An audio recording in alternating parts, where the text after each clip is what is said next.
Hello there. I am Sir Yetinet, and I welcome you to the adventures in Dundras. When last we left our intrepid band of heroes, Talos, the dragonborn paladin, Dain, the dwarven paladin, Milo, the bardic halfling rogue, and Soren Moonberry, the druidic Drabine cleric. The party had begun their hike towards the Mount Montagne. Having previously just left the citadel, which is under siege by forces of the undead, led by a mysterious figure with red scales and black armor. The party sought their ally, Dallen, who had gone missing for some time. Believing he was in some sort of cave within the nearby mountain range, they headed off for Montagne to see if they could find him. They hiked to the mountain, scaling up the side of it, looking around the best they could to find some cave entrances. Eventually, they found one just as a storm was starting up. As they entered it, they explored within, only to find it was not that deep, and it was already occupied by a dire cave bear. They managed to avoid a fight by being quiet, but they left quickly and made camp for the night in an alcove to keep them dry. In the morning, they continued their search, eventually locating a potential couple areas that they could have caves, though perhaps one which they are looking for. As the party moved towards one and began to explore, they realized they must have found the right one, as they came face to face with legions of the undead. Facing skeletons, undead ogres, and eventually a flaming skull that kept itself nearby a massive Iron Golem, the party found themselves in the heat of battle as they fought to get deeper within. Eventually, after dispatching all of the enemies, they found a totem of silence that was keeping a particular area, one that appeared to house their dear friend Dallen. And as they smashed it, he was very happy to see them, but he was also very eager to leave as he told them, "It's Thragon! He has Fradnir!"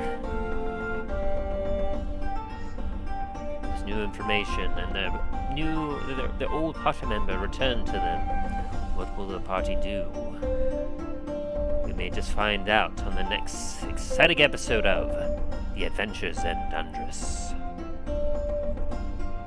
First, let us go see if our whole party has arrived and catch up for the week, shall we?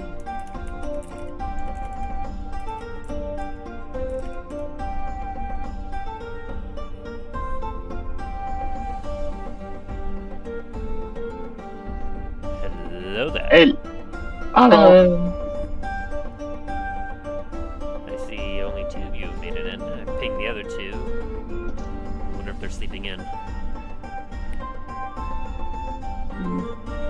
We'll see. But, Yeah. in any case, how are you two doing? I'm good. Feel a bit more rested today. Now that I actually had, yesterday, I got home from work around 9:30 in the morning. Then I went to, got up around noon, met my family over at our little mini Ren Fair thing.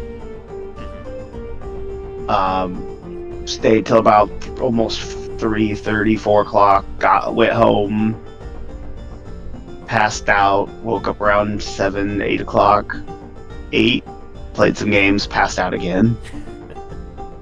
Sounds like a lovely weekend.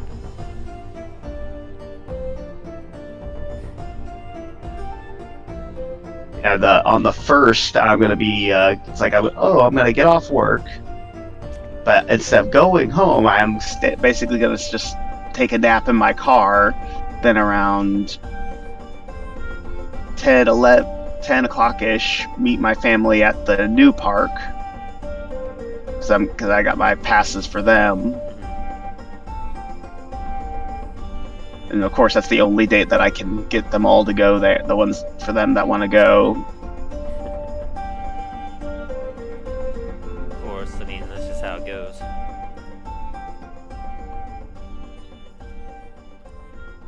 Yeah, I'm glad that you had a good weekend at the very least.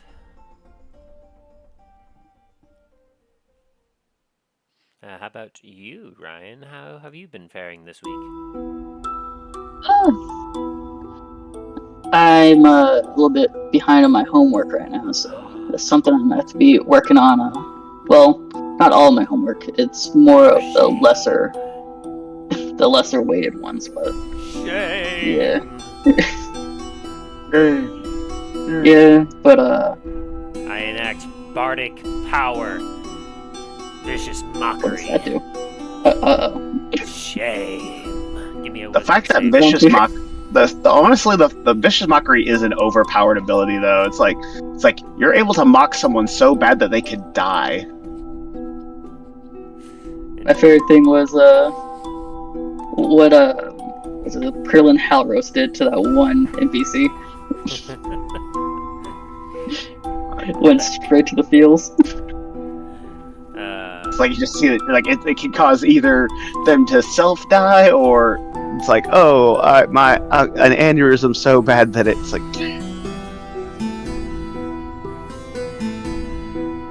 the guy you use Vicious Mockery, Nat 20, hit him with that truth bomb so hard, and then you're like, it's sitting there looking all like they're they took it like a champ, but then someone walks over, shakes him, he's dead.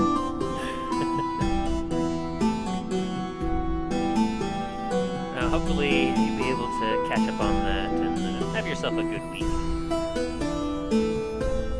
Yes, I am very nervous about next week though. My biggest grade is something I have to work on next week, like tomorrow, and I only have until Wednesday to get done.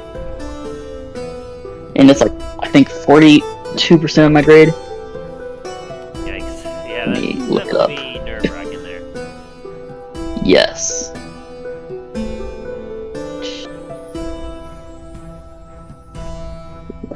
I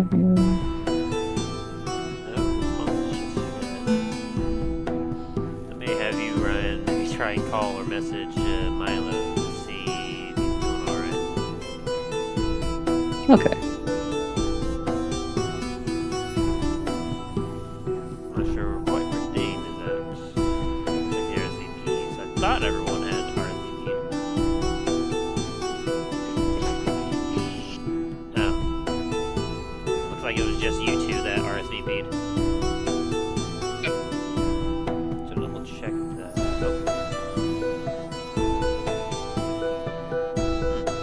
Okay, well. Looks like.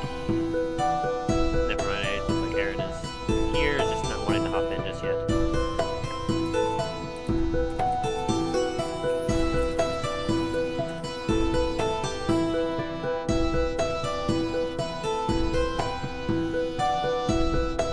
Maybe he doesn't like our catch-up time.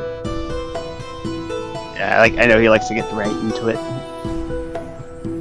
Which is fair.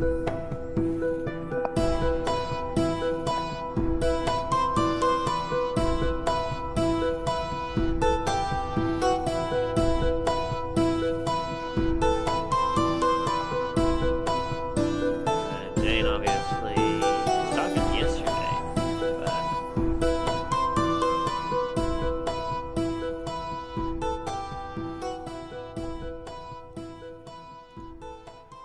well, in any case, so long as Aaron is around, we can start with the three of us, and we can have Remy catch up a little later.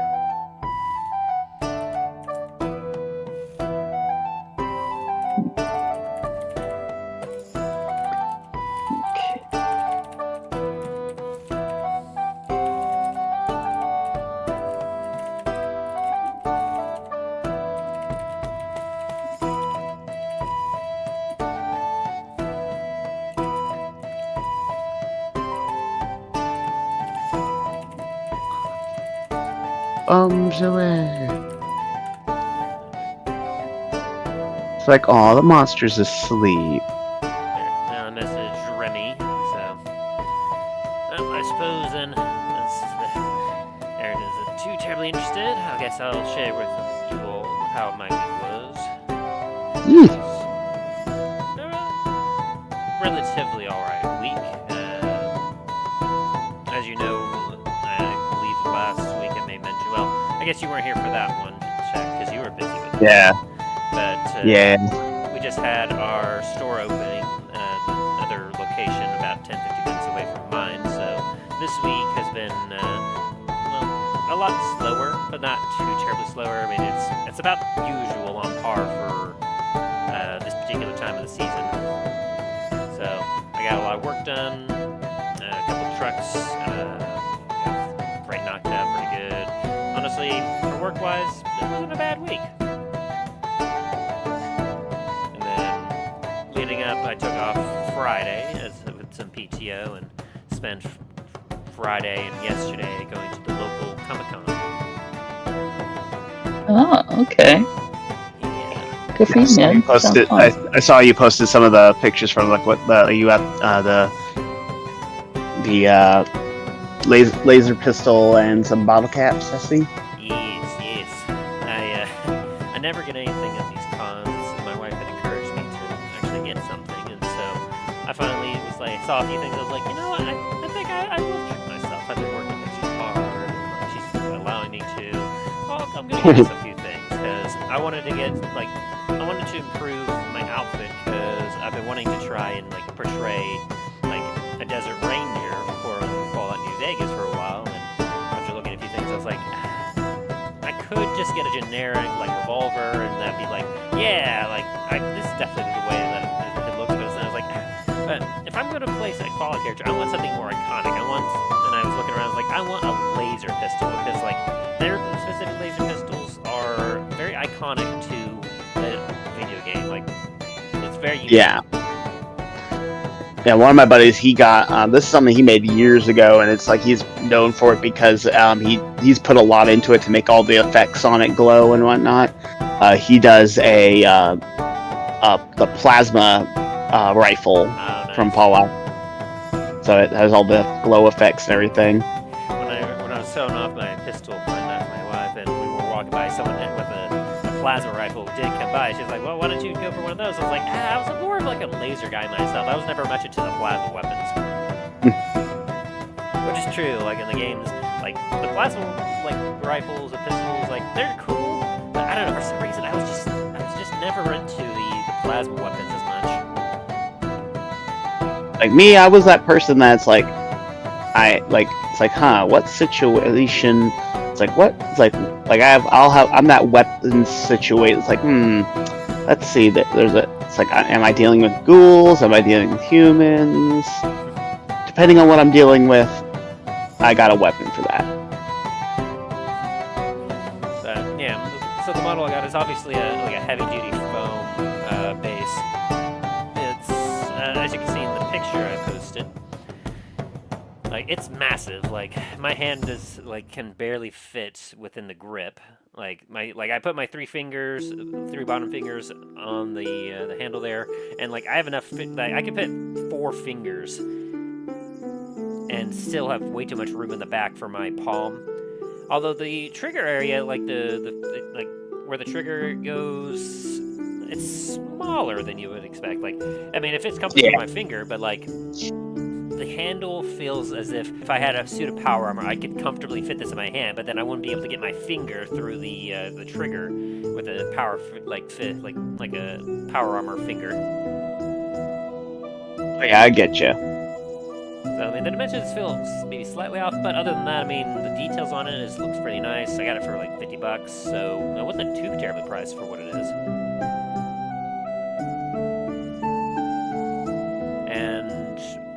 All around, I have to say, it definitely is, like, I had the choice between this and, this is obviously a Fallout 4, like, style-less pistol with the, what is it called, the sharpshooter's grip, and probably a long barrel, I'd have to say. Whereas they did have, like, obviously the Fallout 3 and Fallout New Vegas style laser pistol, where it has that under barrel that goes from the bottom of the handle to the front of the gun with that, you know, weird bar. But I didn't like that one as much because, like, this one here, I'll post a quick picture. This one here actually has, like, details on the barrel part of it, like the front of it. Give me a sec.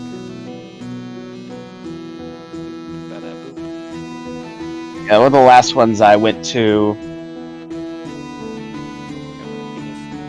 I think it was the last one I did was like the last convention I had. They had the Fallout stuff. They had one, two different versions of the 10mm pistol. The one from the show, and then the one that's in the Fallout. The one that's in the show, and then which is based off the one in Fallout. I think it was Fallout 2 or 3. One of the two. But then the other one that I had, the other ones I had was, of course, like the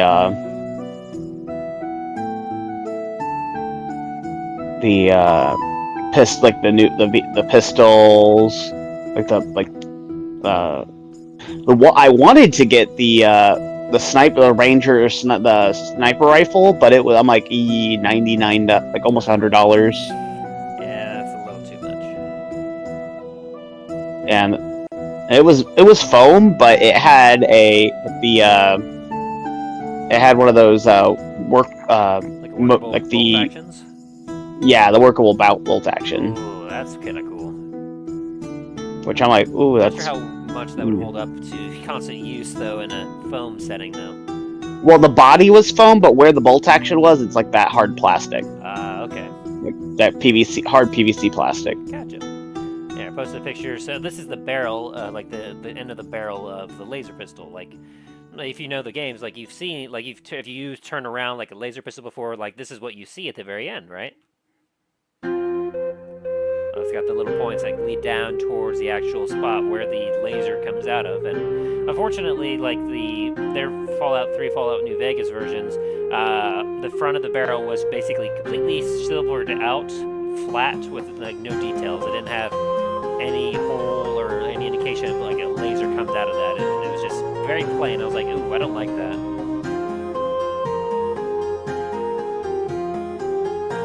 Between like spending $50 on something that was highly detailed, like the Fallout 4 version that I got, and the Fallout 3 version that was less detailed, I was like, I'm gonna go ahead and get the Fallout 4 version because I like the details on that a lot more for the cost. But they also did have like a couple of 10mm pistols there as well, but I wasn't as interested in the 10mm. I was like, I mean, those could just be generic looking guns for what anyone is concerned of. I mean, only true fans would know, but I like. The laser pistol I thought was really cool. So, I got it. And then, towards the end, I gave some money over to brother and sister-in-law because I had to leave before I could stand in the long line for it, but I had to get me a mystery box for an Ultra Saber. I don't know, you might know Ultra Saber as a company. Oh yeah, I know. Yeah. So I got one of their $75 like mystery box ones, and so I got the Prophecy V3 hilts for a blue lightsaber. Nice. Yeah, which I think is pretty decent and pretty fair for just a random mystery box lightsaber. Doesn't have any of the cool sound effects or lighting effects or anything else, but I don't care about that. I mean, this is basically my first like upper end lightsaber that isn't those toys that we got as kids that you basically like swung your hand out after hitting a button and it like extended it and then push it down on something to retract it. You remember those? Oh yeah. I still got like 2 or 3 of those.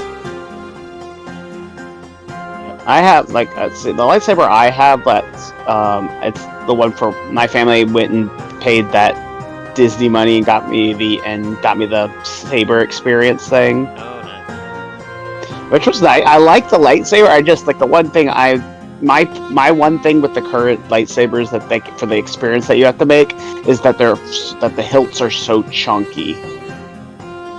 Like, I just wish that they had other options for the hilts. Yeah.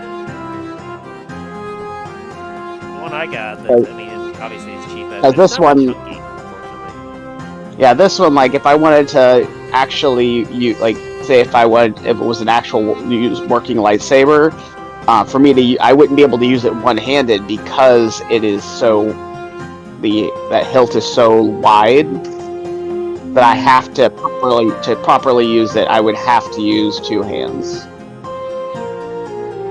Yeah, the one I got, it's got some heft to it, mostly because like the blade, like honestly, like there's not obviously like the balance of it is odd because I'm used to handling some swords and like I'm used to like a nice heavy pommel on my blades, and they're not that kind of heavy of a pommel on this lightsaber blade, so the balance is off. So like I could use it one-handed, but it wouldn't be as fluid as when I normally like use an actual sword. Right now, like the only other saber from Disney that I would probably get right now is the one they just came out with for the High Republic crossguard saber. Because that one from one of my buddies, he does real swords and stuff like that. So he said like the hilt. He said that if he says it's something that I would like and would feel comfortable holding and using, it's like okay, then like I can trust him. Yeah, pretty cool. Plus, I've always liked the old Republic styles when it comes to lightsabers because back then in the game and in the story, sabers weren't just weapons; they were meant to be an expression of the Jedi, of the individual. Used for self-defense. But yeah, so that was what I. Oh yeah, and I did also, as you saw based on the picture, I grabbed a couple bottle caps as well. Oh yeah. I got 2 Sunset Sarsaparilla caps. One was a blue star sarsaparilla. I got a Nuka Quantum cap, a Nuka Cola cap, a Nuka Cherry, and I got a Vim. Nice. And the Vim, I have so many. It's hard. Some of them are like actual like Nuka Cola caps. Other ones are like they're bottle caps that I've just acquired over the years, and I'm like, huh. Yeah, I've been acquiring a few. Like I have a couple of local ones called IBC. I think local, based out of St. Louis, so I don't imagine you guys would have probably heard of that one, but it's a decent the ones soda. Yeah, the one I have a lot of, I'm embarrassed how many I have a lot of because it's a craft root beer company called Virgil's. They're really good, and they're not that expensive. It's just that it's like sometimes I'm like I have a lot of these. Yeah, fair enough. I grabbed the Vin one because, like, for one, like I wasn't too much of a fan of the Far Harbor DLC and Fallout 4. Like, it was good. Like, it was a really neat location, and a lot of it was really cool. But a lot of the story that was on Far Harbor, I was not as much of a fan of. It just felt odd. But, like, obviously, if you played Fallout 4, like, Vim is, like, a big beverage there. That's because, like, the island that is, like, Far Harbor is based out of is obviously, like, located off the coast of Maine. And I got a new family member, brother-in-law on my sister's side now, that they live in Maine currently, and he's very much into the real world, like, variation of what Vim is, which, if you're not familiar, in Maine, there is a soda company there that has been producing soda since almost as long as Coca-Cola, like the 1880s. And it's called Moxie. I don't know if you've ever heard of it. I've heard of it, never tried it though.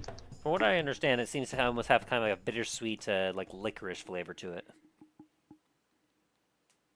But apparently, like, Maine is very, very fond of it, and I mean, it's their official, like, they've labeled it as their official soda. So you're able to probably get it only in Maine, as from what I understand.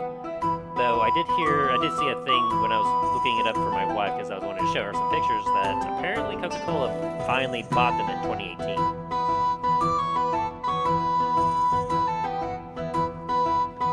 Because, like, they've held out for quite a long time, like a couple hundred years now.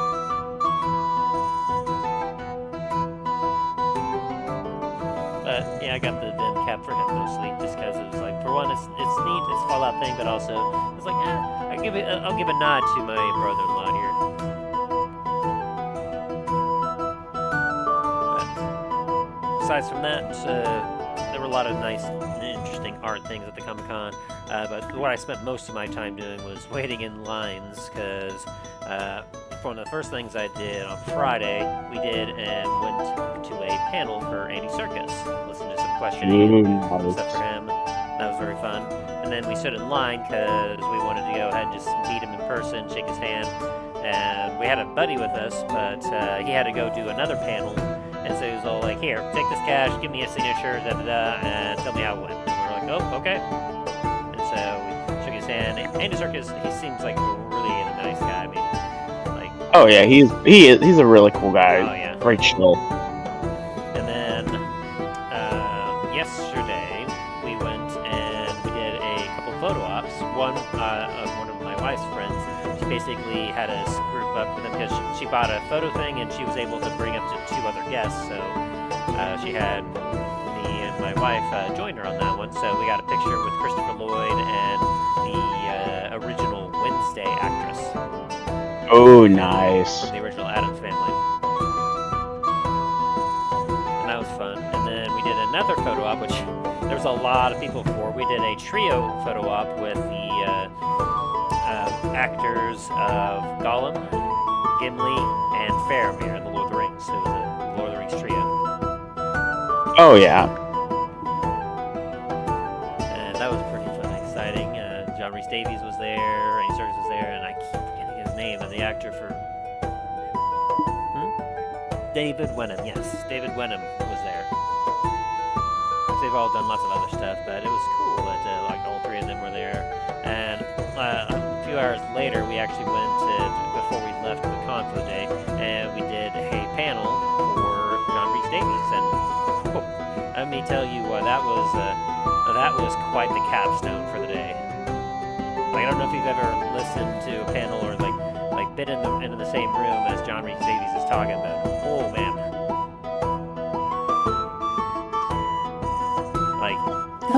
He was like very fun, very friendly character.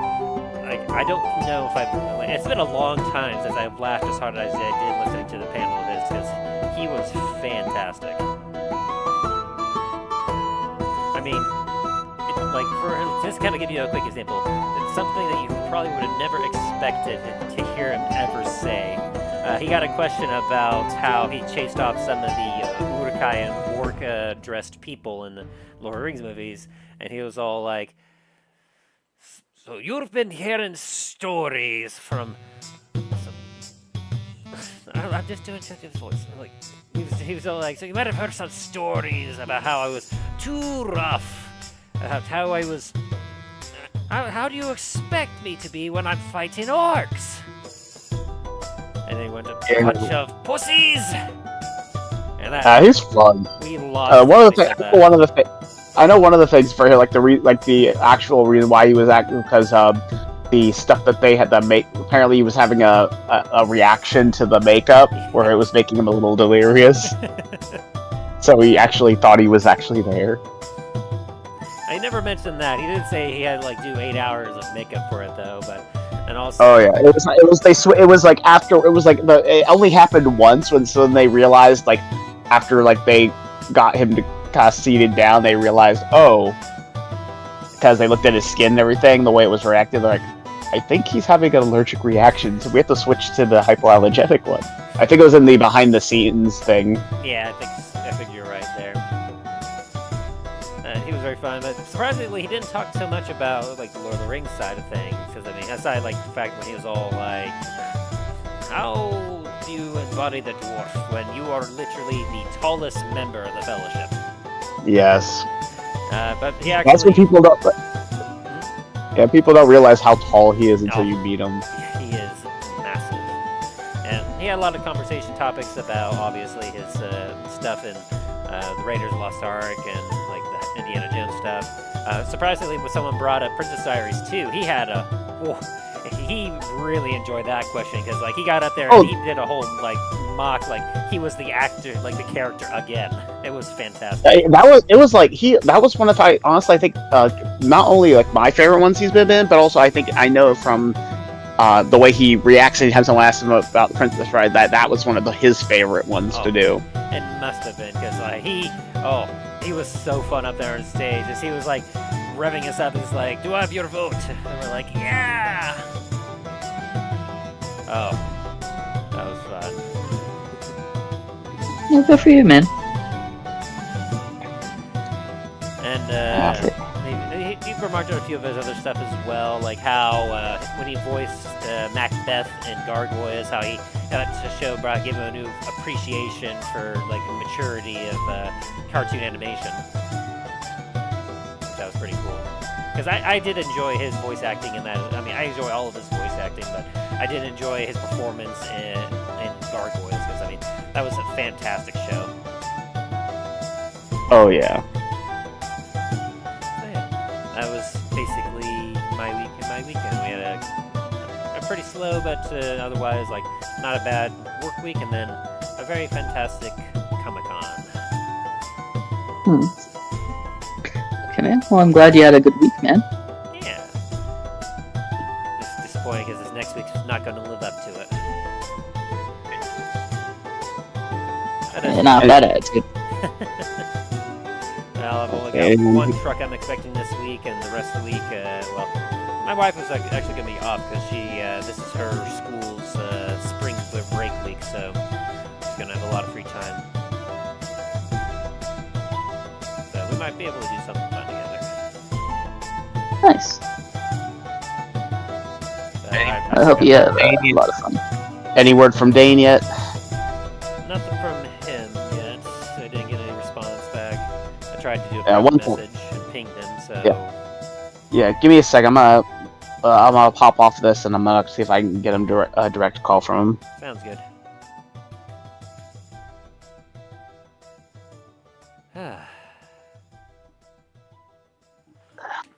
I got Baldur's Gate to work on my computer again.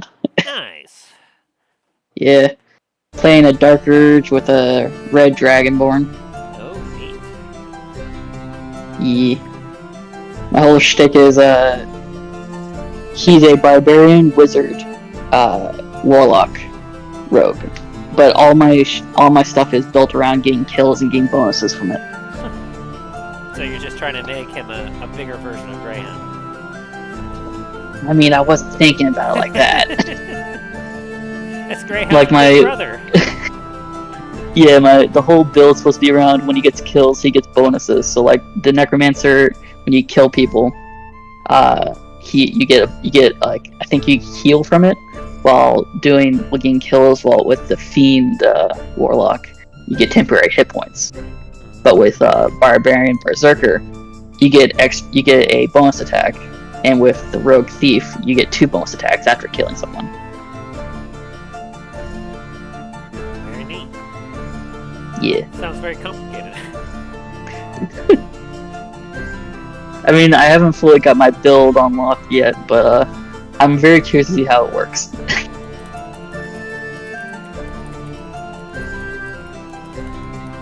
There's Remy.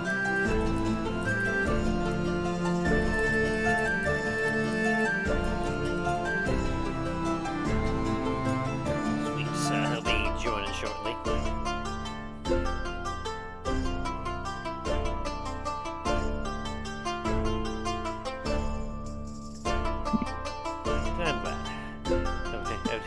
I would hate for him to miss out. I know he enjoys joining us. Yeah. So, correction, it's 21% of my grade, but it's still a massive chunk of my grade. Yeah. Quiz. It's only a fifth of my total grade. It's not that. Yeah. It literally Yeah, could be so the I'm difference stressing out between about me ending my grade with a B or C, you know? I mean, all I need is for it to at least be a B, so that I can get into a negative balance for my next tuition. That'd be Yes. good. Yeah, so I don't have to pay anything, which would be $3,000. Yeah, that'll be. Yeah, I can see how you're a little nervous about it. Yes, it's my bank account is on the line. Hopefully it goes well. Yeah. Okay. Alright. I'm gonna message Aaron, tell him that we're all done with all the catch up.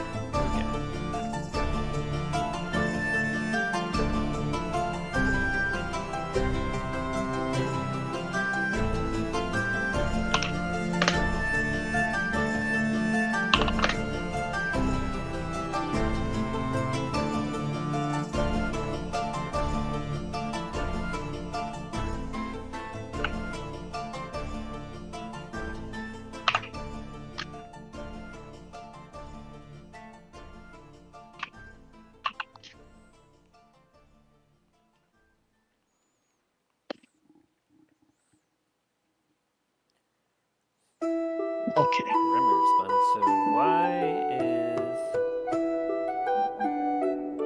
Shaq's not back yet? They may be talking.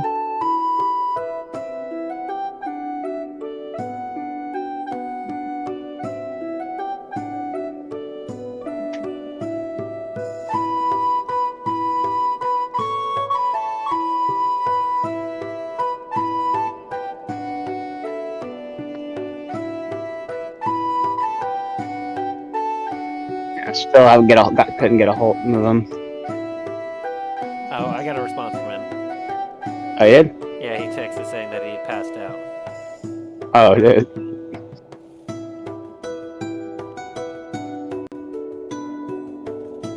Alright. Do you want to just start without him, or do you just want to wait? We can go ahead and get started. I'm sure he'll catch up shortly. He said that he was just passed out. He passed back out and will be joining shortly.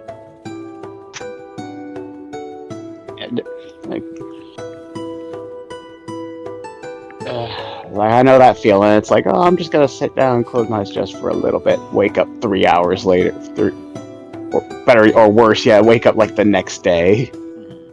You faring all right there, Aaron? Long week at work?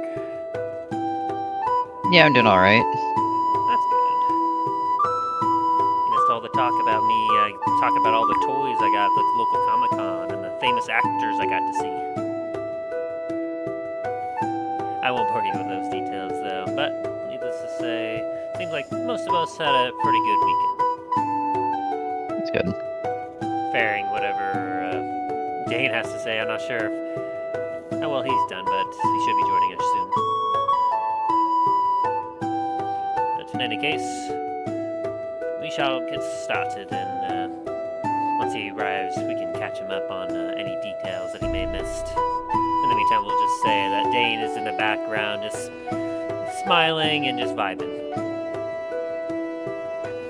As he normally does. So, without further ado, let us get back to Dundras. When last we left our intrepid heroes, Talos, the Dragonborn Paladin, Dain, the Dwarven Paladin, Milo, the Bardic Halfling Rogue, and Soren Moonberry, the Druidic Tribine Cleric. Our band of heroes were on a mission to save their home of Starfall Citadel against the threat of the undead. They'd set out for the mountain of Montagne, knowing full well that their ally, Dallen, was last seen heading in that direction looking for his brother, and with him he carried the Inferno Rifle, a device crafted by Namfudel, the inventor at Starfall, who needed the rifle back in order to know the specific measurements that he needed in order to complete his designs for a defense mechanism for the Citadel to help repel the undead from around their Citadel. And so, So, the party began to scale La Montagne in search of Dallen. They didn't have too much luck, especially as a storm began to roll in. They did manage to find a cave, but within, they found a sleeping dire cave bear, to which they snuck away and found an alcove to spend the night to recover. But on the morrow, they decided to go back to that cave to investigate, perhaps to see if it went further in, or maybe to just kill the cave bear to make the area safer. Unfortunately, when they returned to the cave, they did not find much more, as the cave was not much bigger than what they had originally explored, and the dire cave bear had left the cave, seemingly to follow or try to hunt down those that invaded its cave. The party never found that out wherever that cave bear went, though, as they continued on their journey towards the east. Eventually, as they got to a higher spot, they managed to locate a few potential areas where caves could be located, and randomly picked one to go and explore. As they neared it and began to enter, they realized very quickly that they had found the right cave. For as Dain and Talos walked forward, not really stealthily at all, they caught the attention of a rather interesting mushroom that, upon sensing their presence, began to scream with a high-pitched screech that echoed throughout the entire cave. Thus began a combat as the party faced skeletons and undead ogres, and eventually a flaming skull with a Iron Golem lackey. It was a terrifying fight, and as Soren, Talos, and Dain fought the bulk of it, Milo snuck his way further in where he was able to find Dallen, dispatched the bodyguard for him, and then came back to help finish off the rest of the undead. As the fight ended, the party smashed a totem of silence that was keeping Dallen's area from being able to make any sound, preventing any from within from being able to cast magic. Dallen was very happy to see the party members as he quickly exclaimed out, It's Thragon! He's got Fradnir! As our party reels with this new information, what will our heroes do? We'll find out on this exciting episode of The Adventures in Dundras. Bum, bum, bum. Ah, Remy, there you are. Hello there. Feeling a little tired, are we? Oh, I didn't get back home until like 2 AM last night, so... And the may or may not have been up till like 6. Oh, jeez. You haven't got hardly any sleep.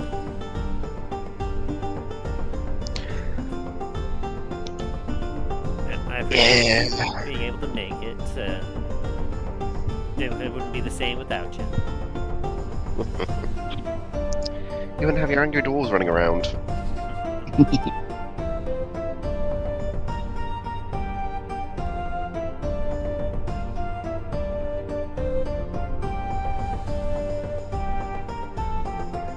So,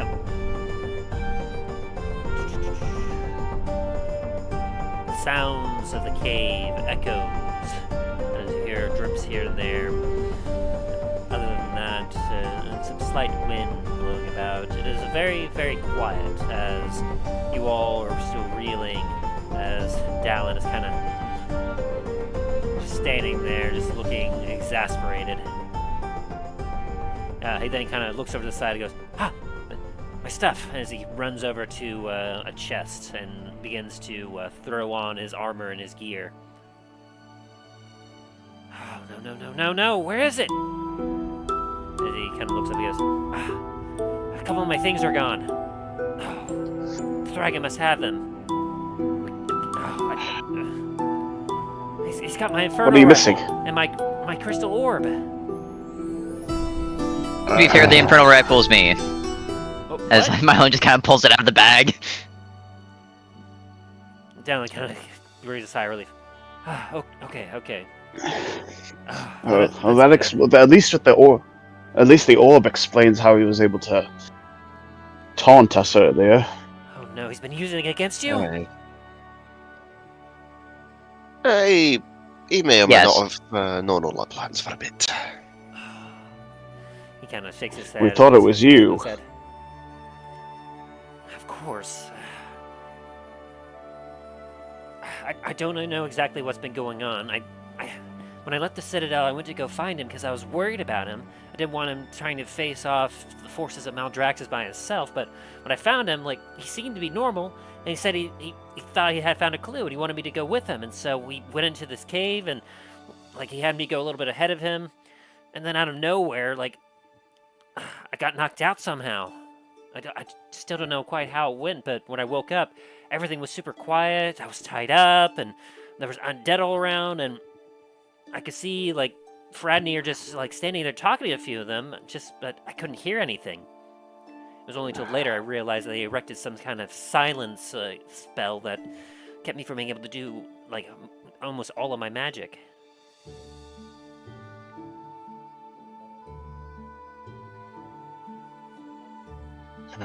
Sounds like what similar thing that happened with you when you that you were possessed. Whatever's happened might be happening to him. Yes, I'm afraid that is, just because, like, the way he was starting to act, I saw his scales, like, changing color. I recognized immediately, even though I couldn't hear him, I knew it was Thragon. Especially because my brother, he would never stoop so low as to, like, work with undead. But I see that all of you are here. That's a good sign, at least. Soren, good to see you as well. Hi, long time no see. Yeah, it's been a minute. What has all happened? Last I knew, you all were heading to go face off Maldraxxus, his, like, forces, like, just infiltrate his lair and everything. Did that go all right? Talos' face it kind of that crumpled face, like. Gosh. Doesn't look very promising. Not at all. Seems like we have some catching up to do, but maybe we should get out of this cave first in case some of them come back. Agree. Besides, we have one more task to do before we head back to the Citadel. We need a heart of a fire elemental. No, we should probably go back to the Citadel, make sure Dallen's fucking safe, and all that first, and hand over the Infernal Long Rifle to Namfoodle so he can actually work on the defenses while we go hunt this elemental, like we agreed upon already. Good point. Sounds like a plan, but what do you mean safe? Well, I guess there's a chance that my brother, Thragon, could come back to try and look for me, but I mean, with all of you around, I should be perfectly fine.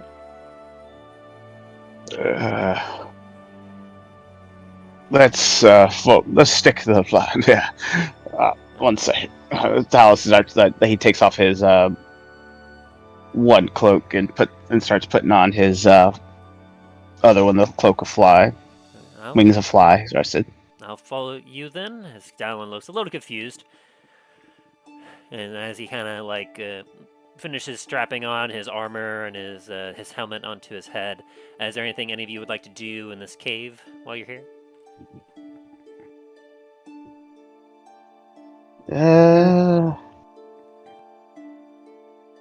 Once Talos gets his stuff on, he's gonna take a quick look, just look around as he's getting his wing. See, I see nothing. I see some rocks. It's glad to have you back, Remy. Can I prospect the rocks? Oh my god. You find a gold vein. It's like, no wonder that.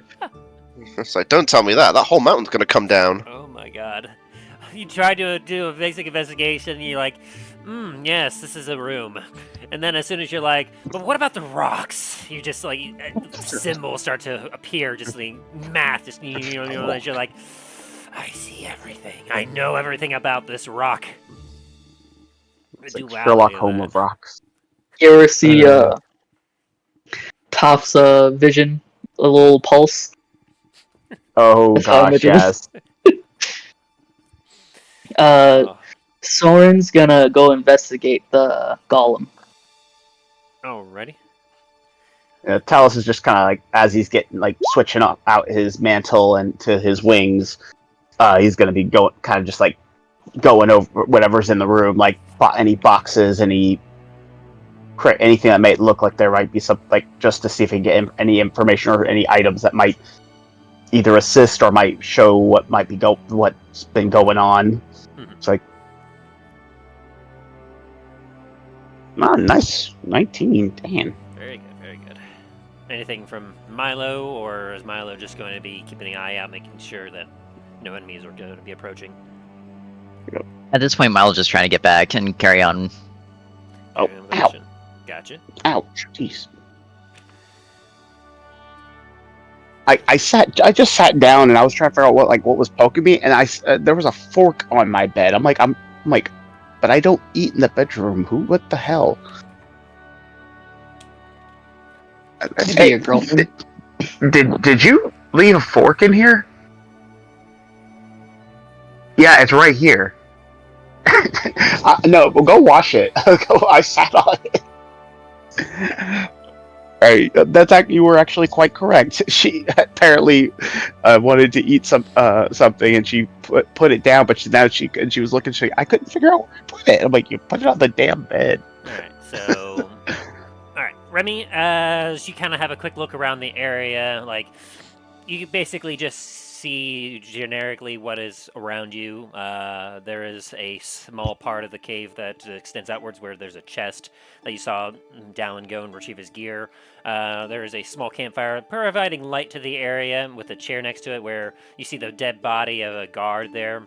And you also see on the wall of the cave there is some wooden planks with a target tied on it with some very rusty knives there. Clearly, perhaps someone was entertaining themselves by throwing daggers at this board. Inside the cell, you can see that there is a makeshift bed that Dallen must have been sleeping in, and the bars themselves made out of some kind of steel, rusty, obviously not very clean. You don't see too much. And then Talos said, "Oh, yeah, that's fair." With a 3, you don't get too much. And then Talos, you were looking for anything more specifically? I said I was looking more like anything that might, like papers, anything that might show that any information that might have been left behind, like things that might show okay, this kind of who we were actually dealing with here. Okay. While kind of like that more not I'm looking, but it's more obviously it's that, okay, we need to go, but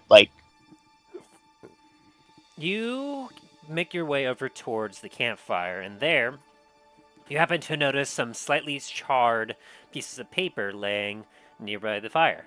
Almost as if a little crumpled up, looks like that someone tried to throw away to burn it, but it didn't quite catch all the way. As you take a look at it, you can see some writing that looks like some correspondence between individuals. Very quickly drawn, and they're not very pretty, almost as if perhaps someone was holding the paper in the air when they were writing. Essentially, you catch enough of a conversation to indicate that one individual was communicating with another,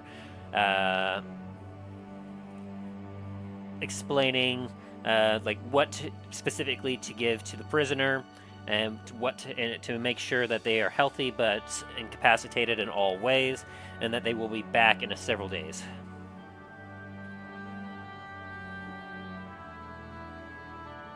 It's like we found.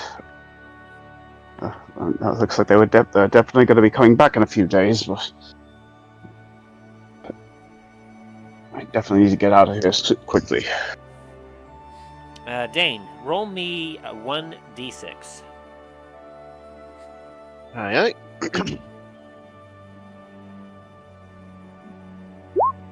A A 1. Roll me a 1d12. Oh no. A 1? Yeah, help. No, help It if didn't I'd do the actually- slash. Oh, 8. an 8. I say help if I actually put the command in properly. Oh, try it. I do it all the time. As you're looking about this particular part of the cave, your eyes catch on a unique part of the cave just south of you, where it looks as if some of the stone had collapsed from above, perhaps from a natural shifting of the earth, earthquake, or something. As you kind of go towards it, you look at this particular rubble of stone. You can see that there are definitely some fragments of red, like some, obviously some red.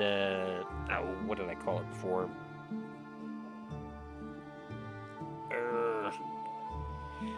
Like you see some signs of obviously where the there's some reddening in the stone itself, indicating perhaps there's some iron that could be nearby, some natural limestone that has collapsed. But mixed in this, your eyes catch on something that looks a little translucent. And as you clear off some of the stones, you're able to pick up a translucent yellow-white with a mossy green markings stone on it.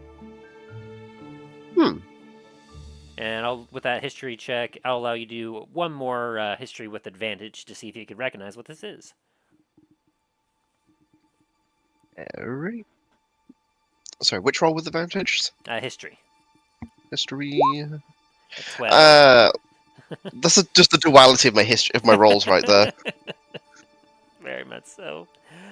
Well, with that 12, I'll give you that. As you take a look at this, it's hard to say, but you believe that this could be known as a moss agate. And you won't know exactly how much it's worth, but you know that it's generally a fairly common gemstone. Okay. So you can add 1 moss agate to your inventory. Sounds good.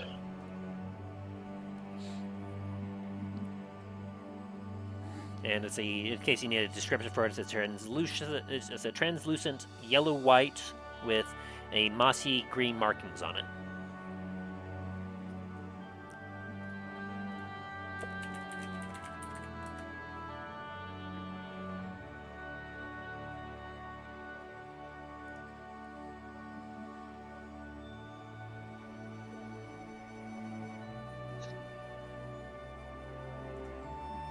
Here you go. I'll even post a Same. picture of it in the Discord for you. Because I was able to pull one up. Oh, come on. If it wants to behave, that is. Copy. Have you, Paste. Boop. There we go. Moss agate. Ooh. One. I've actually got one of them at home. It's somewhere around here. Yep. So, you managed to find one of these in the Rebel. Very nice. And then, Soren, you were doing a check on the Golem, yes? Yes, I was. Alright, let me see here. Yeah. Alrighty. Alright, so with a 19 investigation, you can see that this is a. Let me pull up his thing again. Where is it? I can just click on him here and open his character sheet again. Boop. Alright. Perfect. You can see that this is a construct. From best you can see, you don't find any blood, no like natural like things about his body. It definitely seems to be magically created, and it's very, very big. Was there anything specific you were Okay. looking for, like to something to loot off of it, or something to, like, what were you looking to do specifically with it? Well, for starters, I assume it's too heavy to put into my bag of holding. It's a large construct. Yeah, I assume so. I was hoping though. How damaged is it? I mean, it's got quite a few of its parts sliced off, both from radiant energy and otherwise. But but you do know that it does have some like properties about it that could potentially be like have some like it could possibly be mended with, or you could have some interesting like fire, like things with fire. You could have it mixed with it to do some interesting stuff. You also, with that particular check, you would be able to do some looting off of this creature if you wanted to try and like do some basically if you wanted to try and scavenge some monster parts.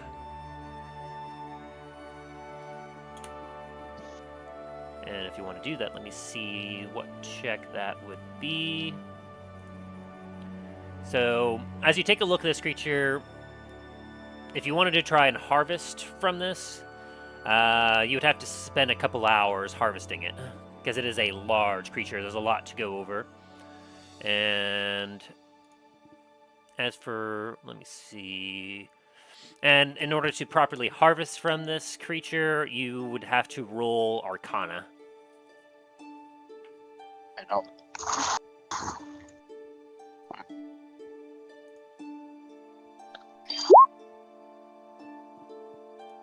Yep. Okay. Yeah, I thought so.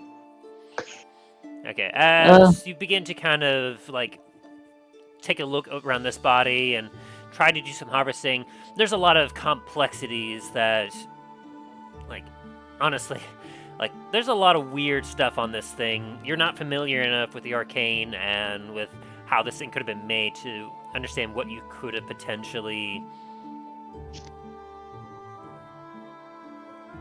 Yeah, you're not really able to get much of anything off of it, though you can see that there's definitely potential for something. Perhaps if you had someone with you that was a little bit more, like, knowledgeable. But I won't, since you rolled so low, I won't have you spend, like, the 2 hours. I'll say you, like, while the others are talking and getting ready to leave, you spent the time looking at this and being like, well, I could get something, but I don't know how I could get something. You know? So I can make a mental note. Where are we exactly? You are currently in a cave that is on the southeastern quarter of Montagne. In an area that, like, if you head south, you'd find some small trees and fields, but directly north and northeast of you and east of where your position would be is surrounded by forest. So you're basically on the edge of the mountain and the giant forest. Okay. Well, Soren's gonna resign to go to go where everyone else goes, but he's gonna plan to come back here. Very good. Is he wanting to ask if anyone else wants to try and loot from the Iron Golem? Try to harvest, I mean. I mean, One he's second, I'm more trying to wanting get to. Sorry, something's going on my screen right now. Roll20 just did something really weird. Okay. There it goes. Sorry. Hey guys, would one of you guys want to look at this? See if we can get find a way to. I immediately had a brain fart. He wants to find a way to salvage this thing to bring back to the castle.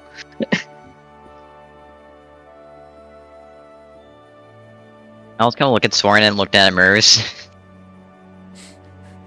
Mercy's kind Merc of squints his eyes at you.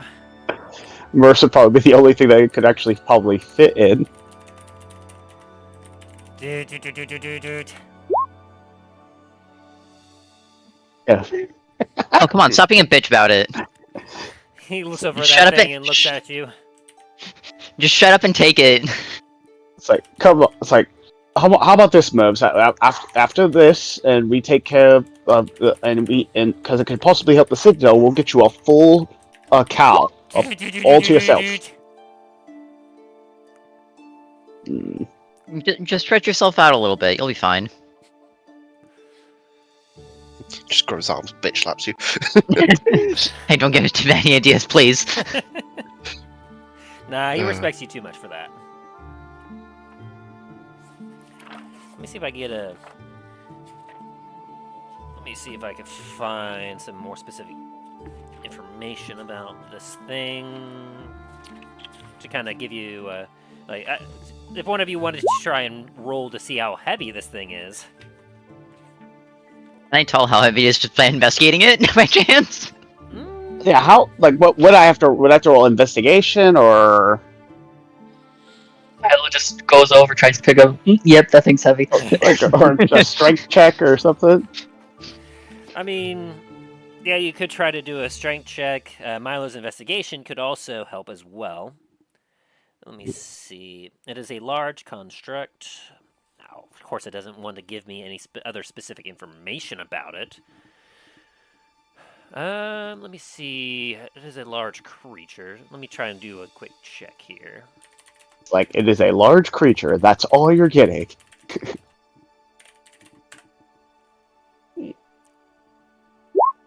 There we go. Okay. Of course it rolls like a 12 on this roll. Yeah, so Milo, as you take a look at this Iron Golem, even like with part of it cut down and everything else, you could easily determine that this thing stands at about 12 foot tall when it's standing. And based on like your knowledge of like you've been around the block a few times, especially when it came to like understanding certain mental like creation statues. I mean, heck, you carry around a few gargoyle statues that were pretty decent sized, and Murphs was barely able to hang on to those. You'd have to estimate that this Iron Golem, based on the impacts that it made into the ground as it just simply walked, you can have an estimate that this thing might weigh roughly about 5,000 pounds. Holy shoot. Understandable. Merce, I retract my message about you being a bitch.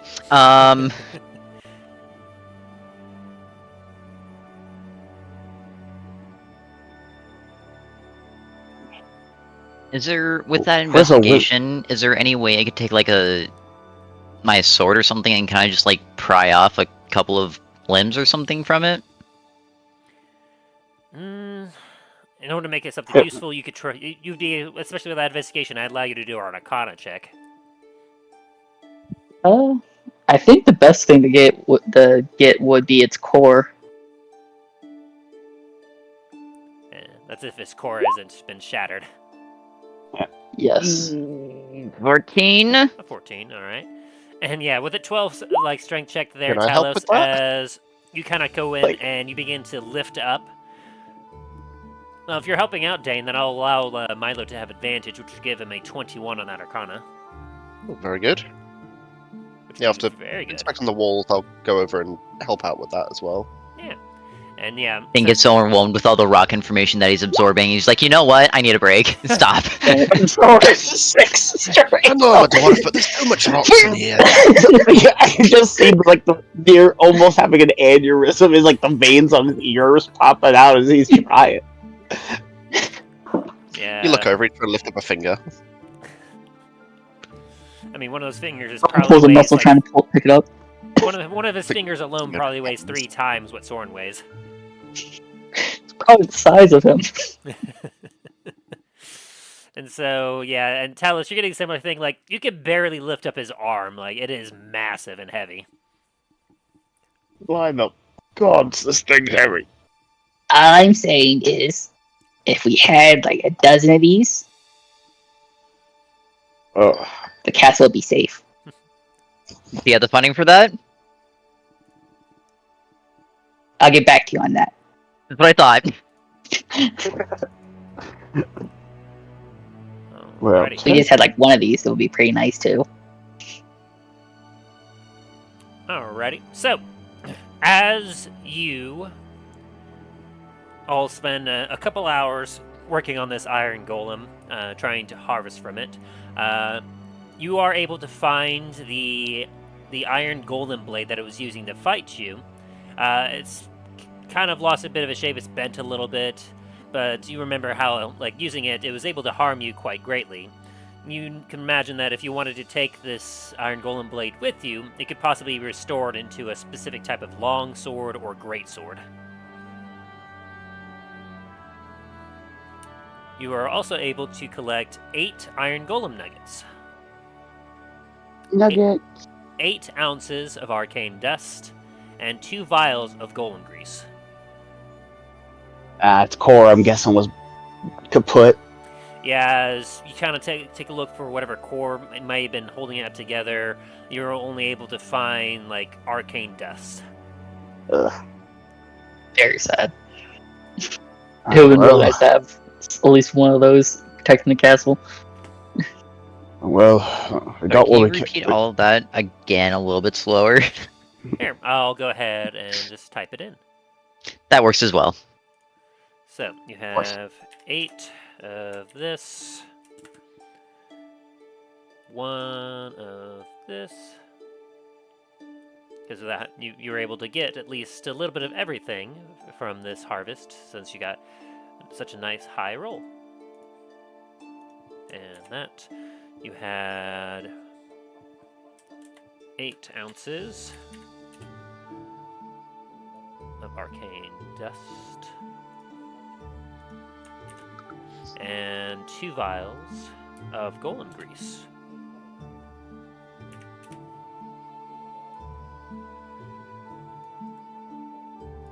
Are any of you trained in Arcana? Like, do you have any of you have proficiency in Arcana? Dallen Oh. does. I have Give me an- proficiency. Give me until tomorrow and I can. Well, Yeah, Dallen has proficiency in Arcana. now Dallen and Dain would be allowed to make some checks on these particular items then, as Dallen has been kind of helping out here and there. He goes, "Man, I can't believe you all managed to beat this thing. Like, I saw it just standing guard over there, and I thought, man, I don't even know if my friends could kill this thing." I don't have access to Dallen's character sheet. Oh, no. I only have access to Soren and Greyhound. Oh yeah, because I needed to. Because like, if you had access to his, I had to remove access last session because otherwise you would have been able to see him in his position, and I didn't want to spoil that for you. Ah, gotcha. Okay. I'll go ahead and put that back into your character sheet now. That he is returned to the party. You should be able to see it now. Yep.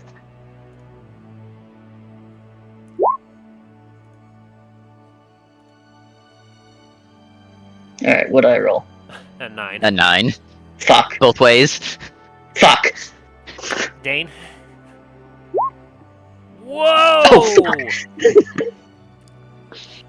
Holy cow! Well, as Dallen kind of takes a look at this, he's all like, "Man, I haven't slept in like very well in a few days. I mean, maybe once we're in a brighter area where I can see things, I might be able to figure out what this stuff is for." Dain, as you take a look at this with your nice dark vision, you take a look, and one by one, you're able to determine that the Iron Golem nuggets, you realize, are kind of soft. As you kind of pick one up, and you're able to kind of mold it in your hand, almost as if it is like moldable in a way and squishy. And as you kind of take a look at it, you realize that these nuggets could actually be consumed. And if one were to do so, they would gain resistance to fire damage for a period of time. You're also able to determine that, like, especially with your background as a blacksmith, that the Iron Golem blade can be, like, repurposed into another weapon, longsword or greatsword, possibly with, like, magic properties to it if done correctly. That one you would have to see. You also could see that the arcane dust you've become familiar with over time. You know that it's can be used as an additional material component when casting spells that deal damage. And like if you were to, when you cast a spell that could be harmful, if you grab some of this arcane dust and embody the spell with it, you could choose to reroll. You could choose to basically potentially cause more damage with it.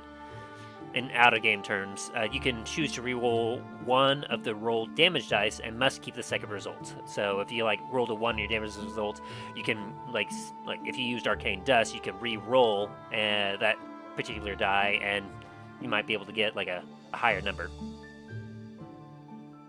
Okay.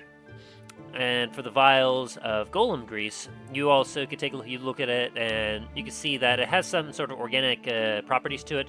You believe that if you were to consume it, you would become immune to any spell or effect that would alter your form for a period of time. So say if you know you're going up against a wizard and you believe they could try to polymorph you, if you had consumed this golem grease beforehand, you would become immune to that effect.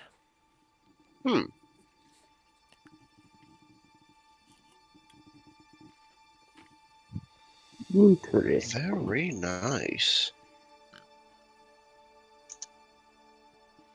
Anyone want to keep these in their inventory?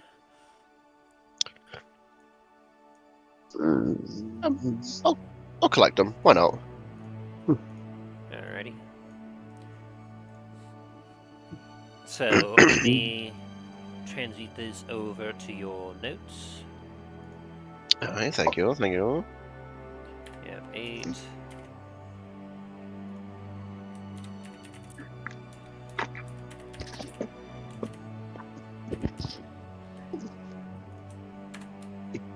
And 8 ounces of arcane dust.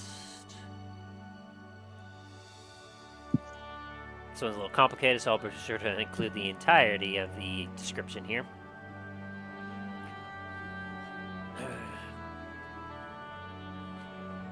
I'd have to say, basically, since you have 8 ounces of arcane dust, I'd say that you are able to use 1 ounce per spell cast. Unless it's upcasts, then obviously you would have to increase the ounces. But so you would essentially have like 8 like rerolls that you could potentially do with this.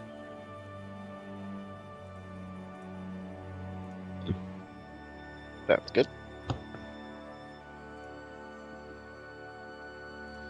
That's not a bad roll overall. You all got some decent stuff off this golem. And then obviously the vial, 1 vial per use. Yeah. Boop, there we go. And I'll let you just put in 1 Iron Golem blade into your inventory, because there's not anything special with that. It's just you could craft it into a longsword or a greatsword. Ooh, very good. Don't know if you want to take that with you or not, but the choice is yours. I'll snag it as well, why not? Dane's a blacksmith by trade. Alrighty, so after a couple hours of harvesting this, all that remains of the cave are obviously the remnants of undead bodies and some mushrooms that one of them that you destroyed screamed at you.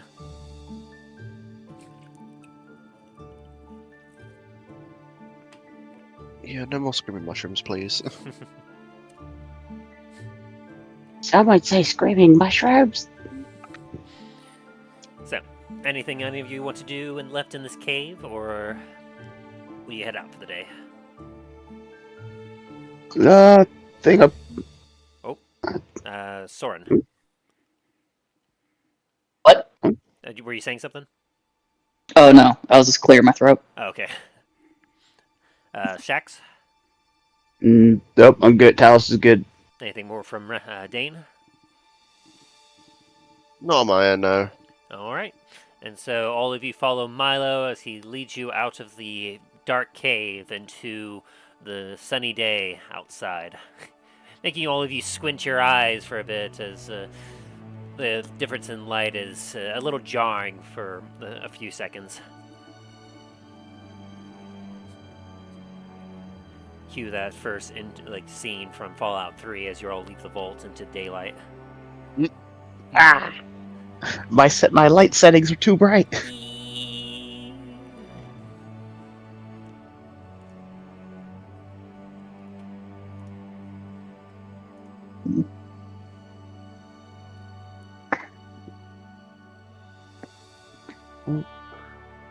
All right. Ow. Well, for starters, after Soren gets out, he's gonna check to see if the dire bears followed them. Do a perception check. Soren berry perception. 12. 12.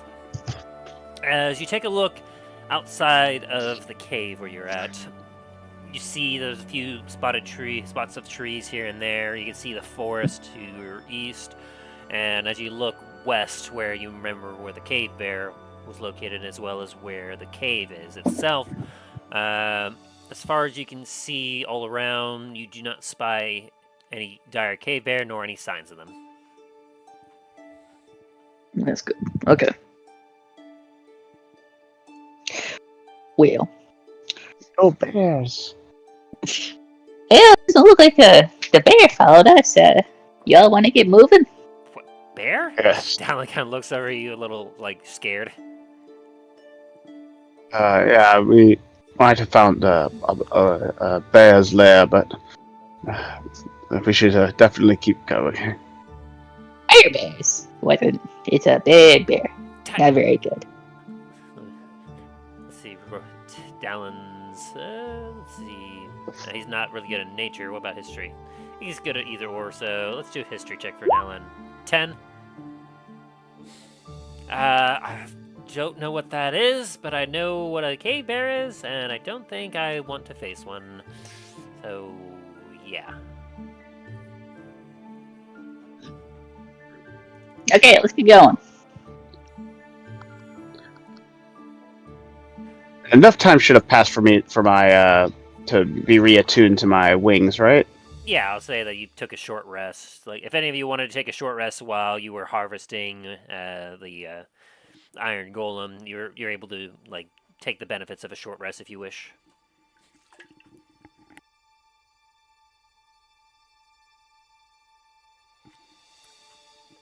Alright, and so, as you all begin to make your way across the mountainside,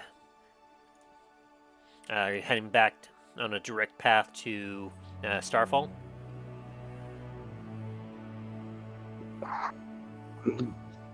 Sound good, everyone?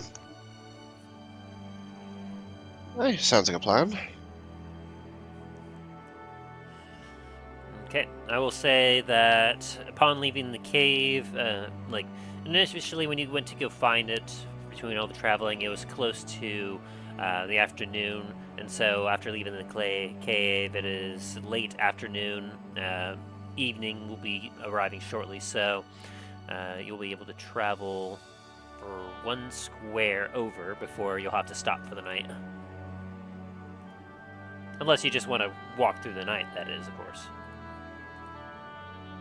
Milo takes out his flying carpet and is like, I'm not walking through that, especially when we get closer to the Citadel. I'd rather not be targeted by undead monstrosities that are out there. That is a well idea. Twitch Dallen, as you're walking, will kind of look at you and go, What do you mean undead? They're attacking Starfall right now. That's why we need the Inferno Rifle. Starfall is besieged, at minimum 5,000 strong. Dallen, like, you can hear the creak as his head turns to you. What? Yes, there are Thragon, you said his name is. It's controlling your brother. What? That's what you said, right? That's his name. The one that's controlling your brother. Your brother. Whatever the thing that's controlling your brother has made an alliance with Maldraxxus. What?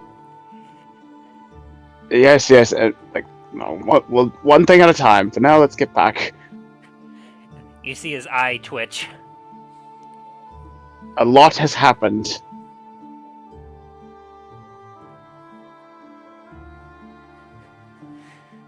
He just, I he's just think he breathing broke him. just sporadically, just as he's just like overwhelmed by all this information he just received. The sun begins to set as you all have made your way a little bit further along. Are you wishing to kind of like keep going forward or stop for the night? You know, you're probably about a day and a half's journey away from Starfall at this point. Let's see.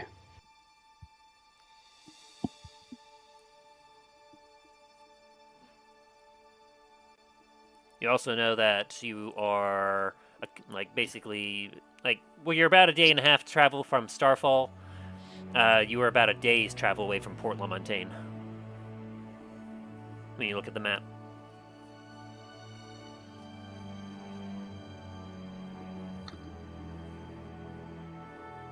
That is, unless you like had mounts or something to help speed up the process.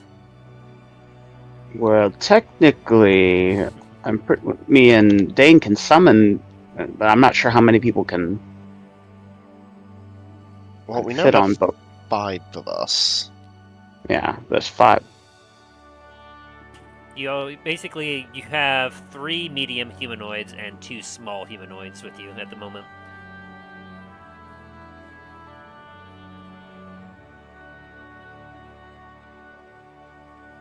You also know that you have a halfling that has a magic flying carpet.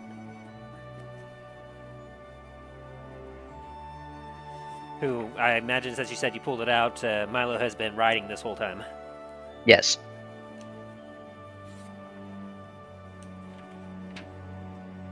Great. I just got a song stuck in my head. The one she said, "Magic Carpet." Which he's been keeping up with you, but you know that, like, on average, his flying speed is, like, he's been able to fly just slightly quicker than you all have been walking, essentially.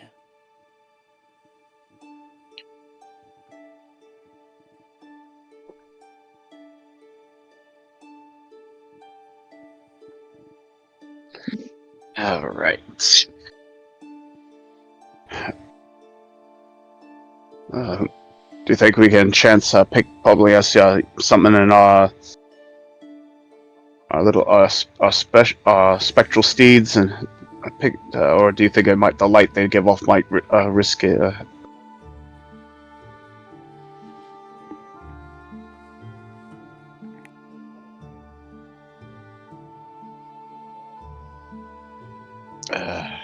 That I'm not sure right now.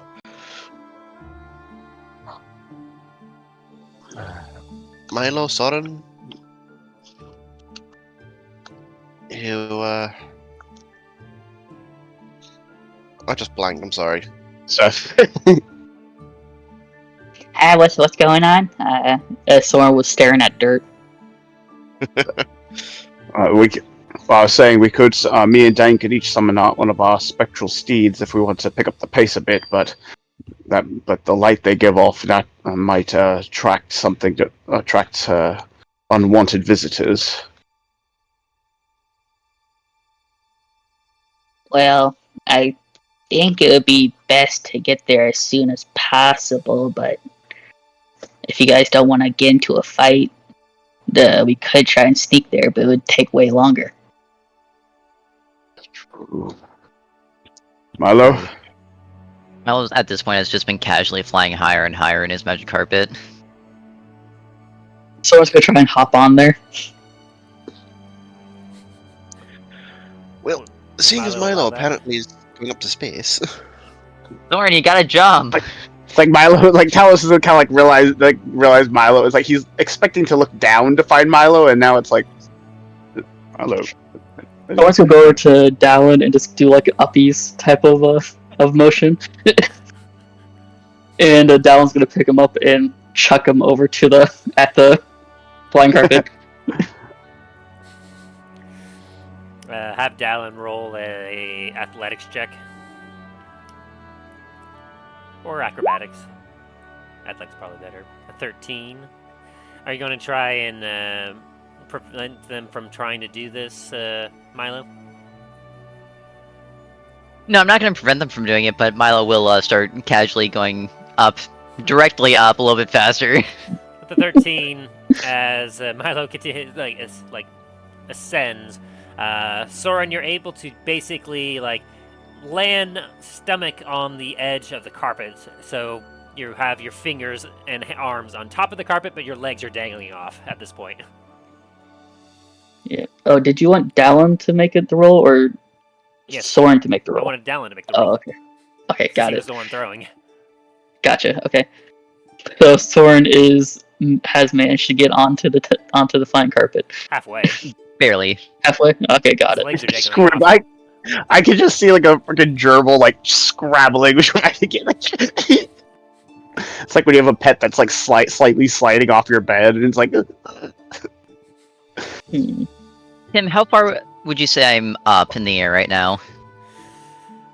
Well, this thing is able to move at a speed of 40. Yes. And so, I'd say that by the time that Dallen threw, and by the time you started to ascend, you would have been at least about 5 to 10 feet up, maybe 10, I'll give you 10. You'd be able to move at least half speed by the time he threw him up, so you're at least 30 feet up by the time, Soren, is dangling off the carpet. Soren, you're in quite the predicament here, I see. Yes, it seems, but I can handle it. I can't Here's- keep up with you guys. Soren, how about you apologize to Mervs, and I'll let you on. He bit my neck. Apologize. I mean, to be fair, you did antagonize him. How far down would it? How much damage would Soren take falling down? Alright. I mean, Dude, you take 20 feet terminal falling damage. velocity. 20 feet. Like, plus with your size, the terminal. Also, I'm gonna there's be terminal keep moving velocity. up as I'm conversing with Soren here. Okay, and as you continue to converse, you move the rest of your feet, and so you go from 30 feet to 50 feet. I'm sorry, Murphs.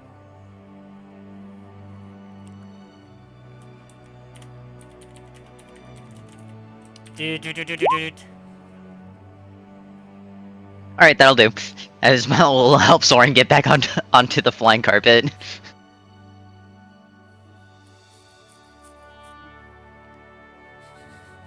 Alright, you be pulled Thank up onto the you. carpet, Soren. Got it. There's a nice breeze in the air. It's kind of chilly as you're up here, high above any trees or anything that could block the wind. Gotcha. Okay. I was gonna look at Soren and be like, Soren, I can show you the world. I had someone say that to me, and now she's a stalker. I don't want you to be a stalker.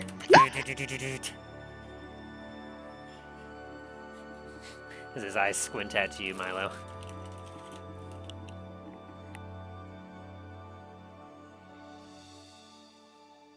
I'm just trying to ease the tension here, Merce, alright?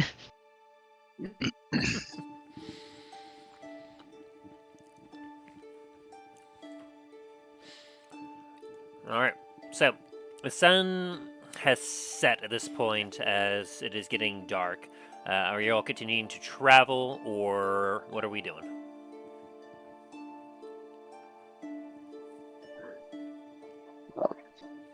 With them flying up.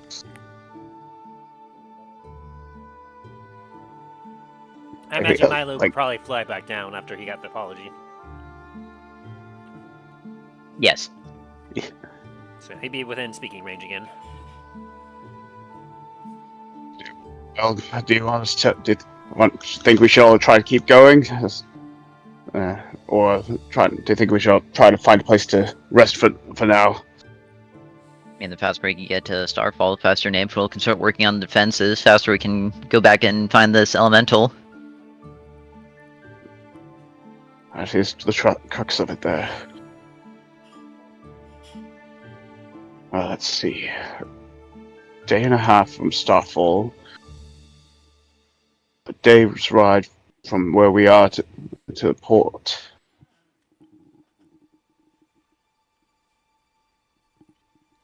And as a reminder, you know that you'd be safe if you went to Port Montagne, but you also know that you would not have a quick underground access back to Starfall, as Nanfoodle has been spending his days, since he got some time to recover, putting up thick stone walls to block the passage between Starfall and Port Montagne, since that route was compromised.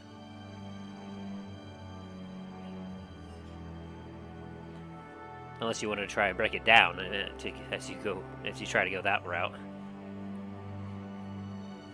Would not suggest that. I suggest we go try to make the also at all speed to get back to Starfall. So Dain, I think we might as well just should summon our steeds.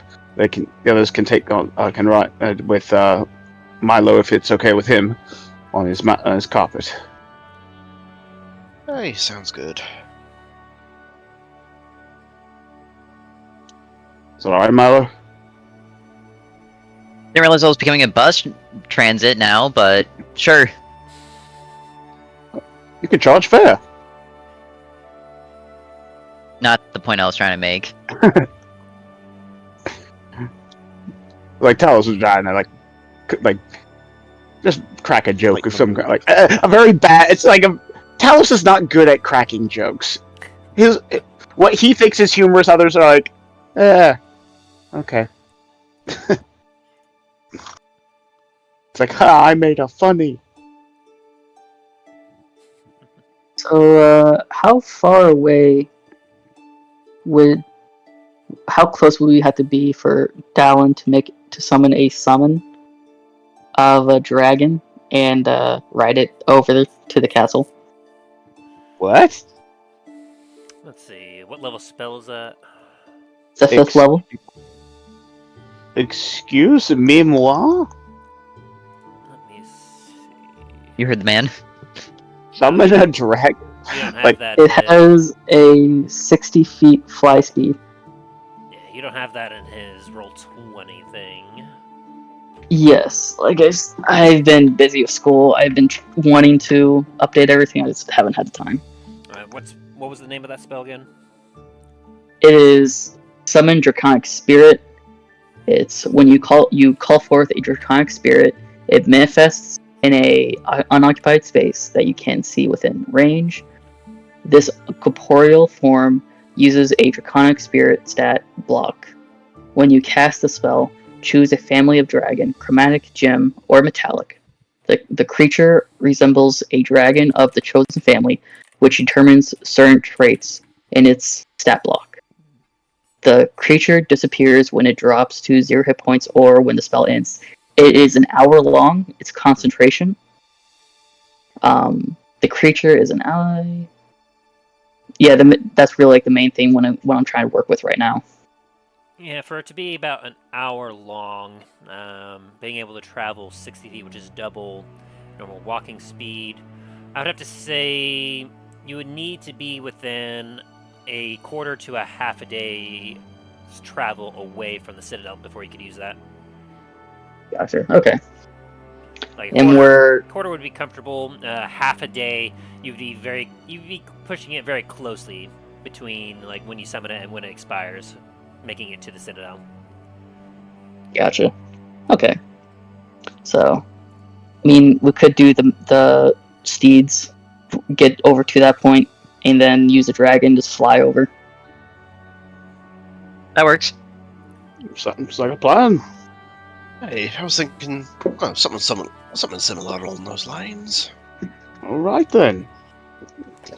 Talos claps his hands, rubs them together, and it's like, let's get to it. Talos goes ahead and starts channeling and so he can cast. Yep. Alright, so it'll take you about 10 minutes to cast that. And then, Dain, you're doing so as well. Hey. Meanwhile, Miles just chilling on his carpet. Now Milo's gone. Oh, He knows that they're gonna catch up. fair enough. Dallen's is gonna get on piggyback with the owlbear. Sounds good. Alright, so you're traveling through the night. Aye. Yeah, it's kind of like we're gonna like it's like every day lost is another day that something could happen. So I gotcha. Alrighty. besides, the sooner he gets to working on it, while we're getting the final component.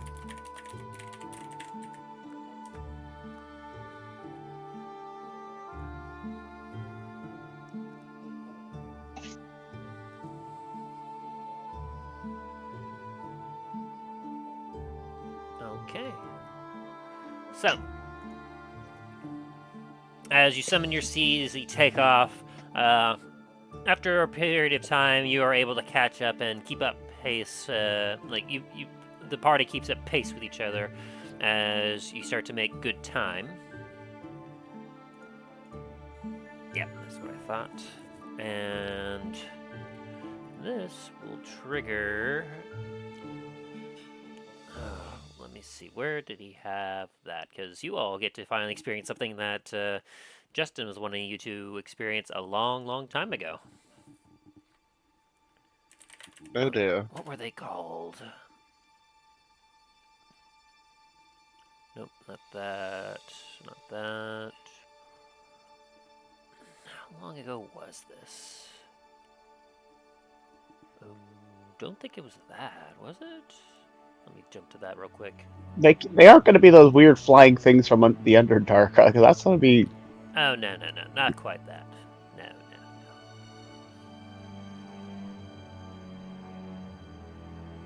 That's going to be quite interesting. It's like, oh boy. Not that one. No, that's a quest. That's what those guys look like. Come on, where was... Oh, I might have gone too far. Let me go back a little bit more. Might just message him to see if he's available.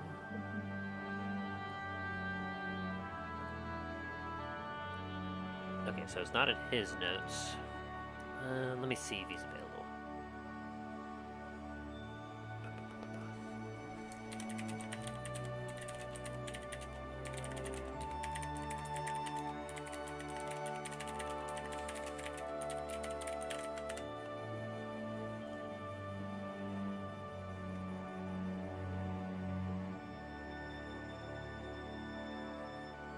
So, as you all are kind of riding back, you have lots of time. Dallen will kind of look at you, Dain, and be like, okay, so catch me up here. What happened while I was, like, out of commission?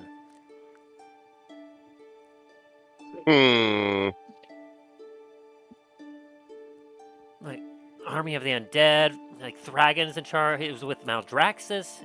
Like, I didn't get to see or hear a whole lot in that cell. Like, what happened? Well, we went and found the big guy himself. That was fun.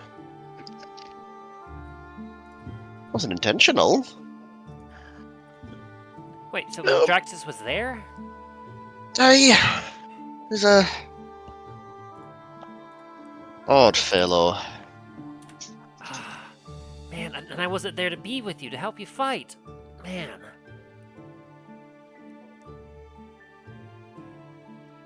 Probably for the best, to be honest. We had we had someone with us at Cotreth that Milo hired to help us while he was dealing with his new duties down in Antiva. Wait, what new duties in Antiva? Last I knew, that like he faked his death there. Aye. Like, what duties did he have in Antiva? Would Milo be floating close enough to hear any of this, or? I mean, I guess. You're right. Yeah. Dane's just gonna give a look back to Milo. Would you like to explain it, or shall I? Dane, with someone in my position, I don't have the time nor the energy to explain it constantly. Go ahead. Oh, laddie da, Mr. Big Shot over here now. As you see, it's just a shit-eating grin on Milo's face after he says that. Oh, you see an equally shit-eating grin on Dane's face as well. Well, his lordship the Baron over here is apparently too high and mighty on his flying carpet in order to explain what happened. Wait, But that's essentially the gist. Milo's a baron? Hey, I rule Antiva with an iron fist. Fuck, you can't even say that with a straight face. Ryan, have Dallen roll an insight check. Yeah.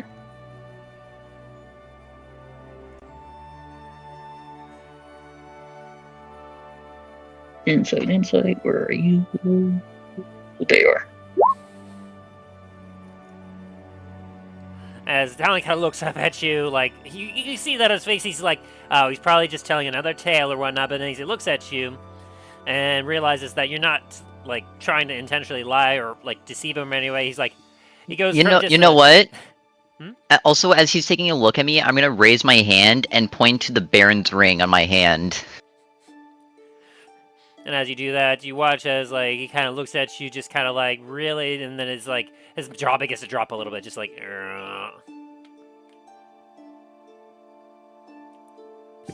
So what, did, like, just everything just change when I was just gone? Smidge. This all happened in basically the span of, like, 2-3 weeks? Yeah, about 3 weeks. I didn't feel like it was that long. To be fair, I was in a cave. I couldn't actually tell, like how long I was in there. It just felt like forever.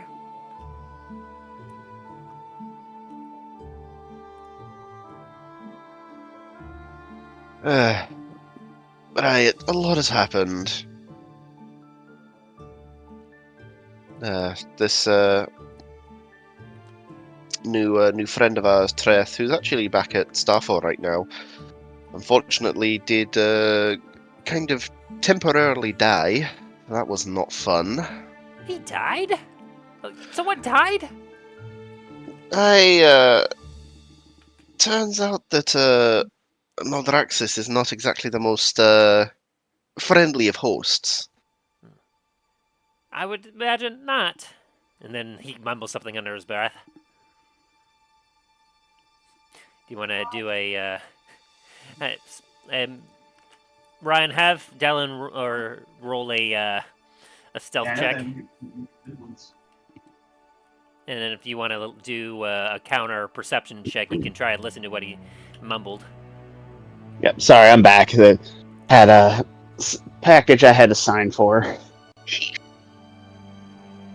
So good. Disadvantage at all, so let's see if he does. I have a feat that makes it. Yeah, it's making him do that. Damn it. That's whatever. I mean, it's at the very least, it's a 24. I'm going to Yeah. the heavy armor thing. So if anyone wants to, perception, a 2. Yeah, you just kind of just hear him. Whew. Yeah, now Milo you- hears all. Milo hears all. Except he doesn't. So, like, Oh. Soren, the wind of the blowing wind. Soren, please. Natural 20. Perception. Also, I just wouldn't necessarily hurt. Well, that's Dallen. Well, since he's wearing heavy armor, that means he would have disadvantage. He's not wearing heavy armor, though. That's why No, we're ignoring that. Fuck, Oh, okay. 23. Also, like, this is like for a voice, like, stealth check. Like, have you ever? Bark inspiration on Soren. Okay. So, yeah, Dallen has a feat that makes it so medium armor doesn't Oh, put that type of stuff cool. on him. Ah, cool. Soren has bardic inspiration. If you want to try use that real quick. inspiration. That's a 1d6, right? Yes. 5. Even despite all the wind, like he mumbles it so quietly to himself, and he's got a look about him. No one else is able to quite hear. And as Milo, you try listening, you're like, crap it. But you see that Soren is close enough that he's a little closer, and his ears a little bit larger. You're like, listen, what did he say, Soren? Soren, you were barely able to hear Dallen say, "It's about time someone else in this party died." God dang.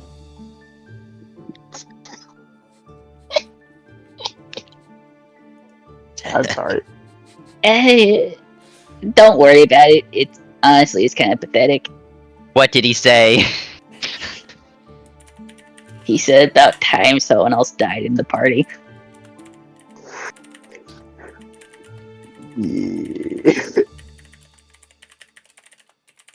You know what? Understandable. I can't talk shit, unfortunately. Anywho.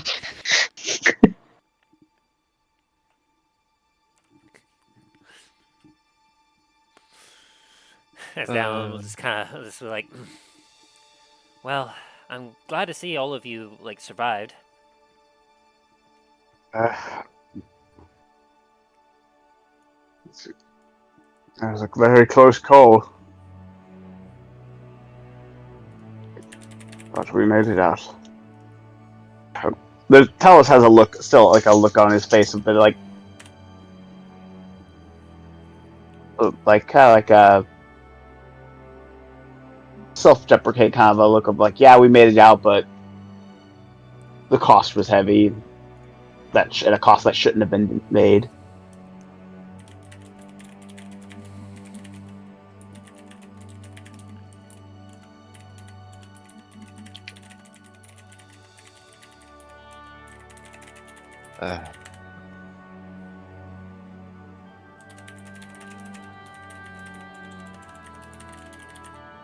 But in the end, we all made it out fine. In the end.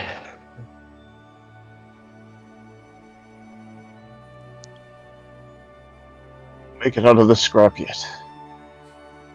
So make sure we get this project back to get that core and blow them all to hell. I can't believe he was able to best all of you. I mean, I thought that we probably together we would have a chance to just beat him, but if he had all of you he was far more powerful. That and the fact that we didn't have the element of surprise, that was another thing.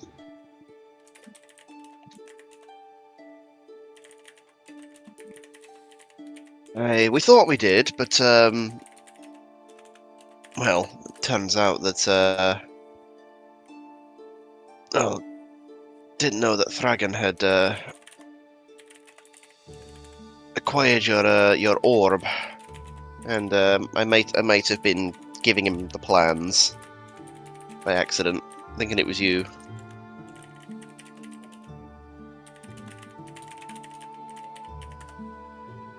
Yeah.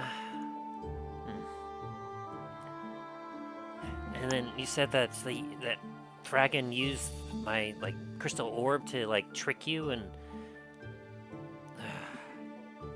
I feel so terrible. Right. You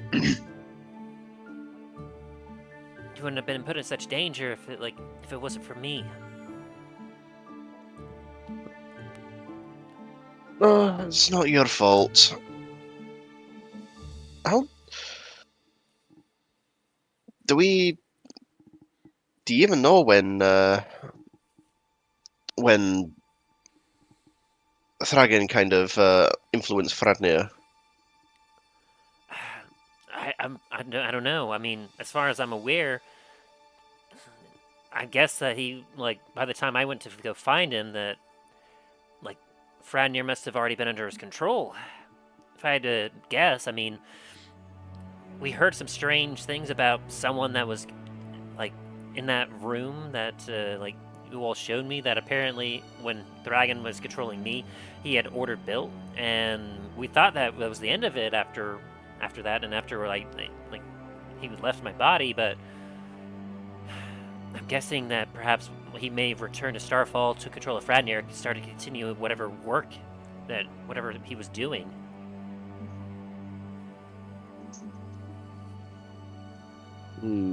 Maybe. He must have like took over Fradnir's body like well within maybe a few days after he left mine.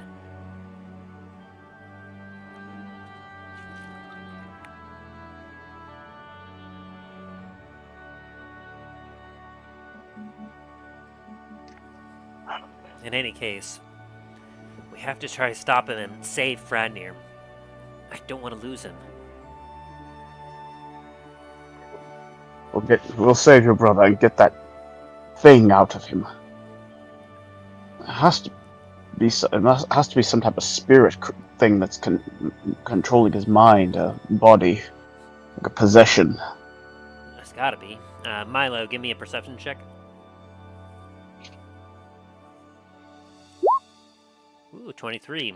As you're kind of listening in on this conversation, your eyes catch something moving in the darkness. It's not on course to directly meet with you, but you can see that the way that you all are riding and like heading towards Starfall, this thing seems to be passing at a northwestern pace, and you're basically set to almost collide as you see something that is shining fairly bright as it's almost looks like flickering fire moving across the land.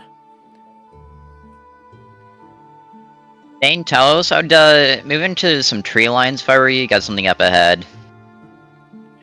Alright. Hey, Hey, Soren, can you turn off the lights up here also, please? Soren turns off the cold flames. I was gonna try to start looking around as well, see if he sees what's going on. It's a 1.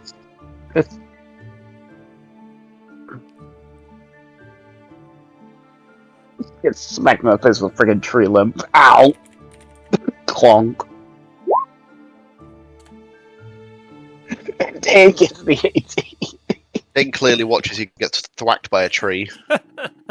Ow! As you're like, wait, what? You, let me roll, like, okay, yeah. You manage to get smacked by a branch, which causes your vision to blur for a second, but you don't get knocked off your steed. As Dain, you take a look, and you see, same as Milo, like you're a little bit lower to the ground, so your vision isn't as clear, thanks to some of the trees.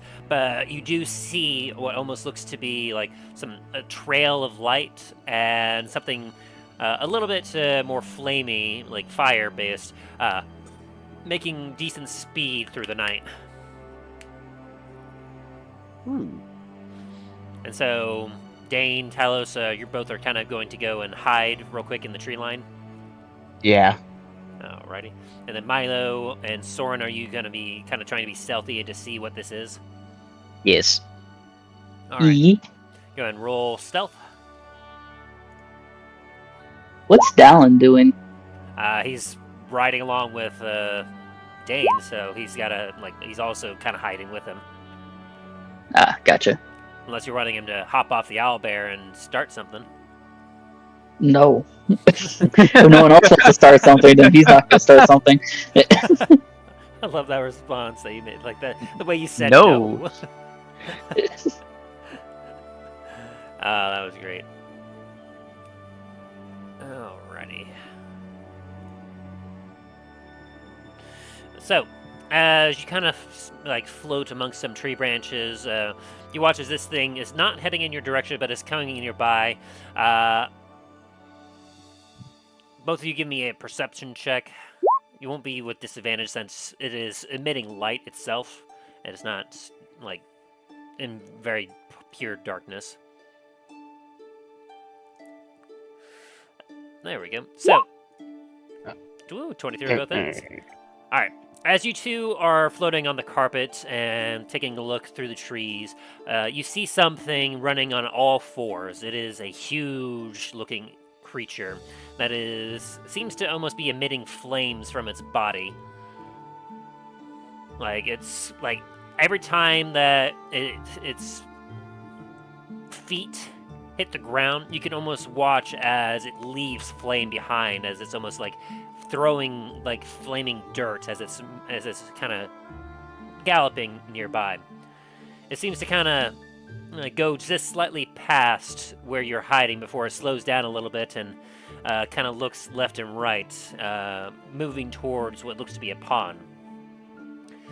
It's got, for what you can see, aside from like the flames, like some small flames that are enveloping its body, it definitely appears to be like very huge, kind of lanky. I doubt it, but can Milo roll a history? History or nature check. 22, damn. 22, very nice. So, as you take a look at this creature, you don't know specifically what it is, because just the sight of it is unusual.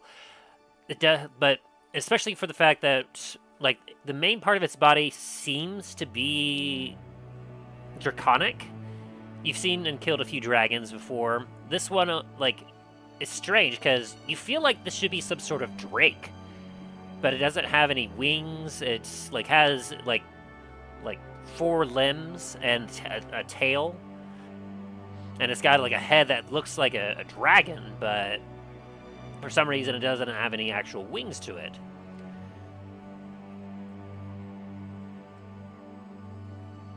And interestingly enough, as you're looking at this creature through the flames, you actually see that this particular drake that you're seeing, it looks almost like it has a specialized saddle on it.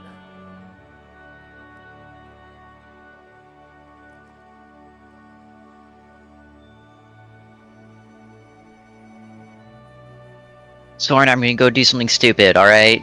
Just wait here. Wait, don't do that. Don't. The stupid things are bad. Soren, you want to fucking talk? Don't say shit about doing stupid shit with me. After Talos kind of gets the tree out of his face, he's gonna try looking again and try to figure out what's much better. 26. As you kind of peek around the corner, you see about the same thing. You see like what almost looks to be like a dragon without wings. You're not obviously, unless you do like a specific check, you like a history 21. Yeah, you'll get about the same as Milo. You are familiar enough with the draconic entities that you recognize that this thing is definitely draconic in some way, but without the wings, it's a little unusual to see. You've never really seen anything like this before, but you can definitely tell that with the fact that it seems to be emitting flames. You can kind of see from it that it seems to have some red scaling to it, and with its draconic head, like, you can definitely tell that this is some sort of draconic beast.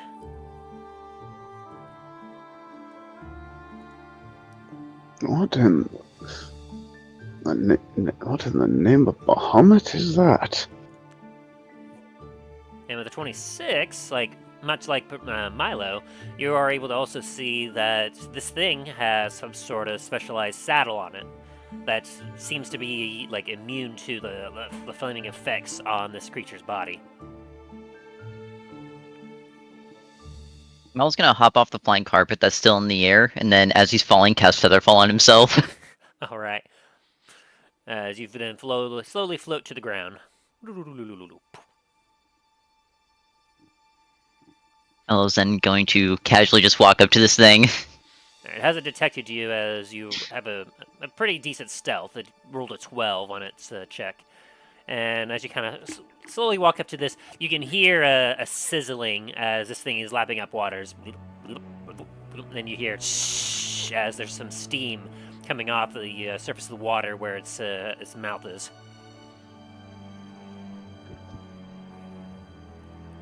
And as you're Oh, go ahead. As you get a closer look at this, yeah, you can see more of that. Like, its saddle seems to kind of go around its belly and its mid-side.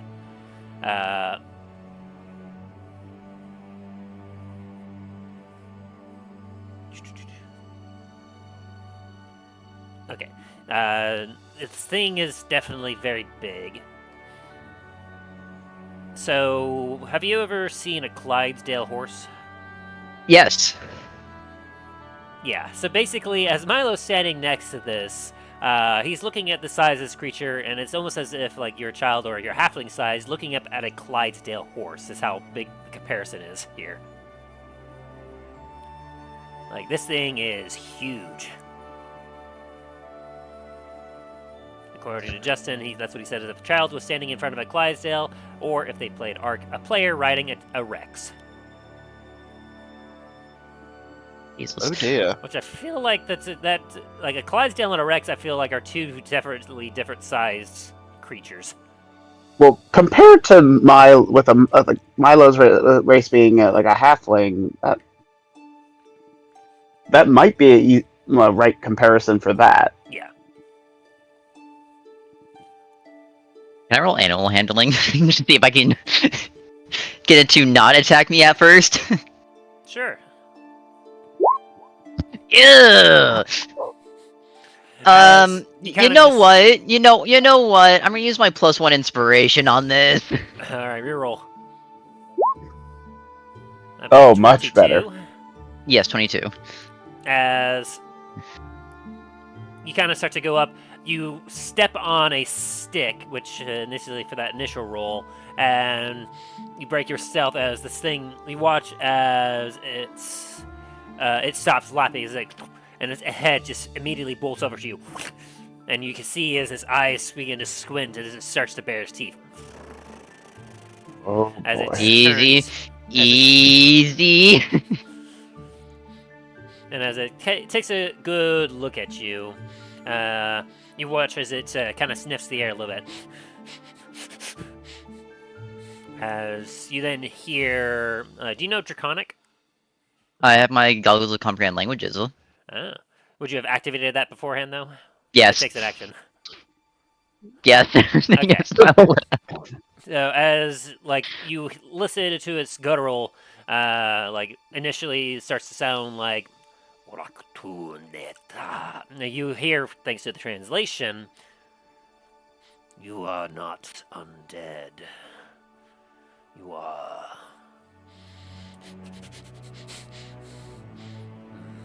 humanoid.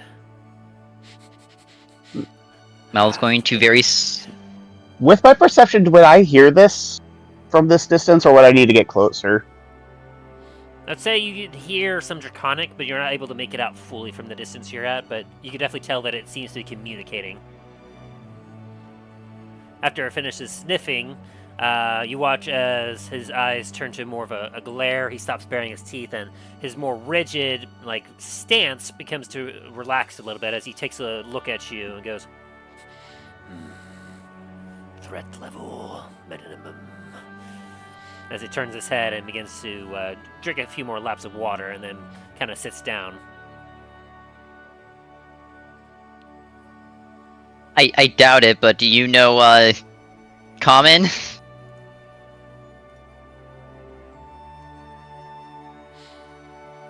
Let me roll for that. It's a good chance.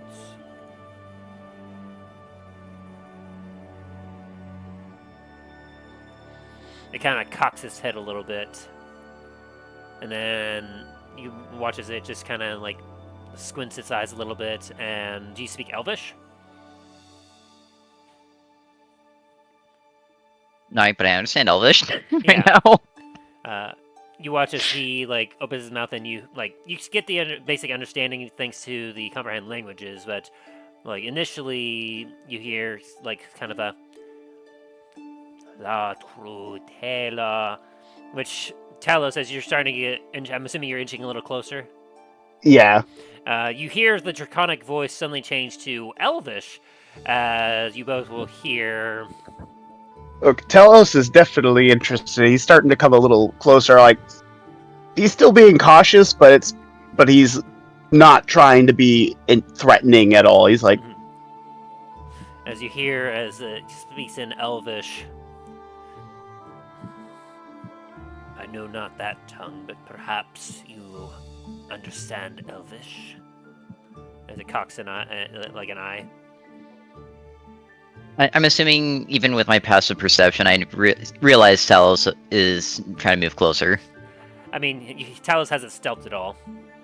Also, my passive perception is 23. Oh yeah. Oh yeah. Like Milo would definitely know. It's like I'm currently off my horse. I'm kind of like walking with it, like being Talos, very. I need a translator. Get over here. As the creature suddenly turns and looks a little more rigid again as it's staring off toward where Talos is coming, and he goes, My hand is up in sign of peace, and it's like in the old draconic, like, hail, scale friend, hail. roll an animal handling, and since you're able to communicate with advantage. Animal handling. It would be straight if Milo hadn't succeeded on his check. 20. A soft 20. Very nice, very nice. Whew, it got close. As you kind of approach and you speak, you watch as it seems to relax a little bit, looks between Milo and you as it goes, and it just says in Draconic, hail. Greetings. I am Talos. This is my companion Milo. My apologies, but I've never seen a beast as your creature of your kind before. You watch as it kind of stands up into its full body, legs outstretched upwards, as it's obviously still standing on all four of its limbs, as it's kind of just flexing itself and its muscles. As you watch as its flame grows a little bit brighter, it goes, "That is because there are few like me and my kin, my rider, and those that master those of us call us Inferno Claws." I'm gonna translate this to Milo. He says his kind are called Inferno Claws. I was just gonna look at him, tap the goggles. I understand. Oh, right, goggles, right. What has happened to your master, your rider? Have they been injured? Lost. Oh, I'm sorry. I avenged him by eliminating those undead. Undead, eh?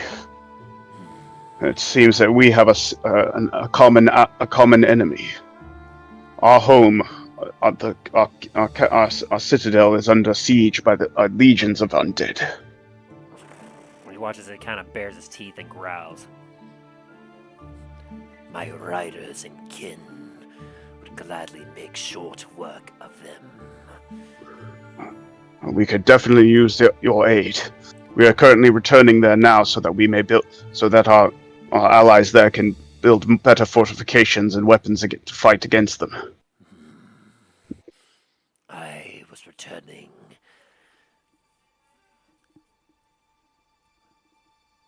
My kin and my riders, they dwell within the group known as the Ash Marchers. The Ash Marchers. Ace. We had sent heralds to aid for them. Then we had hoped that they would arrive soon. This is excellent news. Bahamut be praised. My kin, they are coming here. As he cocks his head. We had sent a letter for aid for them, in hopes that they would be able to assist us here. They were at first far off, fighting off against other undead. But if you say you serve with the Ash Marchers, then, and if they are close by, Talos is obviously he's starting to get worked up, excited. So he's his words are starting to tumble over as his mind is racing a bit of the fact that with the Ash Marchers, it's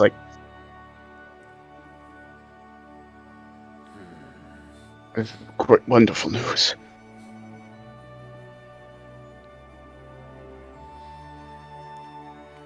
show me the place where my riders and kin will be. Yes.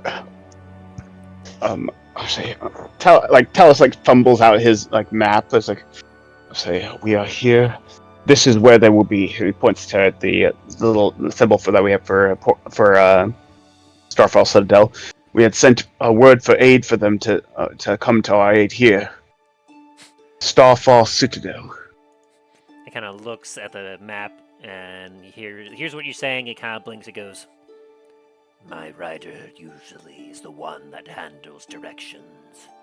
Well, we are currently heading there now. Though when we get closer, we are planning to take to the air to get through. For after all, our Cotem is currently besieged from all sides.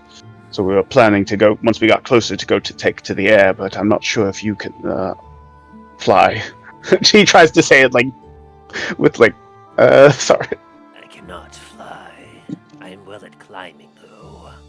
But if it is as you say, I would like to be nearby, for when the time comes that my kin and riders arrive, I will join them. Excellent. Then for now, by your leave, you can follow us, and once we get close enough where you can see it, then you will know. I will do this.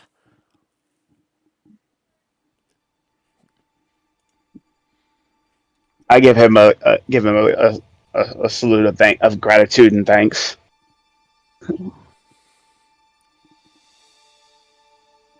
tell your friend that he's very lucky I did not pounce upon him. He almost startled me. Very well. Though he does understand you. He just does not speak your language. Though he does understand many languages, surprisingly.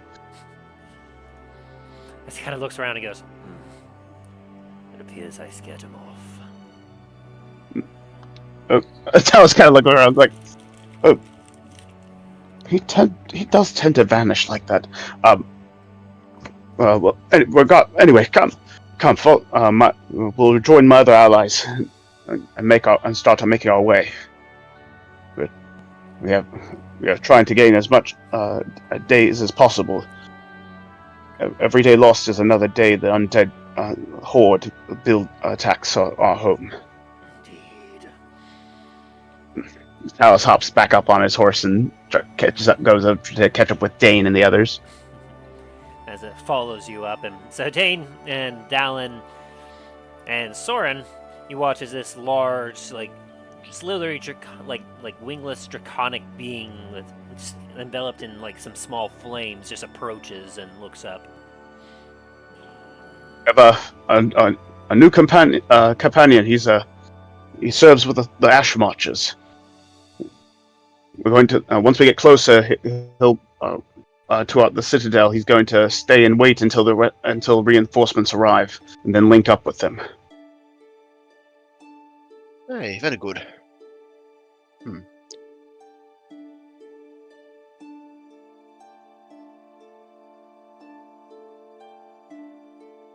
I said, Talos is he's trying to keep himself together, but he's like he like very excited.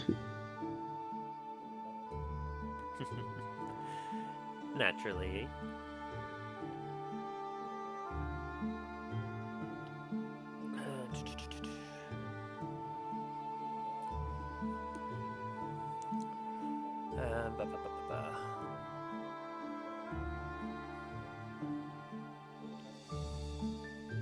Let me see my notes for this one.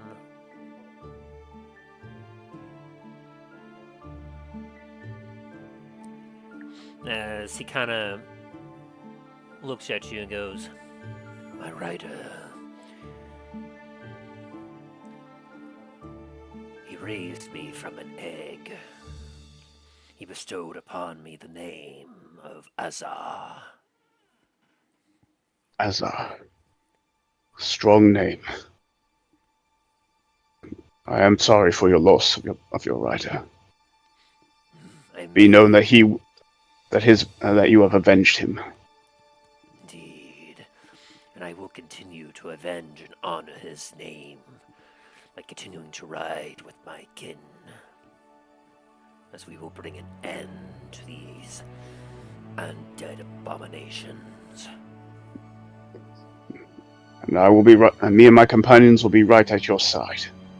These undead attack our home. They dare to attempt to destroy what we have built. Well, they will soon learn of their folly. The undead won't learn. They lack the capacity for it.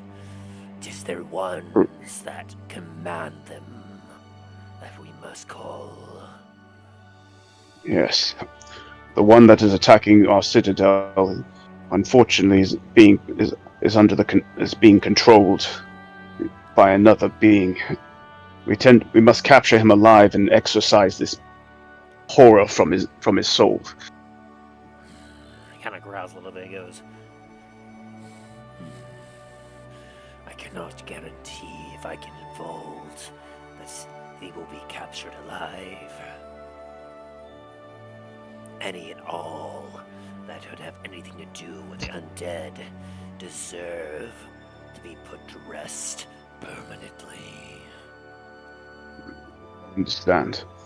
But this one is a victim.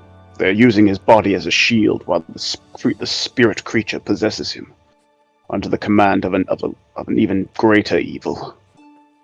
If we are able to save him, the spirit will no longer have strength to control others, and it may even lead us to the one who is the source of all these wretches.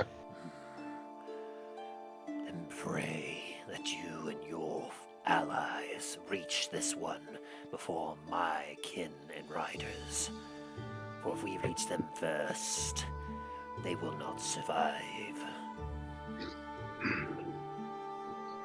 Talos kind of sighs and nods in understanding. Come, the hour is late. That is, yeah. And Talos flicks his reins to pick up the pace. Alright. And so, anyone else have anything they want to do with this interaction, or you all continue to ride through the night? Does Dallen hear him say that Draconic. if Dashmar... Absolutely, he's speaking Draconic. So he hears that the dragon intends to kill Fradnir. If they come across him, yes. Because they are with the Ash Marchers, they don't really discriminate. Even if it's someone that is, if they're being controlled, they're like, oh, they're being controlled, let's put them out of their misery. They are very direct and blunt. Think of the Brotherhood of Steel from Fallout. Alan's gonna get off of the mount, Dane's mount, and walk up to the face of the Drake. And he's gonna say deadpanned, "What's your name?" My rider. They gave me the name of Azar. You see a little bit of flames kind of like fly out of his teeth and breath as he says it. You can, no check needed, you can feel the pride just dripping off this creature. Noted. As there's a disgust and anger in his voice as he walks away. Apologies. The one that we speak of that is being forced to do these deeds is his brother. So you understand why we wish to try to free him from this possession, but rather than have him destroyed.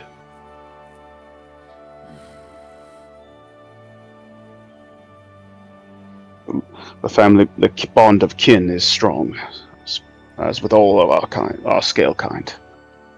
I could smell the blood of kin within him. I could understand.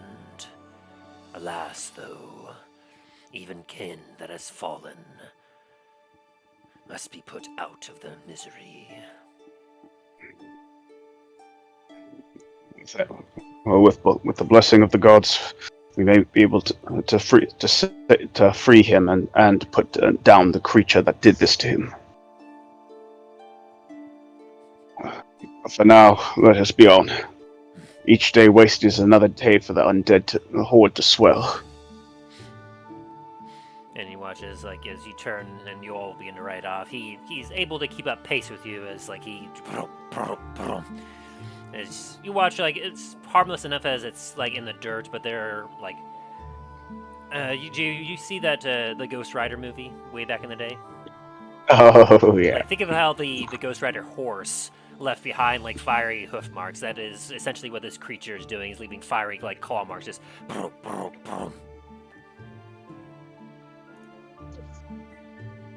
Nice. He continues to ride alongside all of you. D&D work on this at the same time.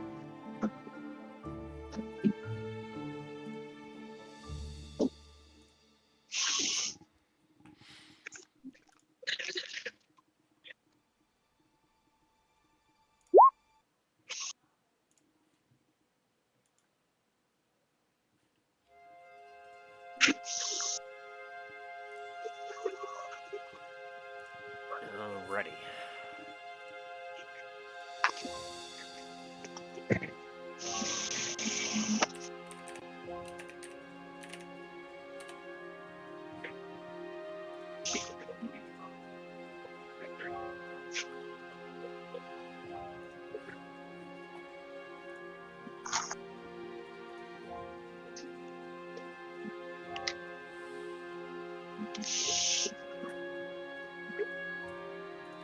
One of you, as you continue to ride, you can just, like, feel exhaustion, like, beginning to, like, as you continue to ride for several hours, exhaustion is starting to settle in, but you're able to still push through it. Let me double check the rulings on traveling past the normal. I believe it was, like, for every hour, you have to roll some constitution checks. If I remember correctly. Pretty sure. There we go. Travel pace. Okay.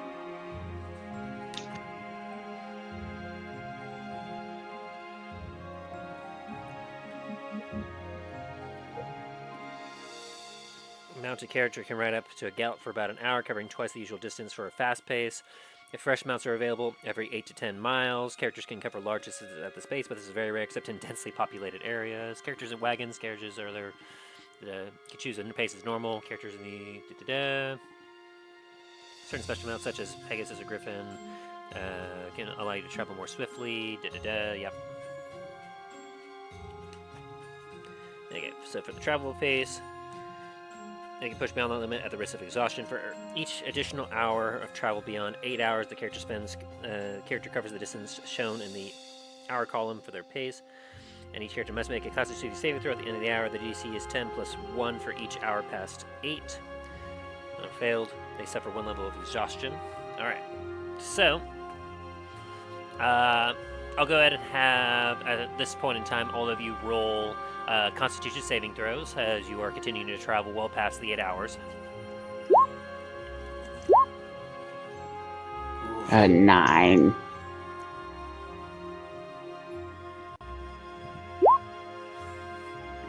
Alright, so Soren and Dain and Dallen, 3 characters. You all, while you're feeling tired and sleepy, you're able to hold out as you're just continuing to ride. I'm going to use one of my luckies to re-roll that. Alright. Of course. And how close? Oh, sorry, interrupted you. Yeah, nah, that. Yeah, unfortunately, Talos says, like, you try your best. Like, you did a lot of combat earlier, and, like, you've had a very big day. You're feeling sleep weigh heavily upon you, and, like, you're not passing out, but you do suffer a point of exhaustion as like you continue to ride hard. And Oh, Milo, while you aren't physically exerting yourself, you are mentally exerting yourself to keep mental control over the flying carpet, ensure that it doesn't, drift in another direction. And so you also will suffer a point of exhaustion as like it is getting quite late and the strain you're putting on your body is becoming a lot. Understandable. And now I will, if one of you could roll me a D100. Unfortunately, at night, encounters at night are extra likely as evil creatures and whatnot can potentially plague the nighttime. It is more dangerous to travel in dark.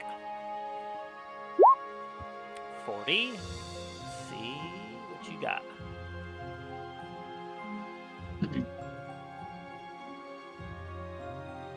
Show me what you got.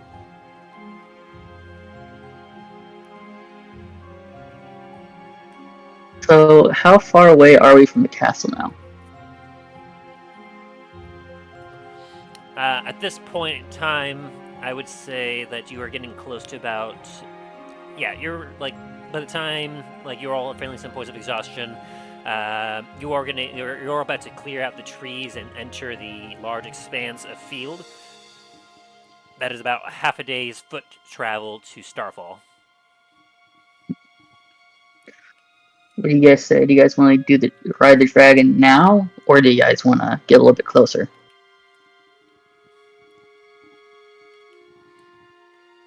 Probably have to wait until see what this encounter is. Yes. I'm getting a little bit ahead of myself. Yeah, Talos is like, oh.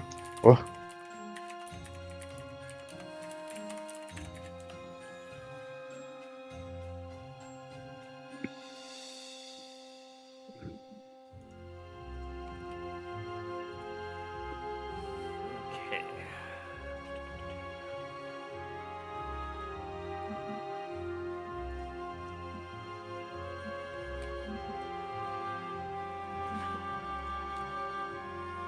As you all continue to travel, some of you suffering from exhaustion, all of you are traveling, especially like with the light being emitted from the Iron Claw from Azar. All of you are really feeling it as the night gets late, and morning will be coming before too long. But as you all begin to look around, you swear you are seeing things. You see shadows moving around you. Talos, you initially, you're starting to feel paranoid as you fear that some of those shadow creatures may have followed you into the woods and could strike at any time, especially as you remember how it felt when your strength sapped away. Those of you with points of exhaustion will need to roll a wisdom saving throw. Oh, God. Oh, boy. Not 20. Ooh! Oh, Using my lucky to re-roll that. That's much better. very nice. So I'm down to only one lucky now. Alright, and those of you without exhaustion needs to roll a wisdom saving throw. Ready? Alright. You already ready? So both of you will pass. Milo, as you take a look, especially as you are flying in the air, you can see some of these shadows moving. You can kind of shake your head as you're like, no, it's nothing, it's nothing. As you continue to focus on the task at hand. Talos, as you're getting a little paranoid, you start to like hyperventilate a bit. You're like, as your eyes begin to dart, as you start to be like, they're all around us, they're about to strike, they're about to strike. But then you kind of stop, you calm yourself as you're riding, and you begin to take out your sunblade real quick. Like I start to reach for it. Dallen is fine. Soren is not fine. And Dain is really not fine. Oh, and no. Soren, you get very skittish as the dancing of lights and with the pressure of everything around you, your eyes are darting all over the place as Soren will suffer a point of exhaustion. Just trying to keep an eye out as he's from paranoia. And Dain with a nat 1. Let me do a quick check here. Ooh. Yeah, I'll need you to make me a second wisdom saving throw as you will also suffer a point of exhaustion as you are now starting to panic a little bit as you feel unnerved by like you don't know how many are surrounding you. So give me one more wisdom saving throw. Ooh. But you get saved just in time as you're about to start lashing out at the trees around you and stopping your advance as Talos brings out a sunblade and shines sunlight in the area, dispelling much of the darkness around you as you all kind of catch your breath a little bit as you're like, oh.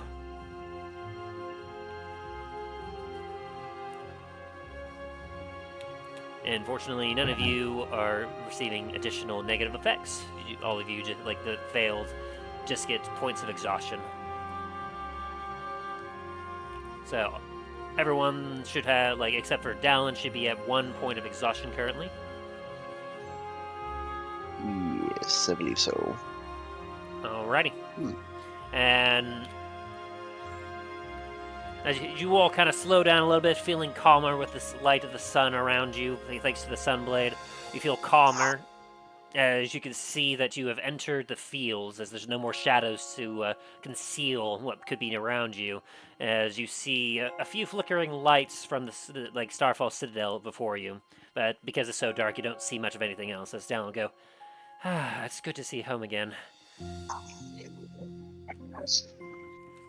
How far are we? Talos is like just looking out at the dark like the fields, like just knowing that things that is probably just like out there. As Arzar will kind of look at it and go, so this is the place where my kin will be arriving.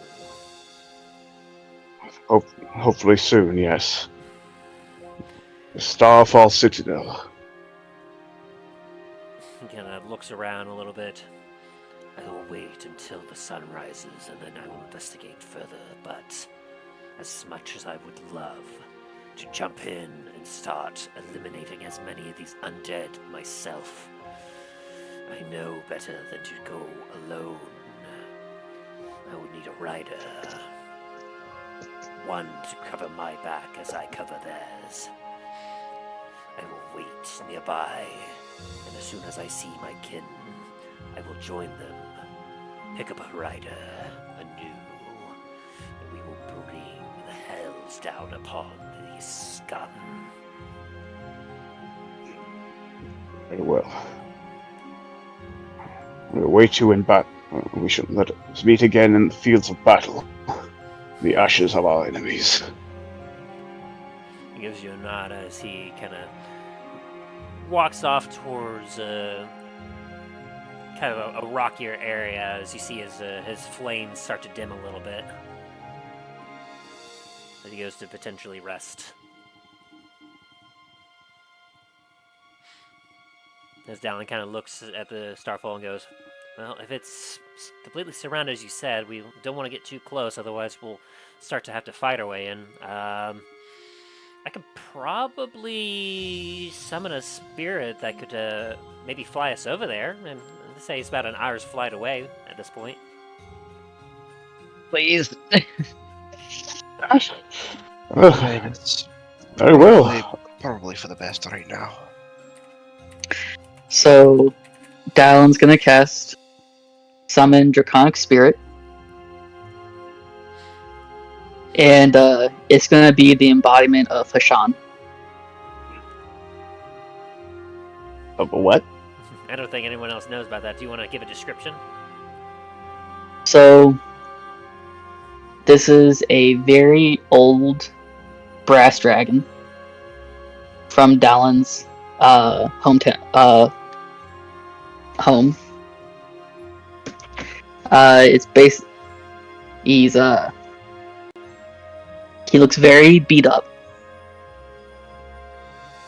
and really, yeah, that's like the best way to describe him. His personality, he's a wise man, basically. Kind of like the old wise has lived a long time dragon. Yeah, he's the one who leads the whole entire his clan. Ah, okay. He's a very hurt, damaged brass dragonborn. Not brass dragonborn, brass dragon. You watch as it kind of like looks and bends its head down towards Dallen, but it doesn't speak.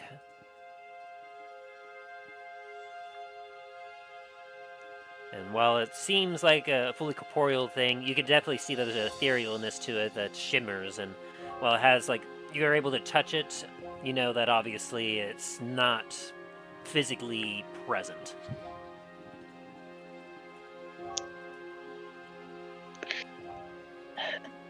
Hello. Did think that I'd be ready to see you, but guess not. We need to get to that castle. We need you to fly over there and have us ride you. It nods its head as it kind of crouches down and lowers its wings.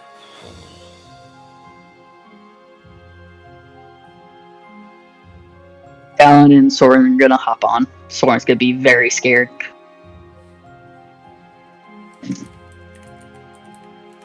Poor lad. He doesn't know what's going on anymore.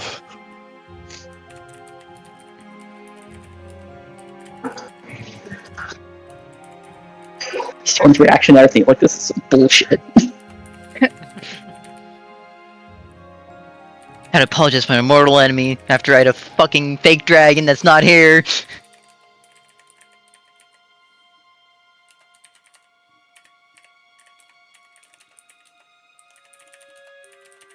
Soren just looks at Dallen while he's casting the spell. Them's a lot of words, magic man.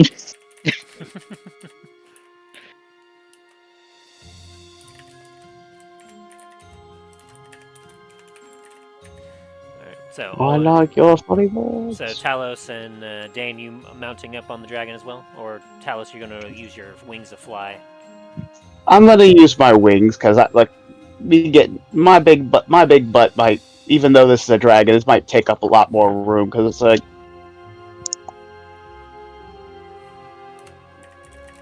Talos a big boy. He take up a lot of space.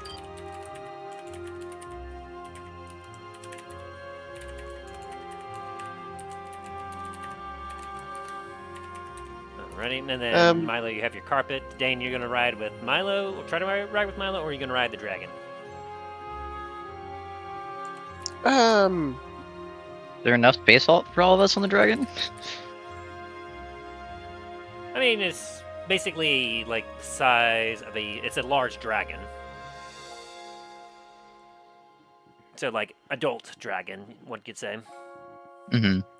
So it could fit quite a few people, but obviously, like, you on the flying carpet would be able to match it for its speed, give or take. The same with Talos with his wings of fly. And if it's just Milo and Dain on the carpet, then he could fly with you. Otherwise, he'd be able to fit on the dragon, so with two small creatures. Well, I guess one small creature, one medium humanoid. He'd be able to also fit on that.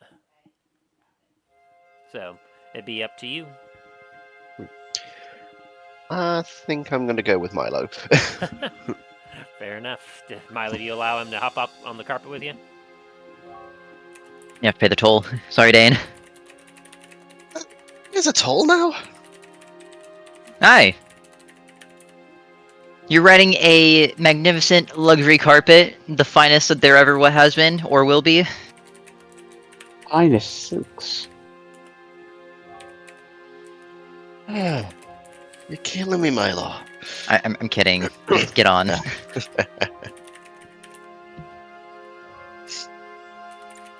You hear the jingling of gold. This is like,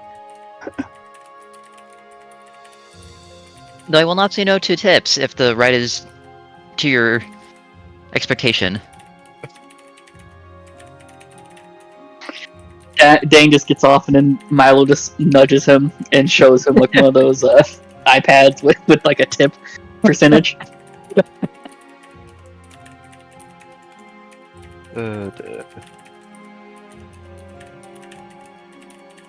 Merce transforms into a stone tablet that has just like written on it 15, 20, 25%. we're progressive here. Mervs, you're not helping.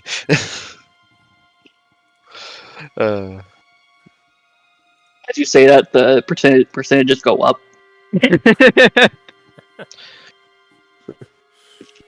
Well, that's just rude.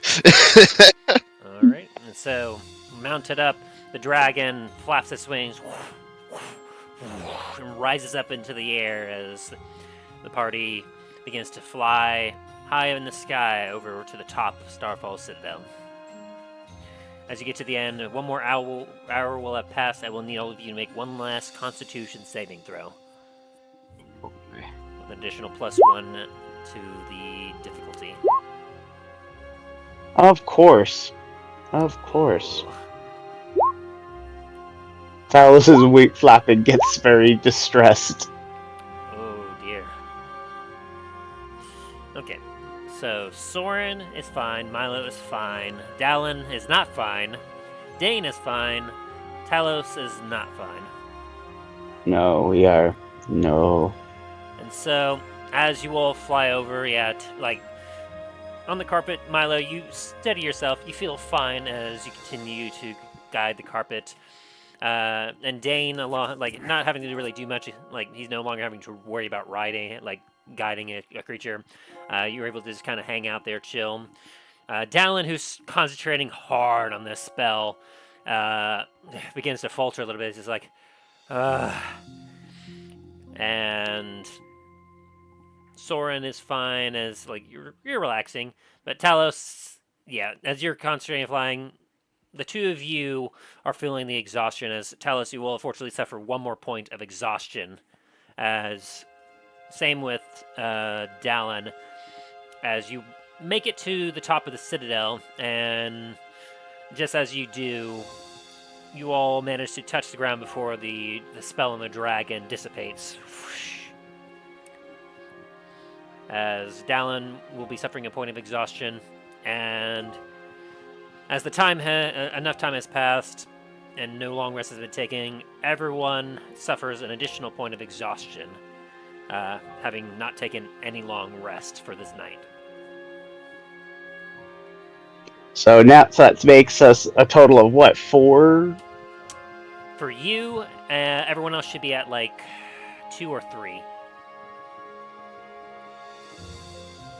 Because unfortunately you failed the last one, Talos. You are insanely exhausted.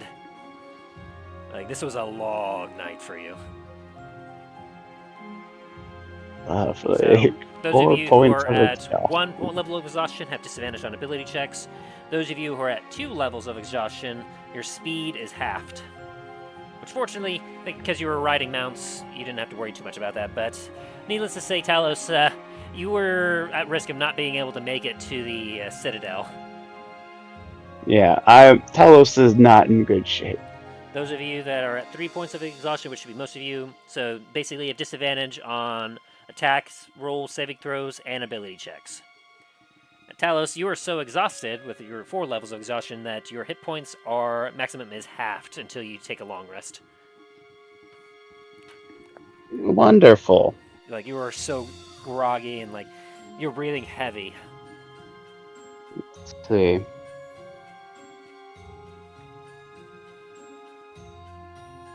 But you were able to, through the night, make it all the way to Starfall as the sun is rising, and you're able to get a good view at the undead that surrounds the Citadel from up here. Stanley goes, "Oh wow, this is a little overwhelming. There's a lot of them." Yes. Talos is... I think we all could probably use a rest. Some of you aren't looking too good. Talos, you're still suffering from quite a few wounds, aren't you? Yeah, so Talos is kind of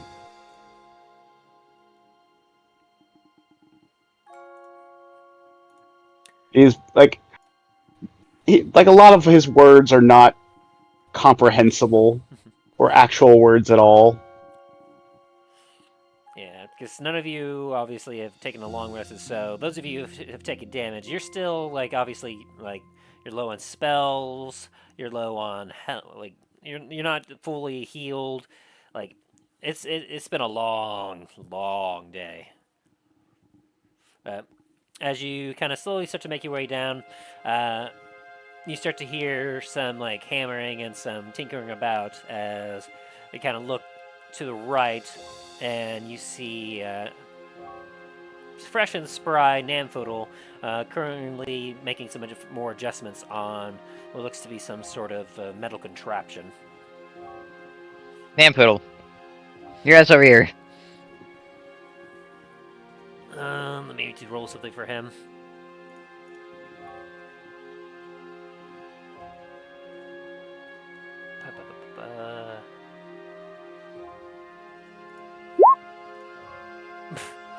I'm not expecting that. As you suddenly come out, you watch as he jolts and you hear a loud clang as he bangs his head at the top. As you hear, "Son of a bitch!"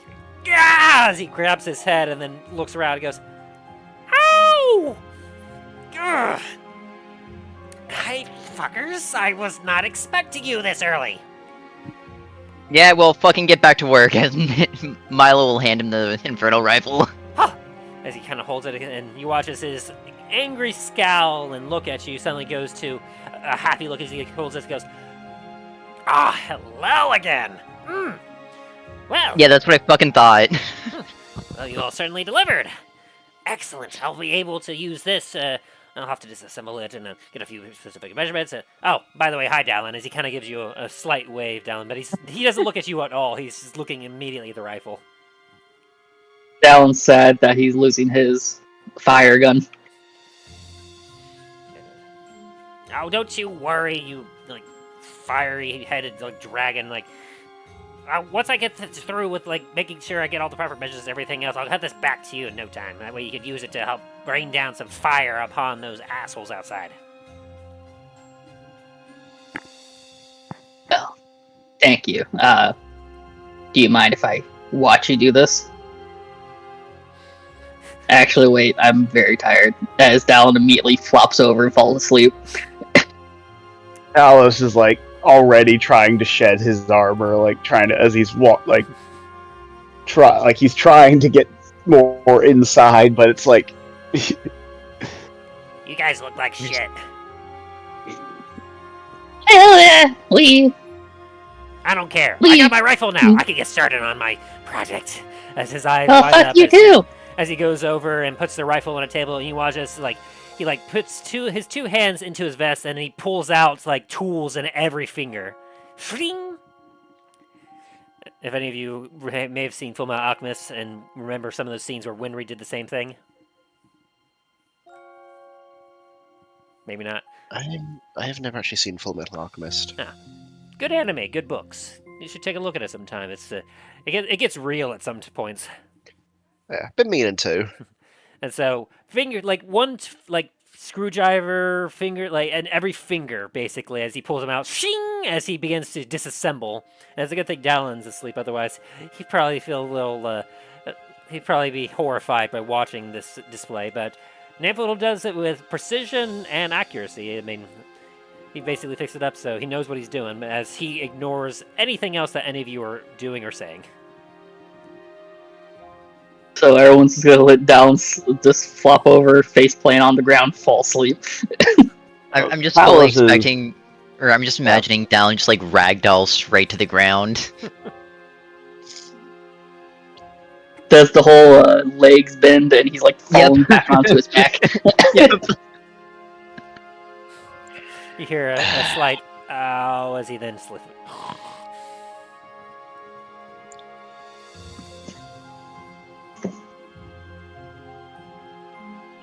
Yeah, Talos, he's not paying attention to anyone. He's just like zombie. Like, Okay. So do all of you go down to your rooms to go and take a long rest? That's what Talos is doing. Like, it's like a beeline where Talos is like. So Talos, Dain? Yeah, Dane's gonna go back to his quarters. Alright, and Soren? Soren is probably gonna be.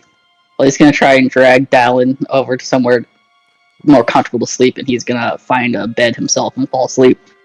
Well, actually, no. He's gonna lay down on the mud and fall asleep. I was about to be like, you all might want to check if Soren's a mimic or a doppelganger, because he just said bed.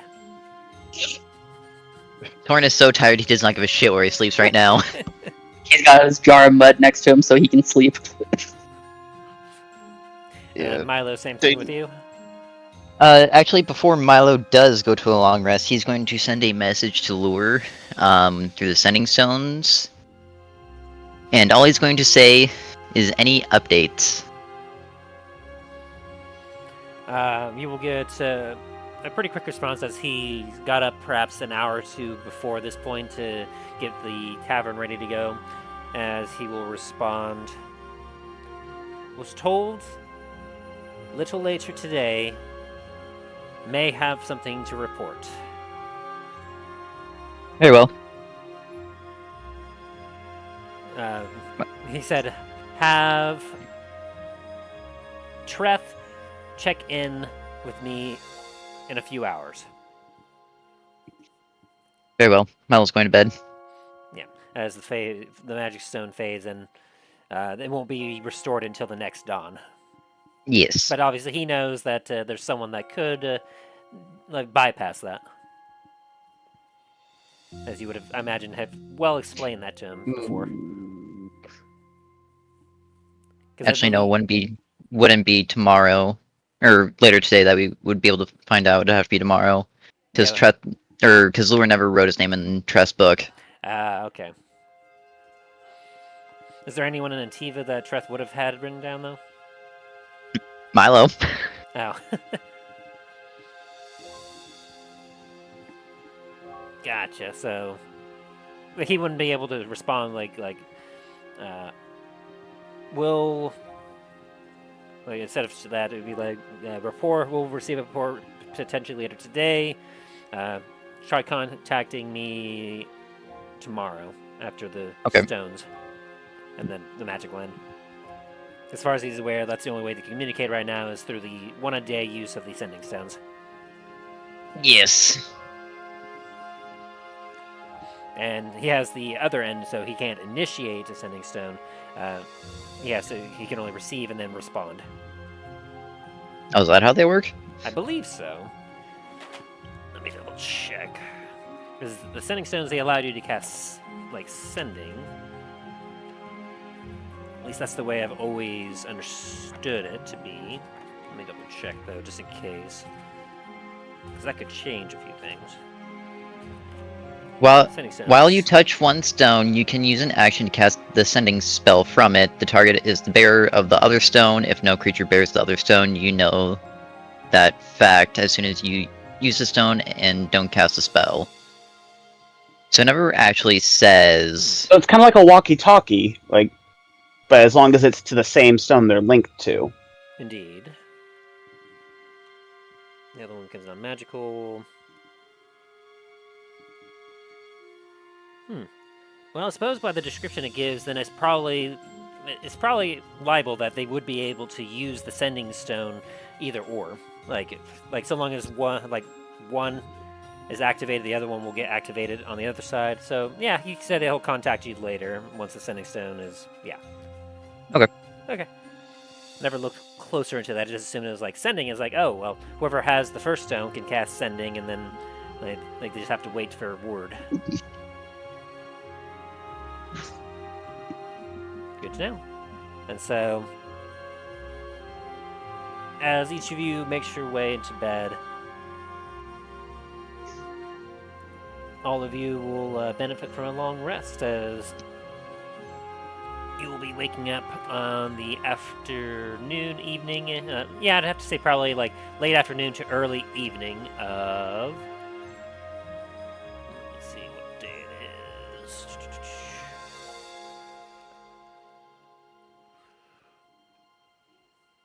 Nope. There it is. Day 6 of Marpanoth. Oh boy. Alright, and with that, I would like to get us a bathroom break real quick.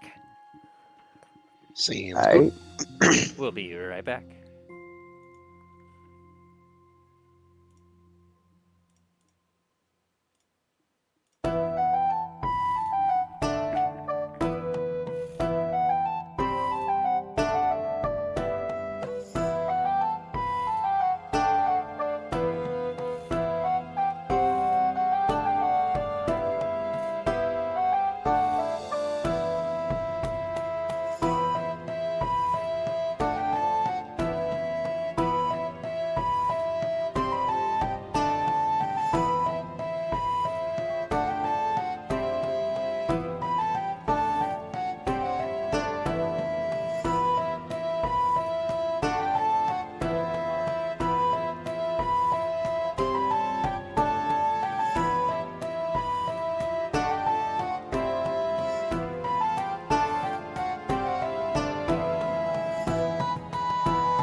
30.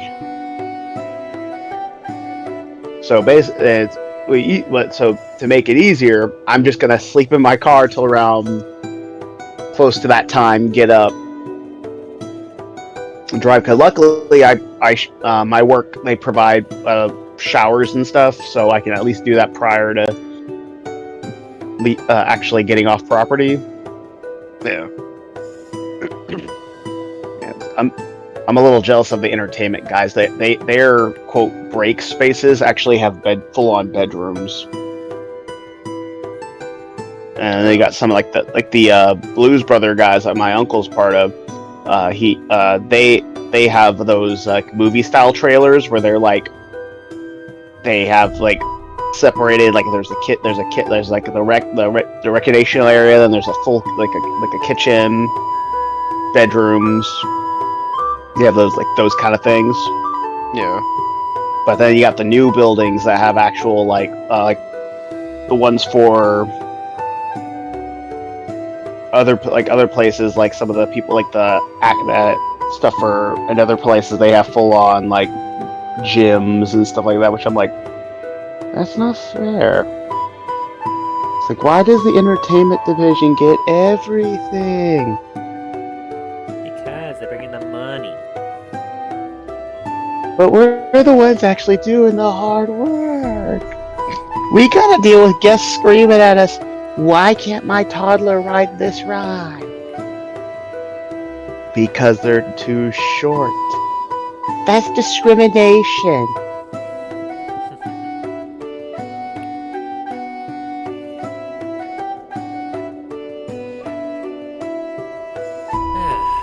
So, are we all returned? Believe so. Let's see, it sounded like Shax. I got Aaron. How about Ryan?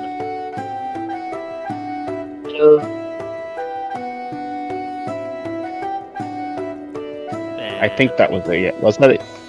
I am here as well. Perfect. To alcohol, the cause of and solution to all of life's problems.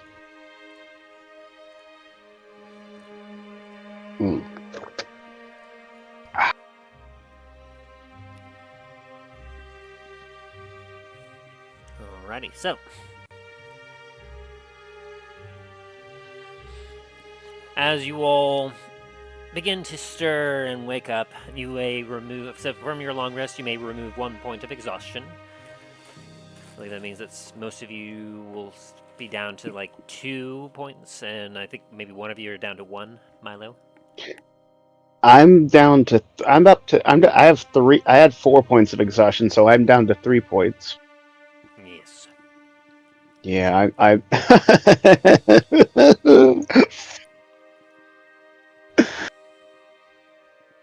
Yeah. I only had the 1 point of exhaustion. Lucky bastard. Yeah. Yeah. Soren and Dallen only had 2, so now they only have 1. You'd think dwarves would have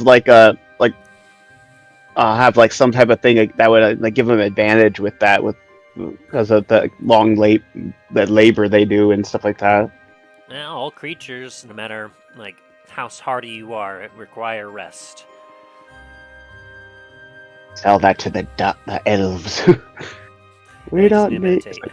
But they still have to It's meditate like- for at least 4 hours. True.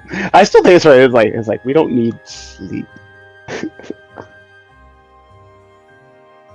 It's like haha. It's like lowly creatures.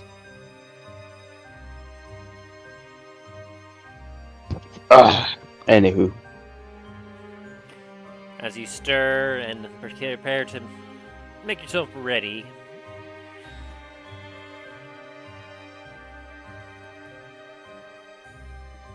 those of you that leave your quarters, well, I guess, what is the plan as you all kind of like, I assume after you get your stuff together, after your long rest, you head over to like the mess hall to get some food. Yes.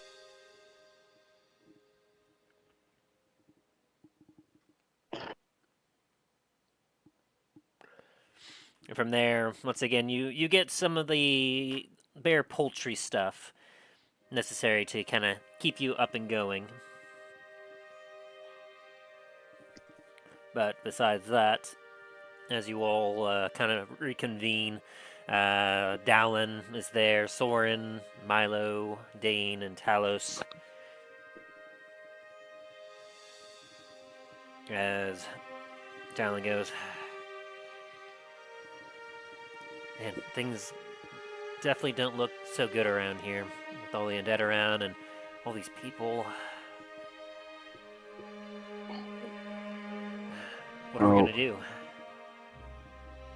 Oh. With any luck, we can see if we can locate it.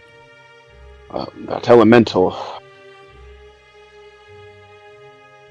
And get its core back here.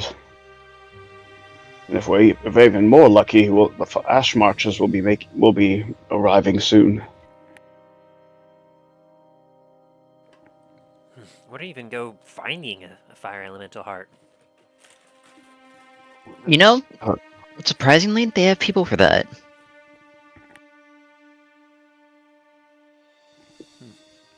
Yeah, I After be surprised, but knowing it's you, Milo,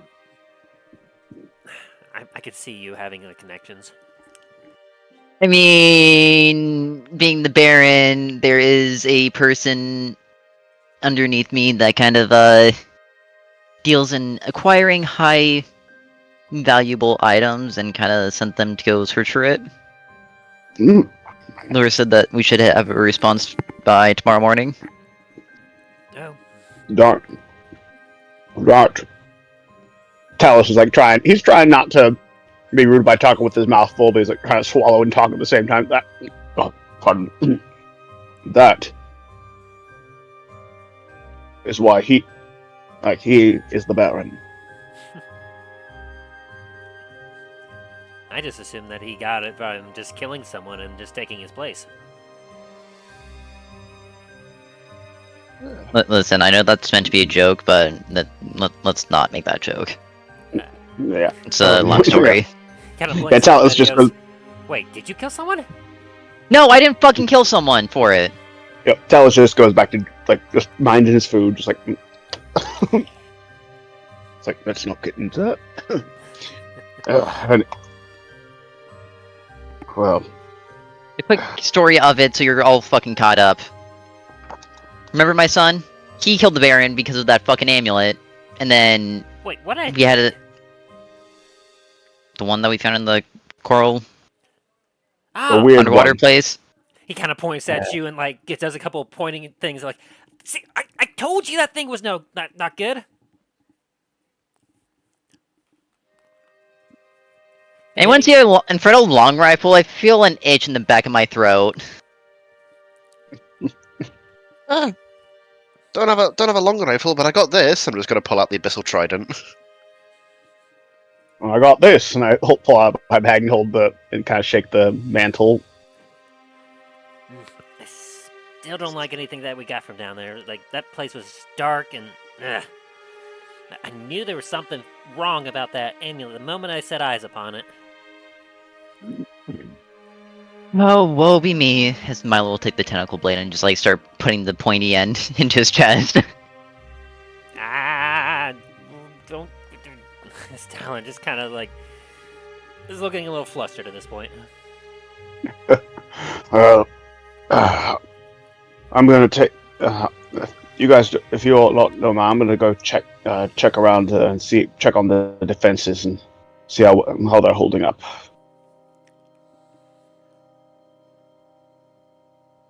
Hey, sounds good.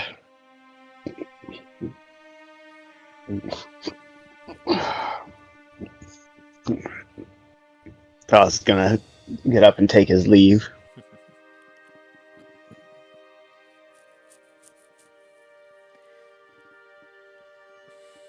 Alright.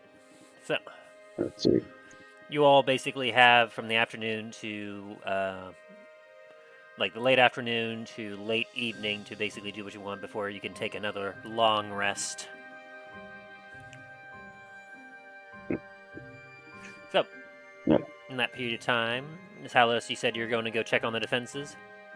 Yeah, gonna see how they're holding up, how well the hallowed spell that I placed, if that's still doing what it's doing, and see how they're doing on the ramparts and everything and other defenses.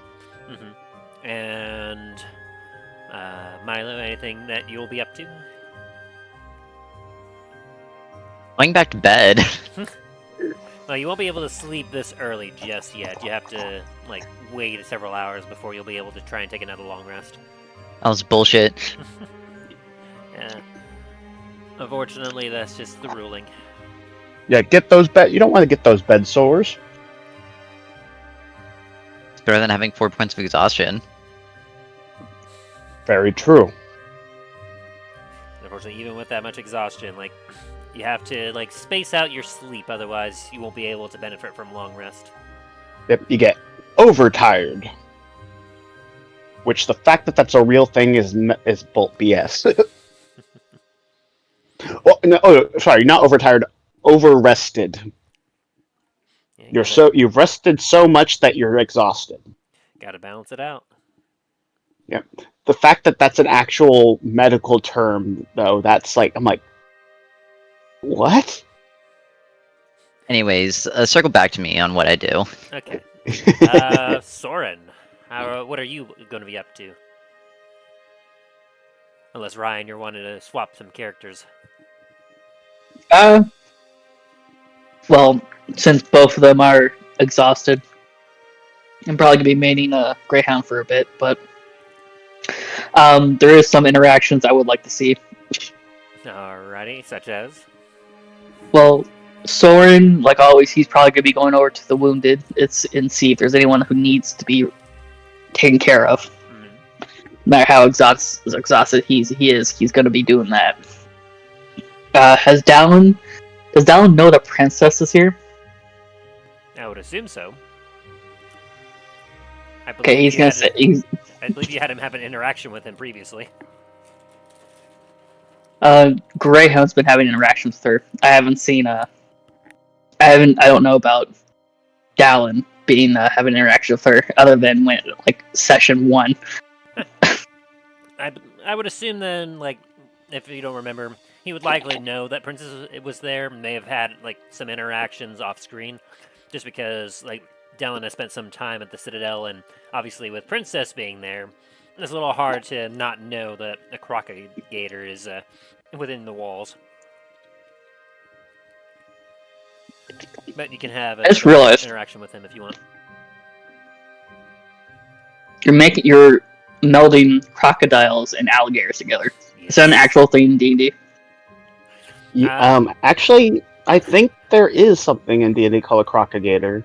Let me pull up my book.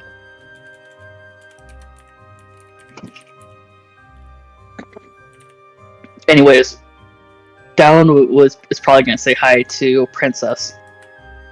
But if any interactions happen, any sieges, I'm going to be playing as Greyhound. The other two are probably going to be resting. Sounds good. No, I just do Crocagator to combine alligator and crocodile. Just to be kind of is it a I have on my from what I have on my D&D book here for the home, it's a list of D&D homebrewed creatures that a Crocagator was used.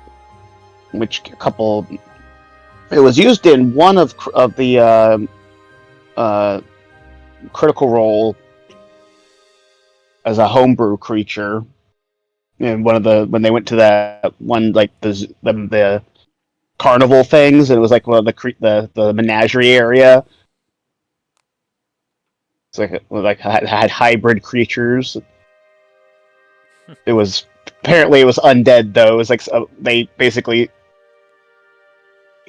fused things together that shouldn't be fused. Naturally. Gotcha. Yeah. So, where would Greyhound be at this point in time?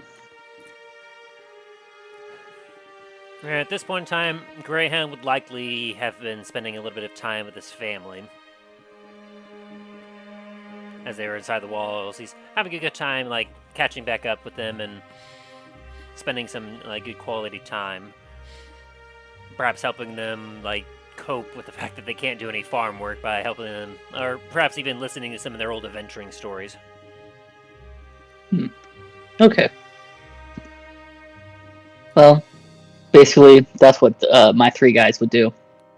Dallen would probably say hi to Princess, spend most of his time over there, and woodworking. Soren would be helping wounded. And Greyhound, I would have Greyhound at the ready for any attacks, as well as, like you said, he's hanging out with family. Mm-hmm.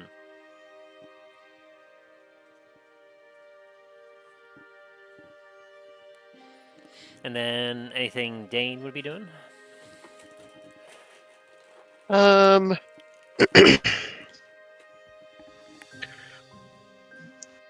Probably just gonna help around the Citadel where he can, and just take it easy for the day.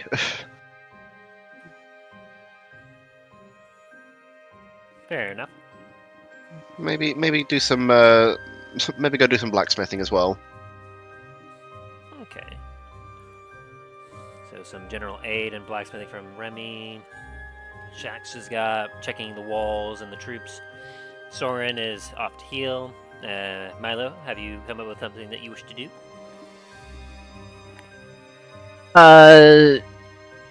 Even though he's probably not gonna like it, Milo's gonna be thinking down at Namfoodle's shop, seeing if there's anything he can help out with, which I doubt, but you never know.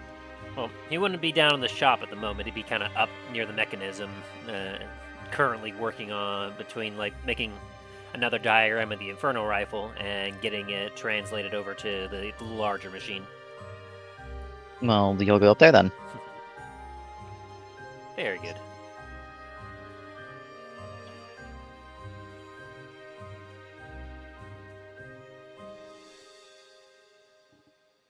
And so, with that, Soren, as you proceed to kind of like you're sleepily like go around between some of the wounded, you can see that there's not nearly as many wounded as there was on your last trip here. It seems a lot of the ones that you helped are still doing all right. Not to mention, like the severity of some of the wounds aren't nearly as bad. As for the reason why that could be, you could wager some guesses, but at the very least, you're happy to see that there's not nearly as many wounded as you proceed to help some out. Roll me a medicine check.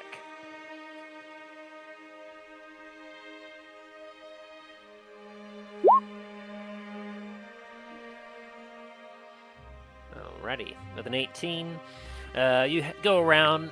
As Varys is also very happy to see you, he's still tending to a lot of the wounded.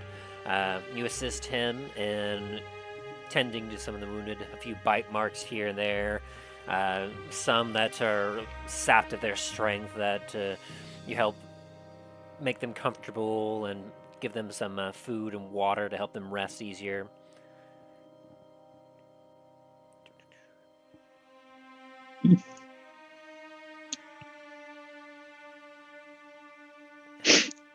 Can I say, like, if there's anyone who's knocked out or something, him doing a help action to help bring them up, or like using a spell to bring them back up, like a ethereal bony hand comes out of his palm and he just jabs it into their chest.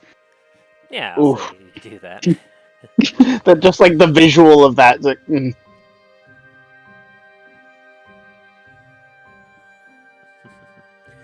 And so Varys is very happy with the assistance, and Soren will be able to help bring up a few more troops to help with the defenses of the walls. And Remy, as you kind of head to the blacksmithing shop, as you take a look around, you can see there's like many of the menial tasks and chores around are being covered by the common people, as often there's many people that are just bored out of their mind and are willing to help make everyone's lives more comfortable within the Citadel while they're being trapped there by the siege. And so you're able to get to the forge and do some work. Go ahead and roll me a smithing tools check. Sounds good. 23. 23. Yeah. You can see that there's a lot more like pieces of armor as well as some weaponry that have been damaged in your absence. And there's not a good dedicated smith just yet to keep up with all that. So you're able to do some good work for the time that you're awake, repairing and mending quite a bit of chainmail and some a few bits of plate mail here and there in order to make it all more serviceable once more to help the troops. Seeing as there is a bunch of the commoners in there as well, would I be able to also not quite actually tutor them in smithing, but could I like show them a little bit about it and give them more of a little bit of a helping hand, so they can keep this armor fixed while I'm not here? Do a persuasion check. Persuasion. A 12. Most as you're kind of going about and inquiring if any would be interested. You don't get a lot of responses. Many of them like are farmers by trade, a few of them traders, some of them many of them aren't craftsmen. But you do happen to get a younger individual, perhaps like perhaps a young man who maybe just grew up from being a child. Is all like, yeah, you know what? I'd be kind of interested in maybe learning something more about this. I don't know if I'm ready to make it my career or anything, but it's better than just doing nothing. Show me what you got. Hey. Then I'm just gonna. Would I have to make another check, or would the 23 carry over on that? Well, the 23 allows you to do your craft and do all the repairing. As for sharing some of the knowledge that you possess over to another, that would require more of an intelligence check. All right. For that, I would have to say probably history. Alrighty. Okay. With a 17, let me roll something for this individual, see how receptive they are. Okay. It is good that you got such a high roll, because their intelligence was not that great. But as you kind of are working, a lot of this, there's a lot of complicated techniques. I mean, you've got a couple hundred years of smithing experience that for a couple short hours you're trying to relay at least a fraction of that to this individual who has no experience at all. You do the best, all things considering, to relay as best you can and simplify some of it, that you feel like they could potentially make a few nails, but when it comes to taking care of armor or anything else, they would be able to help keep it clean and help do some very menial basic squire duties. But aside from that, they're nowhere close to being able to actually handle the heat of the forge. Nah, that's fair. But you have started on a journey, and especially with the 17, they seem they seem a little enthusiastic about perhaps learning more later. Very good. And Shax, as you kind of make your way to the wall, you can see as Kathos is there, and he sees you coming and greets you very heartily. Ah! It is Talos Shax. It's good to see you, friend.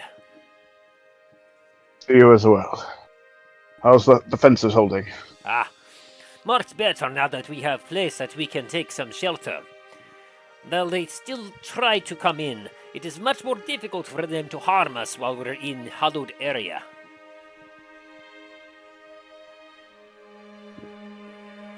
Their attacks oftentimes miss, but they do still make connections from time to time. They don't like being in the area, but they still try to chase us off whenever we take guard there. We don't try to remain up on the wall proper too terribly long, but what you have done has been great. Unfortunately, it is a small area compared to the rest of walls around Citadel. And while this is the main gate, There are some that still try to bang up against the walls, and we try to chase them off as best we can, but it is not easy. Have there been any major attacks or incidents since we've been gone?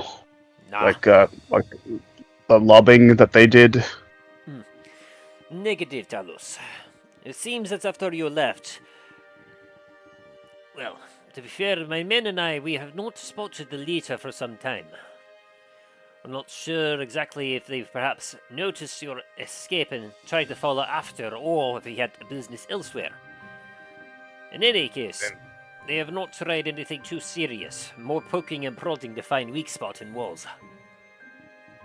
Well then, I'd suggest making sure that everyone is prepared for a more drastic assault, especially now that we have Dallen. While we were there, I found out that a poorly destroyed note. They apparently missed throwing it into the fire. That they were holding him there, and planning to whoever was they were corresponding with was planning to return in a few days' time. Most likely, that's where their leader might have gone to check and ensure that Dallen is still there. At least there'll be one less floating fiery skull and a metal golem. I think that's what it was. It sounds like you had quite party greeting Dallen. Yes, but Talon's kind of like leans up against the stone just to kind of take a little bit of the load off. He's like, we knew we couldn't waste time resting, so he's like, just the look on his face of like, I didn't pretty want tired. to offend, but I was noticing you seem to be very, very tired compared to last when we spoke. Similar to how when you spent all night casting Hollow, I was quite exhausted myself. Yes, a similar thing. We rode without sleep. We were wanting to make as much time as possible to ensure that they had more time to work on his project for the defenses. I hope in a few more days we should know be able to find the location for another piece, the final piece he needs to power it. Very good.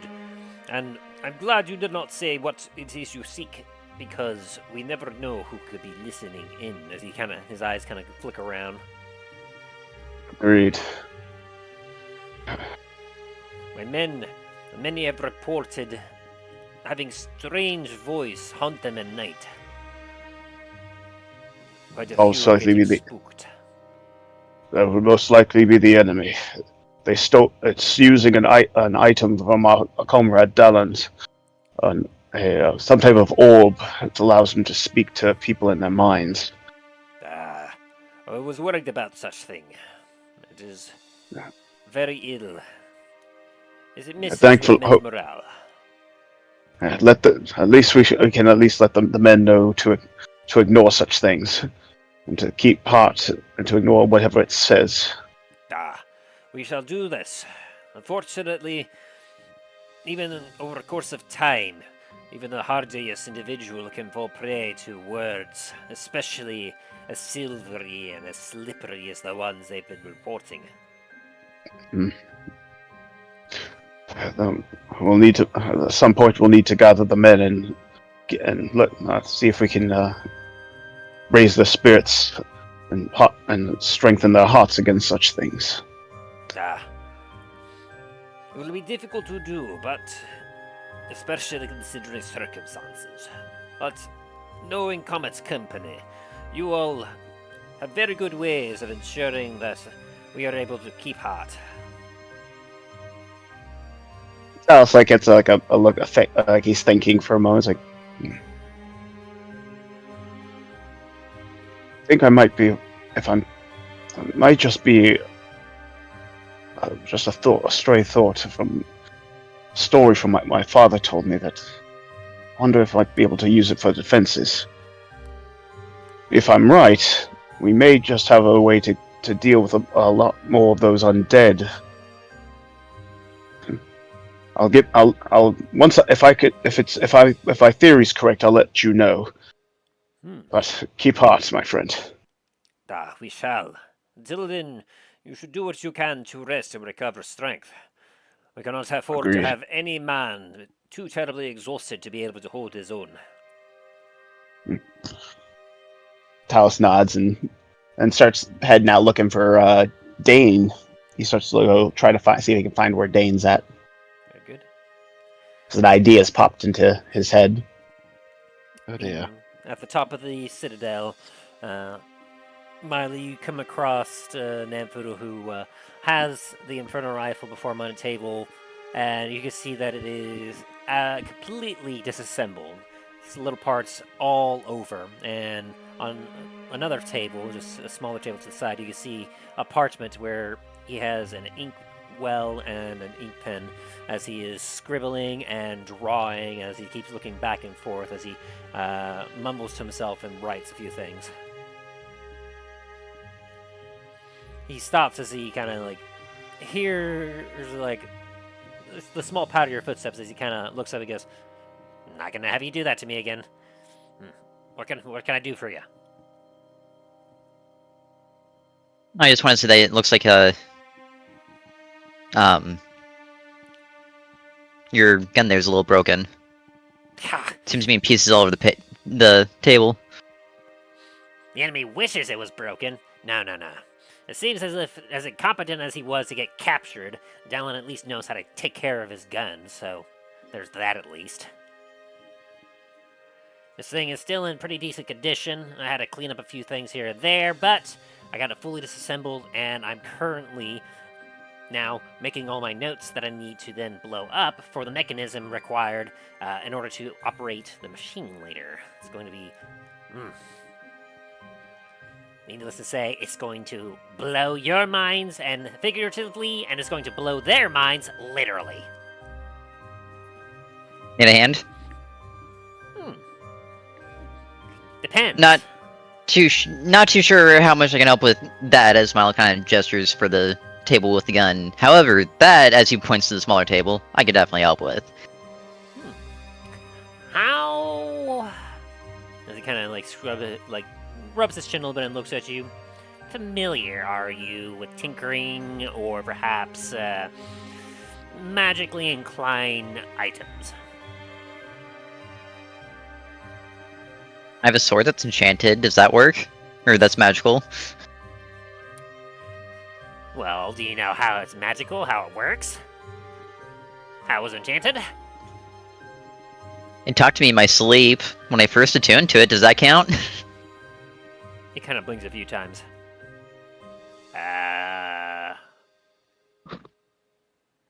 It talked to you. Here, you want to try? What, talking to a sword? That's absurd! You know what? Just to get you to fucking understand what I'm talking about, Milo is going to unattune to it, hand the sword over to Namfoodle, and tell him to attune to it. And which sword are you handing over? The Defender. The Defender.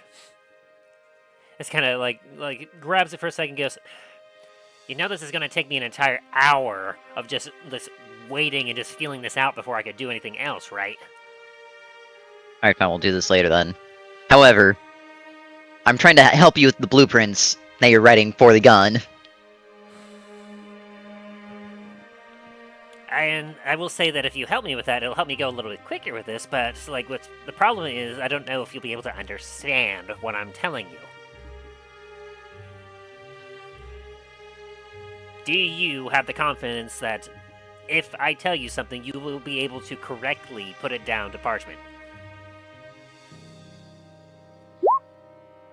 Namfoodle, listen. I have forged documents all over the country, all over the fucking world. I've made blueprints of multiple fucking taverns. Down to the fucking minute details. I think I can handle a gun. And he kind of pops you a grin with that. I suppose we'll see about that. Well, as he kind of hands you a separate piece of parchment and a pen, he goes, in that case, go ahead and transcribe the process that it would take to make, as he kind of like sits there and thinks about it.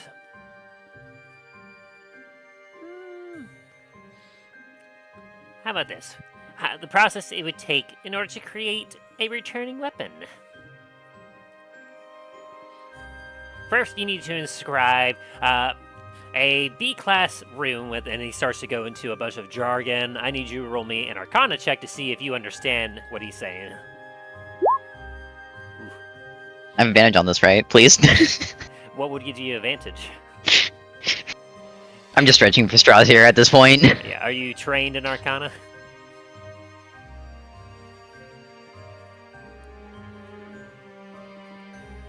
I'm gonna take that as a no. You know what, Nampoodle? Give me 10 minutes. Let me go take a quick little nap. I'll be back. That's what I thought. As he kind of goes back to what he's doing and starts to write down some more measurements and whatnot. Oh, and after Milo does a short rest, he will go back and do it. Alright. During your short rest, Talos, you managed to make your way over to Dain, who you see is kind of in the middle. Like, he has a little person with him, like little compared to you. They're like probably 5'8", 5'9", very young looking, as he's diligently watching as Dain is working on some arms and armor. As you hear ting ting ting ting, and he pushes on a a fan blower thing. Is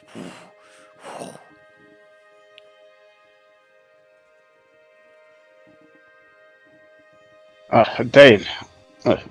I see you have a apprentice. I guess you could say that.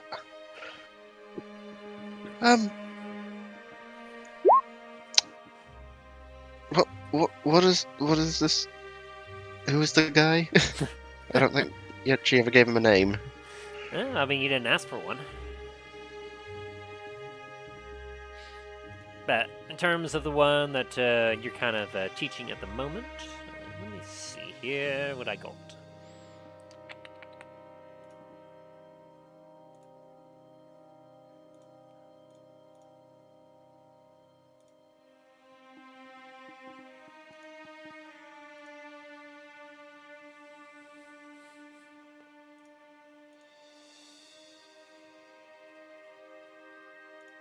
Not that one.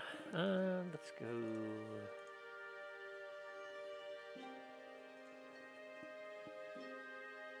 Yeah, we'll go with that.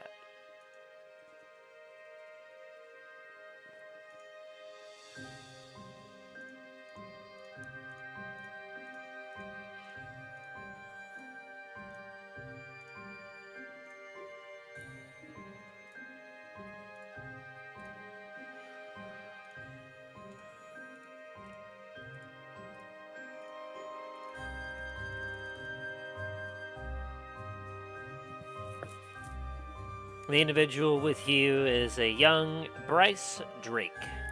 He's a half-elf. Got short, straight dyed blue hair and blue eyes. Rugged pink skin, standing about 5'8". And I mean, he's got a massive build. Like, you could tell that he probably was like doing some farm work before being stuck up here inside the Citadel. He's got a sharp, forgettable face with a long, spotty beard. Hey. Seems as he hasn't had a chance really to upkeep his looks, both from the farm work as well as the fact that there's not a whole lot of available bathroom space within the Citadel with all the people in it. No, that's fair. Oh yeah, Talos, this is Bryce. Been trying to impart some knowledge on blacksmithing, mostly so we can try and get more hands to help out around the place. You've been taking well to it. Hi, Mr. Shax, sir. I've been doing my best to keep my eyes open and learn everything I can from Master Dain here. Well, you found a very good teacher, my young friend. I give him a good pat on his shoulder. It's like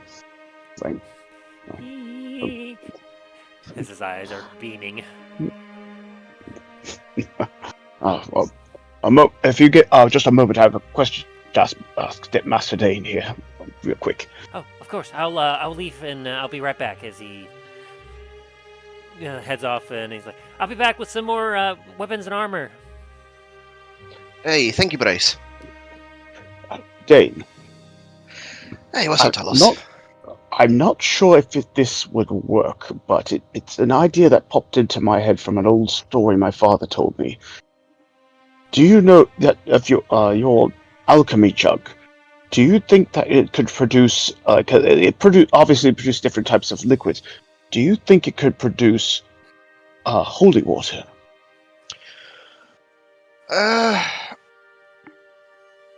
Holy water, I'm not too sure. I know it can produce clean water, but we might be able to bless it. I had a thought if it doesn't produce it, but if we are able to bless the water, do you think your decanter of endless water could be blessed while it's coming out, or do you? That, to be honest, I'm not really too sure. We could go over to Varys and ask about that. He'd probably know more than either of us on that front. Plus, he's got the decanter itself. Excellent. I'll go. He should be in the library, correct? Hey, I'm pretty sure at this point he's got a bed in the library as well. All right. I go ahead and pat Dain on the shoulder.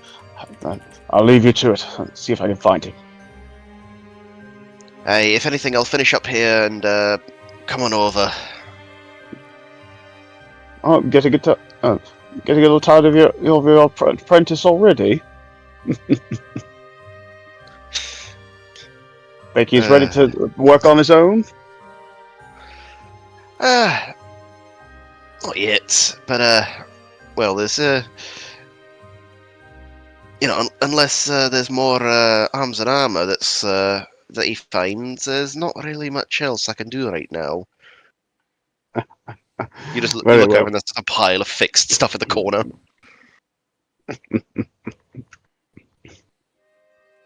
At least he's eager. That's always a thing to see.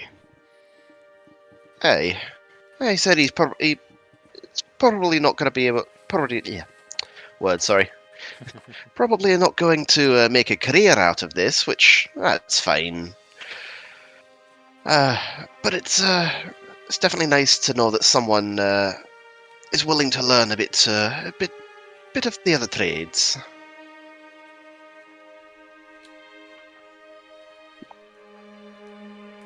Right, go on. Go see Varys. I'll catch up in a bit. Excellent. Dallas kind of trotting off, like a little bit more speed.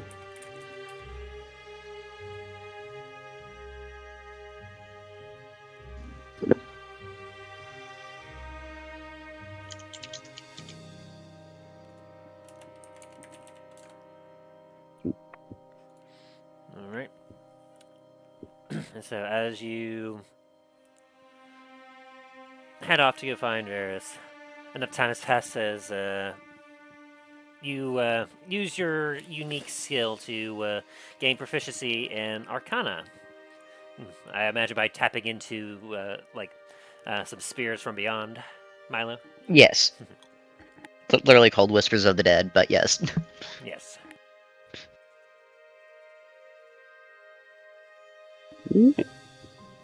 As you go back up, Nanfiddle is kind of scratching his head a little bit as he's looking at the parchment.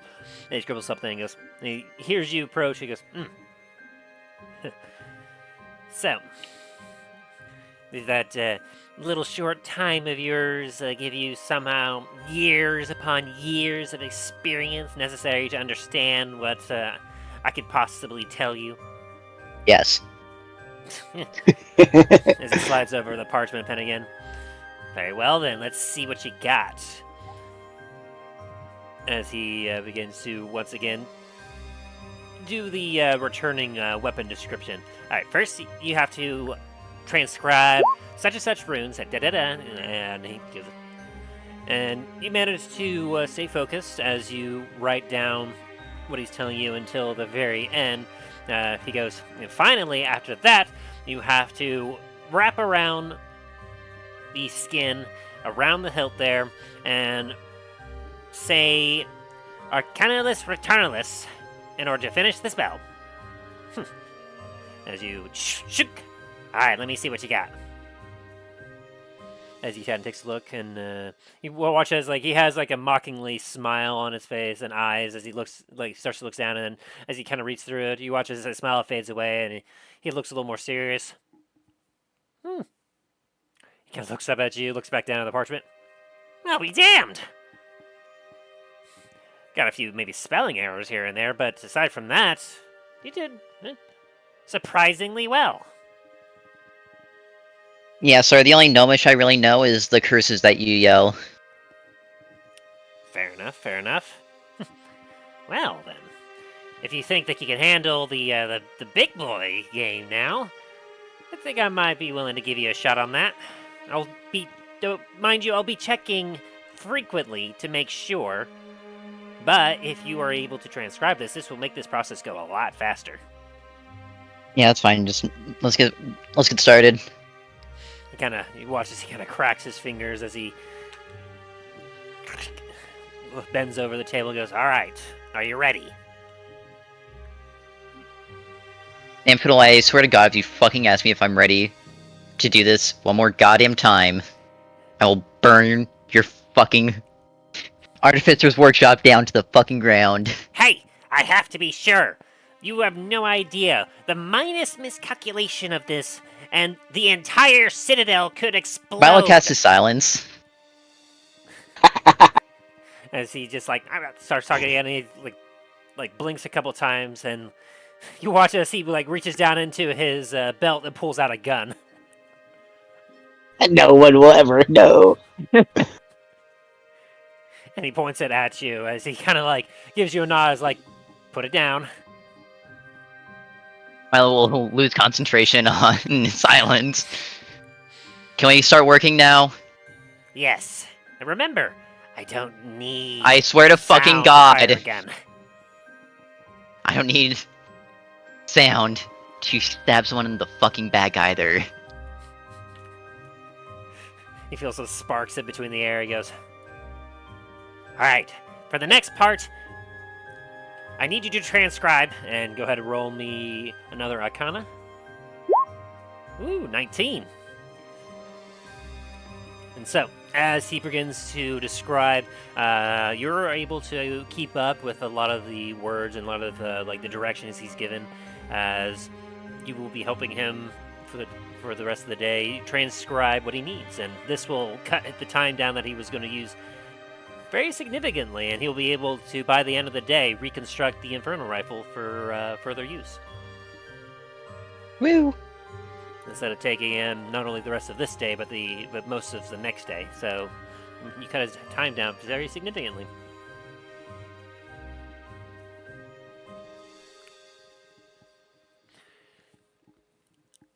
Okay, and finally, Talos, you and Dain are together finding Varys, or no? Dane's still in the forge. Okay. So, Talos, you make your way to the library where you find Soren and Varys working together. As Varys looks at Soren and goes, I get that it is your... the way that he works, but are you sure that mud is clean?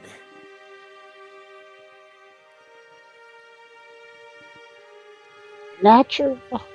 As he looks at you, Soren. To be real honest with you, I spaced out halfway through all that, so... Varys is asking Soren if the mud is actually clean. Well, it's clean mud. You think I will have dirty mud? What? Well, it's just like... Soren seems visibly offended. I am not trying to say anything about your god, his methods or anything. I just normally I'm trying to clean mud out of wounds. I'm not used to putting mud to heal wounds. It's you understand where I'm coming from here.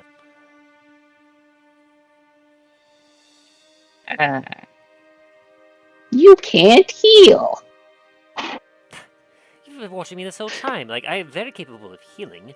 It's just that I'm not used to your alternative medicine.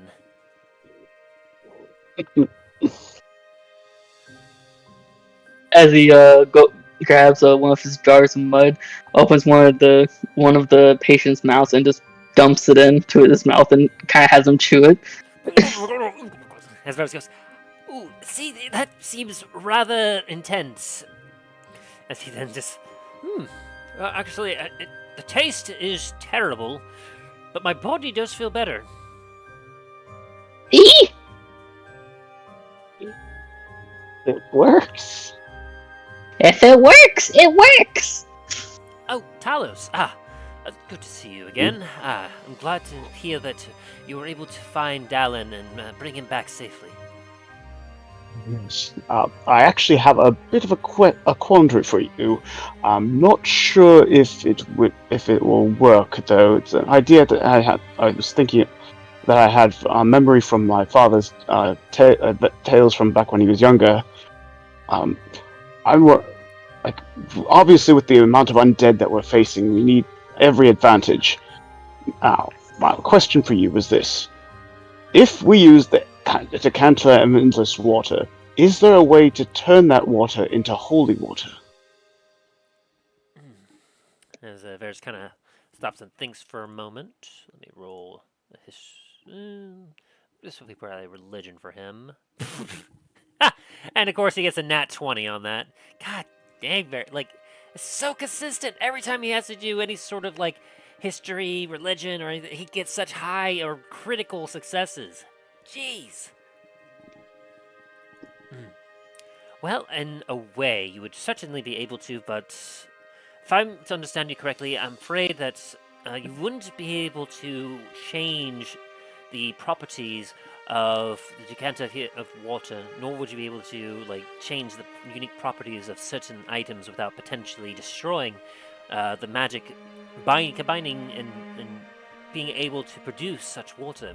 After all, the way that I understand the decanter of endless water works is that it appears that the magic that binds the water to the decanter makes it more or less kind of a he kind of snaps his fingers a bit, a portal.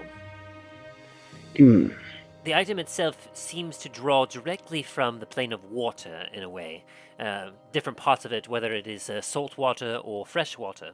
And as such, you wouldn't be able, unless like somehow there was a holy water section of the plane of water, which unfortunately, as much as I have been studying and learned, I don't believe that such exists, as unfortunately holy water is usually very specific to certain gods, and obviously some have different properties depending on which god blesses it. It's all very complicated, and there's not a grand basin of it anywhere, as unfortunately that may tip the tide of the astral to a particular god, so they have to limit it exactly how much is produced. Now, of course, that's not to say you couldn't take some of the water out and produce some holy water using that water. It is very costly and very time-consuming, though, I'm afraid. Yes, but Talos like nodding along. He's like, his brow's a bit furrowed, but like he's at least understanding to like what what you're talking about. And it's like it's a bit. Yeah, I understand. Now, of course, if there's something you yourself being a paladin, you should know that you do have the ability to create holy water, so long as you have the time, the energy, and the resources. Time-wise, that's a gamble at this point. Resources possibly, but and energy. It's just a little dark of a chuckle, but After all, I am able to create holy water as well as, of course, Soren here. Dain, I'm not quite sure. I mean, he doesn't really worship any gods. I mean, he kind of like Varys kind of puts his hand to his beard and strokes it a little bit, and he starts to think. maybe holy beer, maybe some holy beer. Soren just looks at you like, oh. As Soren hold on. What have I done? I can What make have holy I beer. done? Oh gosh, what have I done? As you think about it, Soren, like the implications of such a thing are complicated, but you feel like if you, instead of using just normal water, like purified water, in the brewing process, you feel that if you were to combine some holy water into the brewing process, it is quite possible you could create a holy alcohol substance with that check. Oh God, what have I? He's gonna start making holy beer. What have I What have I done? It'll be one of the more expensive alcohols you could ever create, because as Varys will start to explain, he's like, I don't quite know, honestly, if Dain would be able to, because, normally to create holy water, you have to, basically, it has to be blessed through you by the god that you serve, and Dain doesn't exactly serve any gods, does he? He gets his power from his ancestral, spirits. So, I knew, as I was anyway, as I was saying, my father told me a story. Granted, my idea was a bit different from what he's told me. That of a story of a great siege at one point, but the far past, in that they used barrels that they turned into holy water and lobbed them at the enemies outside the city of the. That's certainly Instead of something using, that could be possible, but Yes, as you so- know, when it comes to holy water, generally the holy water is usually obviously created, and depending on how Yes, much yes. energy and time you use, it's only usually a small bottles that amount. Yes. Thinking back on the story now, I thought it was it was an ancient capital. They had many clerics and there, and it was a very holy place, and that they had. And I'm pretty sure the amount that was there for that would have been far more than what we currently have. But I mean, at least the thought was certainly there. is possible. If they were able to do it, then with enough time and resources, we should be able to do it. But mind you, in case you're not as familiar, I mean, have you ever made holy water before? Once, during, of course, from the training I went through, it was part of our process. But Talos kind of makes it look. It's like it's been a while. As they're talking in the background, Soren's actually making holy beer. Do you have holy water available right now, Soren? He has holy mud. That's holy mud. But do you have holy water? Yes, I have holy water actually. Okay, because if not, you'd have to spend an hour to in a spell slot to make some. Let's see, how much do I actually have right now? In that case, go ahead and roll a Well, I have check. plenty. I have plenty. Yeah, I have currently. I have oodles of holy water. I have 3 flasks of holy water currently made. What type of check do you want me to make? Blasphemy. A blasphemy check. See if if the gods will allow this. Talk about an idea for alcohol in front of an alcoholic who makes alcohol. It's like, what have I done? What's that mean from the oh gosh, what was that movie with it had Little Red Riding Hood and the wolf? And I was like, what have I done? Hoodwinked. Hoodwinked. There we go.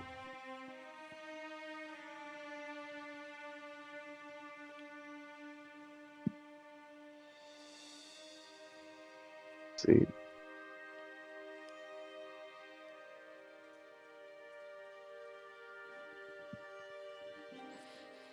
Now, as I'm double checking a few things here.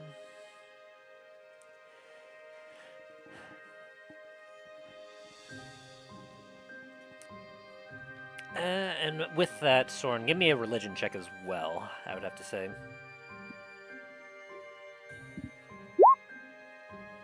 Okay. And then is that 22 from the first brewing check or the second brewing check? That'd be the first one, so I need to roll another one. Okay. Alright, I'll take that into account in a moment. So, as like Varys would start to explain to you, he'll tell you that normally to create holy water, a flask of it, either a cleric or a paladin is able to create it by performing a special ritual, which, being a paladin, you would remember, but obviously it's been some time.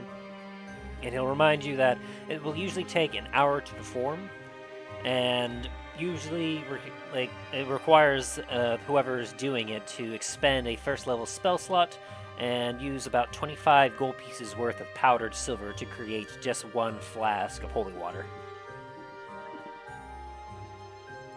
Well, I already have a flask of holy water. Well, yeah, so he was explaining that to Talos. Gotcha, okay. Talos is like, dog.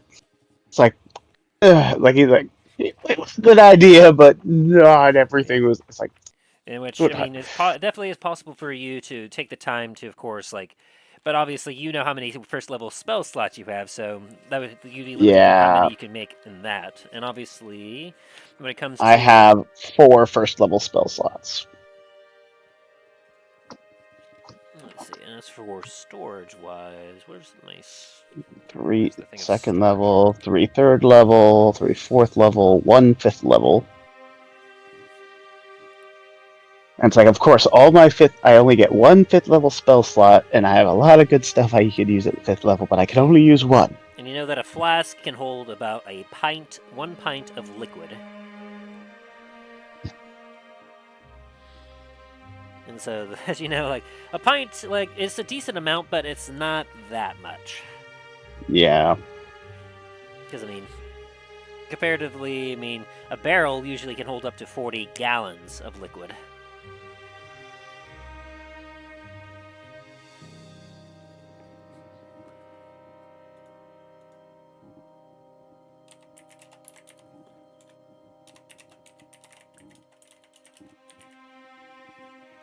Which, translated, you know that basically in order to make 1 gallon of water would take about 8 flasks.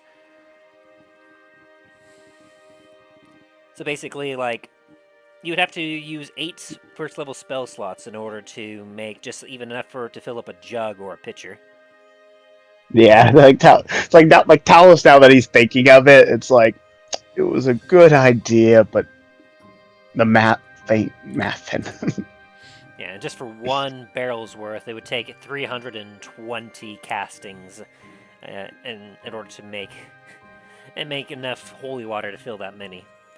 Like, certainly Yeah, now possible, Talos actually, but yeah, he's thinking of that story, like realizing like the amount of clerics they had. From, like, if he's remembering the story correctly, it's like the amount of clerics that were there at this the ancient story of the siege. That was like, there were over 10,000 clerics there. So that's probably why they had so much.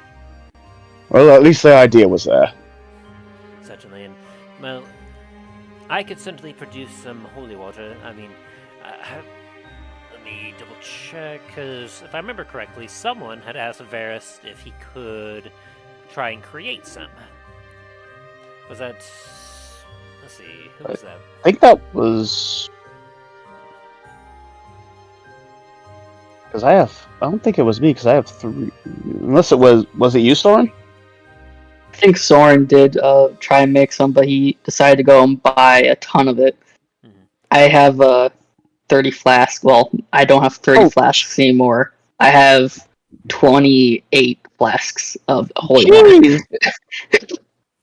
Like, you have like just little, like, I can just say, like, you have little holy water grenades. Like, That's why I was using the holy flasks, the flasks, so like how it was with the skull, because I was basically using a makeshift smite. yeah, dang. Like, I got 3. I thought like I was good. I'm like, no. Yeah, I have oodles of holy water. I got 3 flasks. I got plenty of empty bottles though.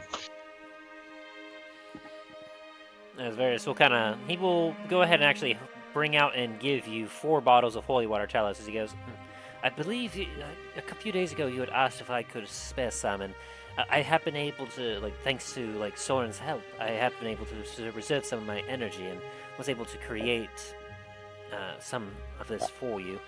And How many you said? Sorry? 4. I missed how many. 4. Thank you. Yes. Sorry. And fortunately, I was going to report yesterday, I was going to report some additional information about what I may have seen in Dallen's cell, but as it so happened, well, as I was scrying upon his area, I saw Milo suddenly apparate out of nowhere. It was very confusing to begin with, as I thought that perhaps my spell might have been bugging out a little bit, but then I saw, after a few more moments, the rest of you show up, and I knew that you had all managed to find him and rescue him safely, so I did not feel the need to report back to you. The Ash Marcher, the one that travels, that serves with the Ash Marchers, oh my god, the name just literally went out of my head as soon as I was about to say it. I hate that. The Inferno Claw? Yeah. I believe his name was Azur. There we go, thank you. Azur. It's like, is that who you speak of? Varys looks at you confused. He's like, the Inferno Claw. Varys will do a quick history check on that. As he goes, oh, the Inferno Claws. Yes, you're talking about the mounts that some of the Ash Marchers use instead of horses. You said that you were scrying and you saw, wait, who were you scrying on? I was scrying on Dallen. Talos is getting. You had requested that I keep an eye and try to report back to you. Ah. I found any additional information of what could ever help with finding his location. Okay. Oh, apologies, I was confused.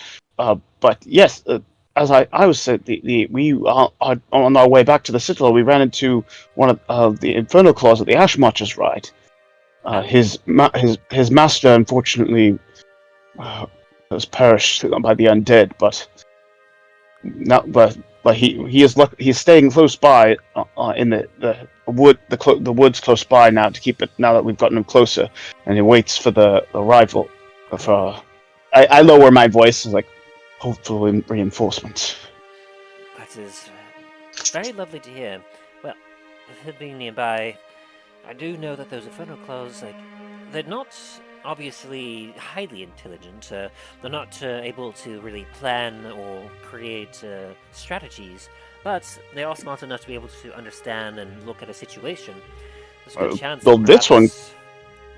This one was quite intelligent. This one could speak Elvish. Well, most Inferno Claws, they are all able to understand Draconic, as that is, of course, their native tongue, but they are also taught by their riders to understand one additional language. It is highly likely that his rider was an elf, then, if it knew how to speak Elvish. Well, he was, though I did warn him about, the one that's currently leading this. Talos he's trying to not start cursing, and yes, he's like, mysterious red-scaled, black-armored individual that has been heading this army. Well, unfortunately, we may have an idea who it is. Oh? We believe Dallen's brother is being possessed by the creature that possessed Dallen.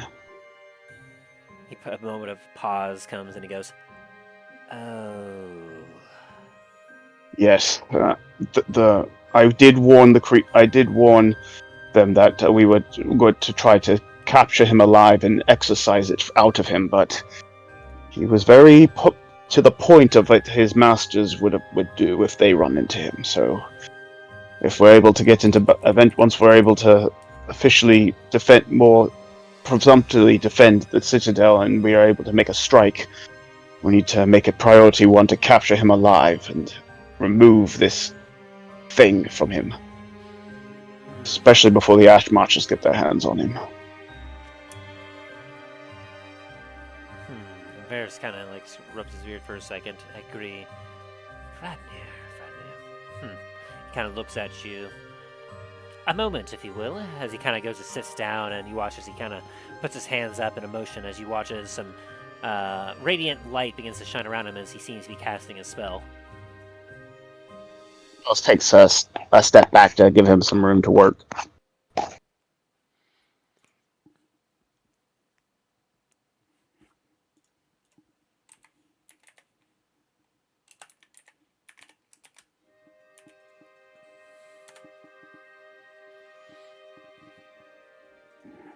After a moment, you watch as the glow shines brighter as he kind of flexes a little bit as he focuses in. After a few moments, his eyes shoot open as the glow goes away. Ooh! Oh, yes! You watch as he, like, goes to rub his ear and goes, oh, wait. That's, yes. Kind of shakes his head a little bit. Oh, well, he has just discovered that, Dallen is gone. I'm guessing he's not very happy. Oh no, very much not so. He was throwing quite a tantrum. He didn't notice you, did he? No, fortunately, I was able to, since I knew who exactly I was looking for, and I'm very familiar with Fradnir, as he spent some time here. I was able to like do a scrying on him without him noticing. Plus, he definitely seemed to be very, very distracted. You know, I would describe what I saw to you, but I don't want you to lose any appetite you may have. You all left quite a few bodies there. Yeah, there was a couple of undead, Let's just say that... a floating skull, too. Weird. Let me just say that you're not to worry about any necromancers trying to reanimate those bodies. Good. And hopefully from what we took from that golem they had a metal... I think it's an Iron Golem or something. Yes, luckily that we... we took it apart enough. We took enough that it would hopefully never be useful again. Yeah, I could see that in what I was watching, and he definitely made sure he took his anger out on that very thoroughly as well. Well, we should definitely make sure. With how fast, depending on how fast he gets back here, might take him a day or two at least. But we should have all defenses on high alert just in case he sends some starts an attack in force. Agreed. Now that we at least have an idea of the identity of the one that's attacking us, Fradnir, what on earth could have gotten into him? Well, we have most of us have a theory of what it was. I believe we told you about our little escapade with that secret room. Yes. There was some sort of dark magic that was being researched in there. Well, turns out there was Dallen had a tagger on in his mind, some type of spirit thing, and unfortunately now it's free and it seems to have latched itself onto Fradnir. It was using Dallen at first at moments Dallen would have gaps in his memories when it would take over, and it was why that room was apparently commissioned by its orders, using Dallen's voice, of course. Kind of sits now it seems to have... So you're saying that Fradnir is currently just possessed? That's what the consensus is, at least. This is most concerning. Well, in any If we're able- case, knowing he's possessed, we should be able to drive him out. My thinking is that if we can capture him alive and then force him into the hallowed ground, it might force it out of him.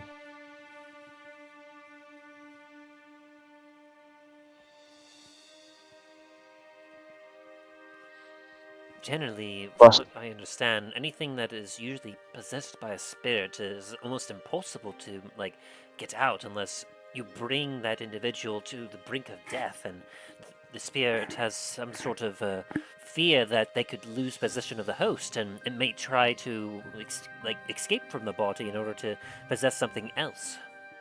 There's a chance that we might have to bring Fradnir to the brink. I was afraid of that.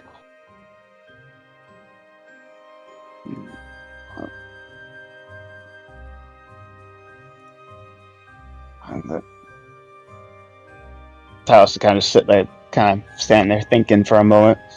It's incredibly risky. But there's a chance that, well, there's a chance that Fradnir could potentially die, and if he does, one of two things could either happen.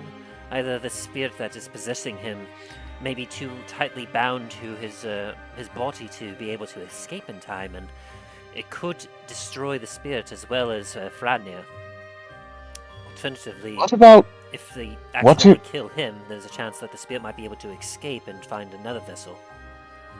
what if I'm able to force the thing out without harming him? I do know a spell that, granted, I can only use it. That I know I can use it, but it would be the only chance I have to use it. It would take up a great amount of strength. I could dispel the evil out of him. I could break the hold of him, of whatever's possessing him. Let's see. Are you speaking about a very specific spell? Yeah, dispel evil and good. It's you can use it to break an enchantment. It says break the one version, which is break enchantment, which as if I can touch a creature, and I can force it, break it charmed, frightened, or possessed by any celestial, elemental, fey, fiend, or undead. What is the range on that particular spell? It has to be with its contact. Are you sure you're looking at that correctly? Let me see.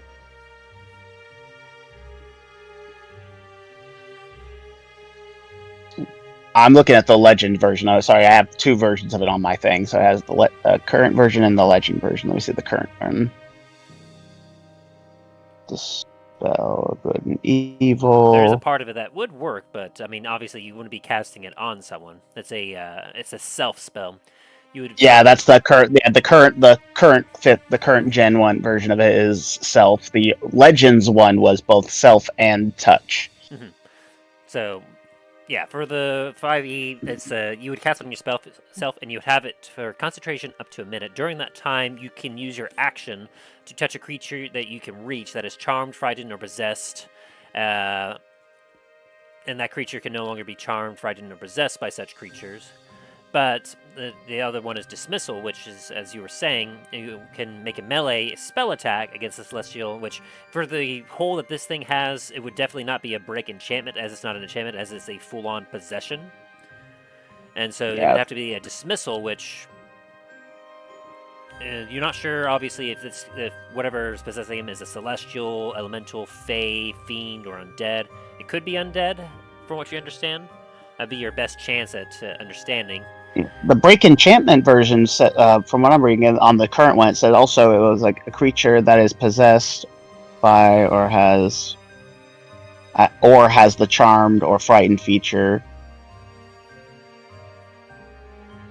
Yeah, then if it hit, the target is no longer possessed, charmed, or frightened. So if this is if what Talos is thinking is correct, if he is possessed, that this might work. And there's a fair chance that could work. Anyway, let's back in. Yes. Yep. If I know what you're speaking of, I mean, perhaps you or maybe even Dain may be the only ones capable of such magic around here. I would say that is a very risky spell. I mean, for the amount of energy that it would take, and the fact that if like you don't do it within a certain period of time, and you lose your concentration on being able to try and do that, well, you would lose your one shot at trying to do so.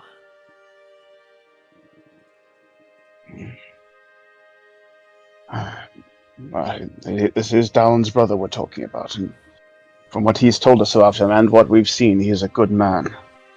Can't give up on him. I agree.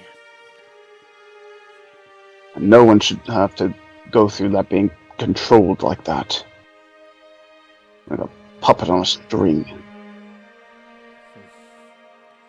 I'm definitely glad that you're thinking of such things.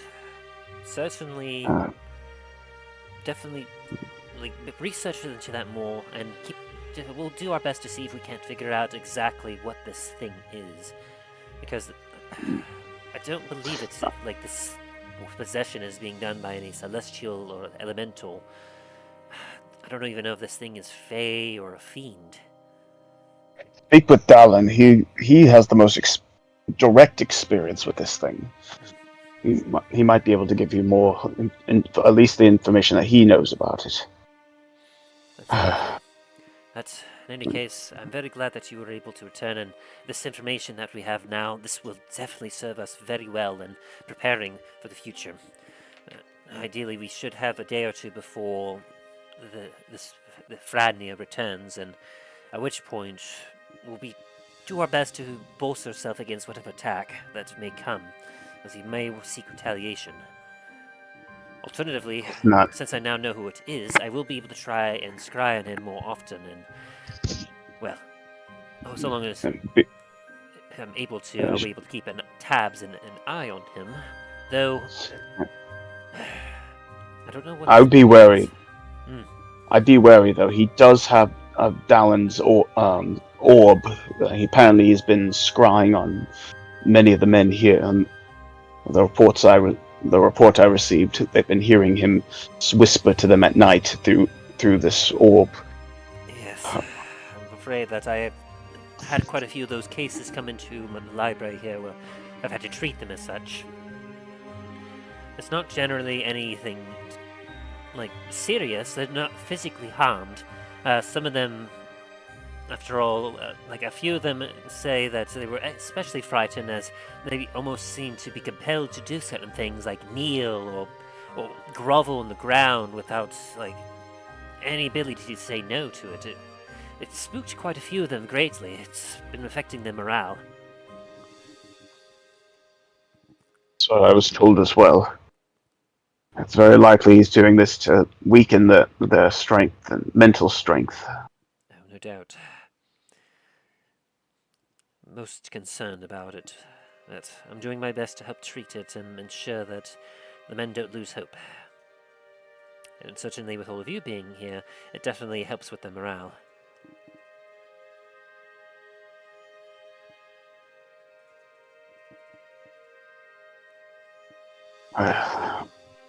But again, I don't fault you for your idea with the holy water. I imagine that if you wanted to, you could, I could have Soren, I could continue to work on it. If we continue to... it's going to be very expensive, especially with the demand of silver. And, well, with our lack of resources here, I'm not quite sure how much silver would we be able to acquire. But, obviously, having more holy water would certainly help against the undead. It will. Even if I have to pay for it on my own purse. like a chuckle at that. But it is starting to get late in the day. I'll do one more round of checking on our forces, and then we should prepare for the night. Agreed. Talos like nods and then starts heading out.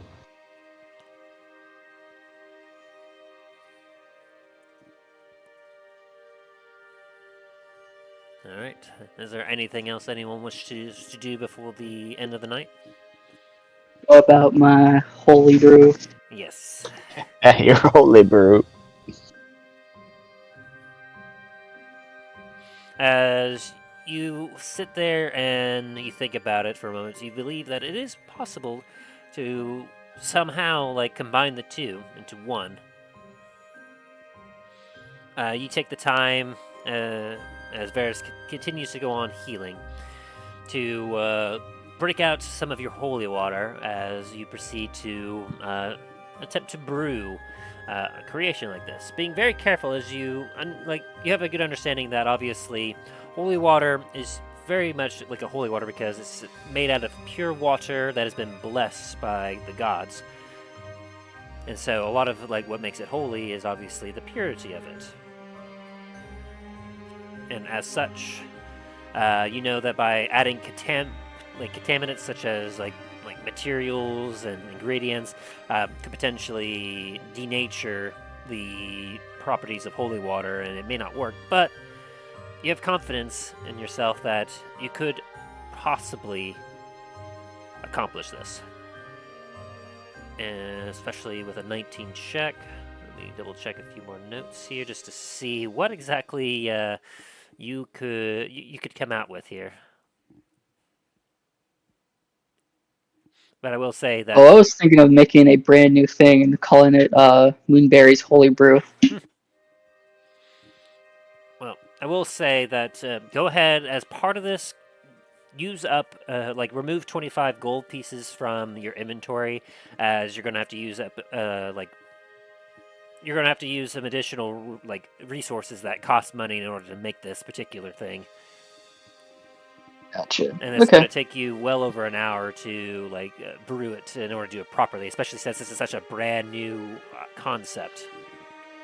Hey, and I did say he was doing it in the background while they were talking. Yes, so that part of that time did take into effect.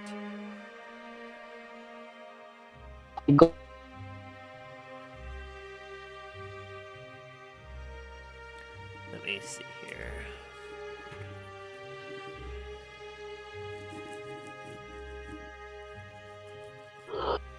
And so you're trying to, just to make sure that you're not trying to make an alcohol that is dedicated to your god, but something that is consecrated by your god, right?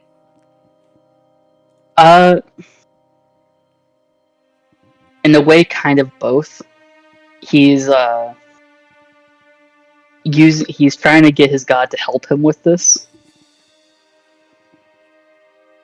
and I don't know if his god would be happy that he's an alcoholic, but maybe he likes that he has a hobby. But I'm pretty sure your god is not your parent trying to get you out of the house on a Saturday. But he is, to a point, he's dedicating it to Dorlane. To another point, he's just trying to use some consecrated water to make that.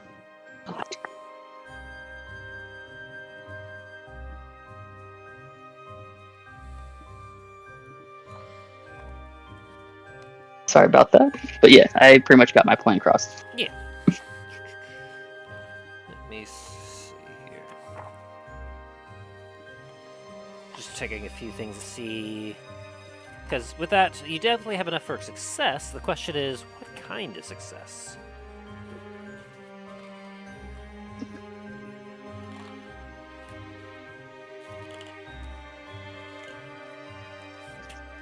And as always, he's going to be putting fermented good berries with it. Yes.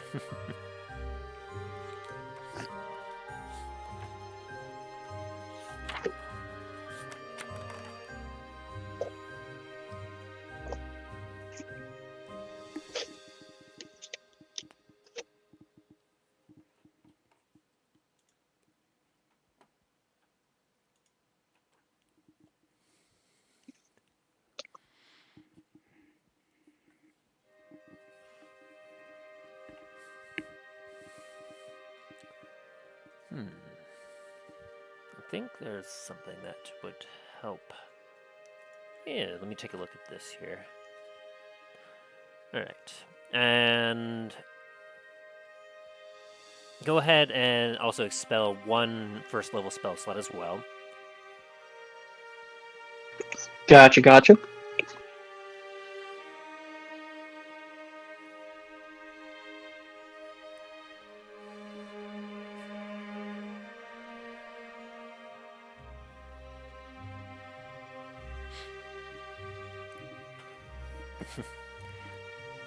Alright, so as you go through the process of brewing, you combine with the berries and the holy water. It will take you, let me roll how long this will take, as this is your first time. Ooh. Yeah, like, you will be able to get a long rest in, but you'll be waking up a little later than the others. This particular brew is going to take you 8 hours to create without failing it. Will I be able to, without adding any more time? He also is going to be taking notes to be able to make this again. I'll allow it, especially with that check that you made. Okay, thank you. I appreciate it. You are a merciful God. And so, at the end of the 8 hours, you create a very interesting brew. Were you trying to go more for a wine, a whiskey? Like, are you trying to do something that, like, burns or is sweeter? Well, like, what would on, Dorlane, like, be Normally? wanting? well, when I think of church and alcohol, I think of wine because I grew up Catholic. I don't know if any other religions used wine in their masses. So I would think it'd be more of a wine type of alcohol. Alrighty.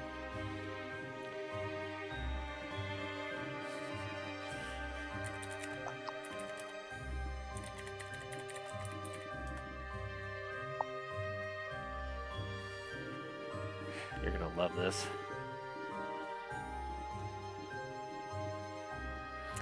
As you finish up with the 8 hours, taking very careful notes as you're going through this process, you tweak things here and there, some of the heat, some of the ingredients as you you're dedicating a lot of time to this. You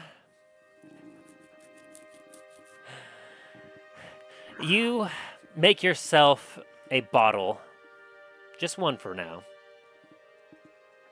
as you get a very sweet and somewhat vigorous smelling beverage before you.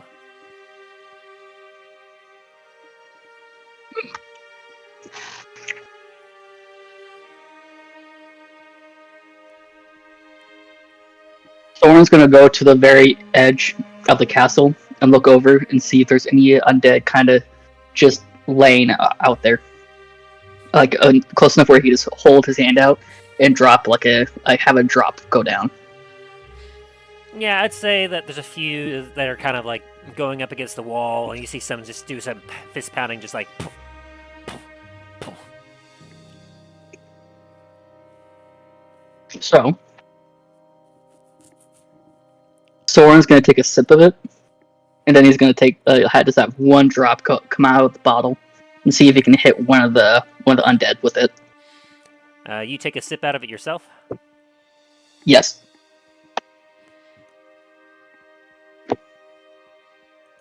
What's your I'm not allowed modifier? to do that. A spellcasting modifier? Mm-hmm. Oh, did I just screw up? No, what's your spellcasting modifier? +4.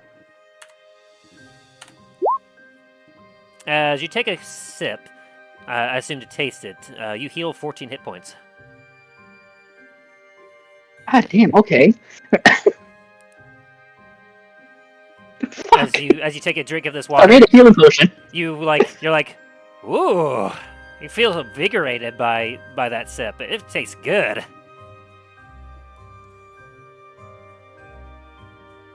And then I made healing beer.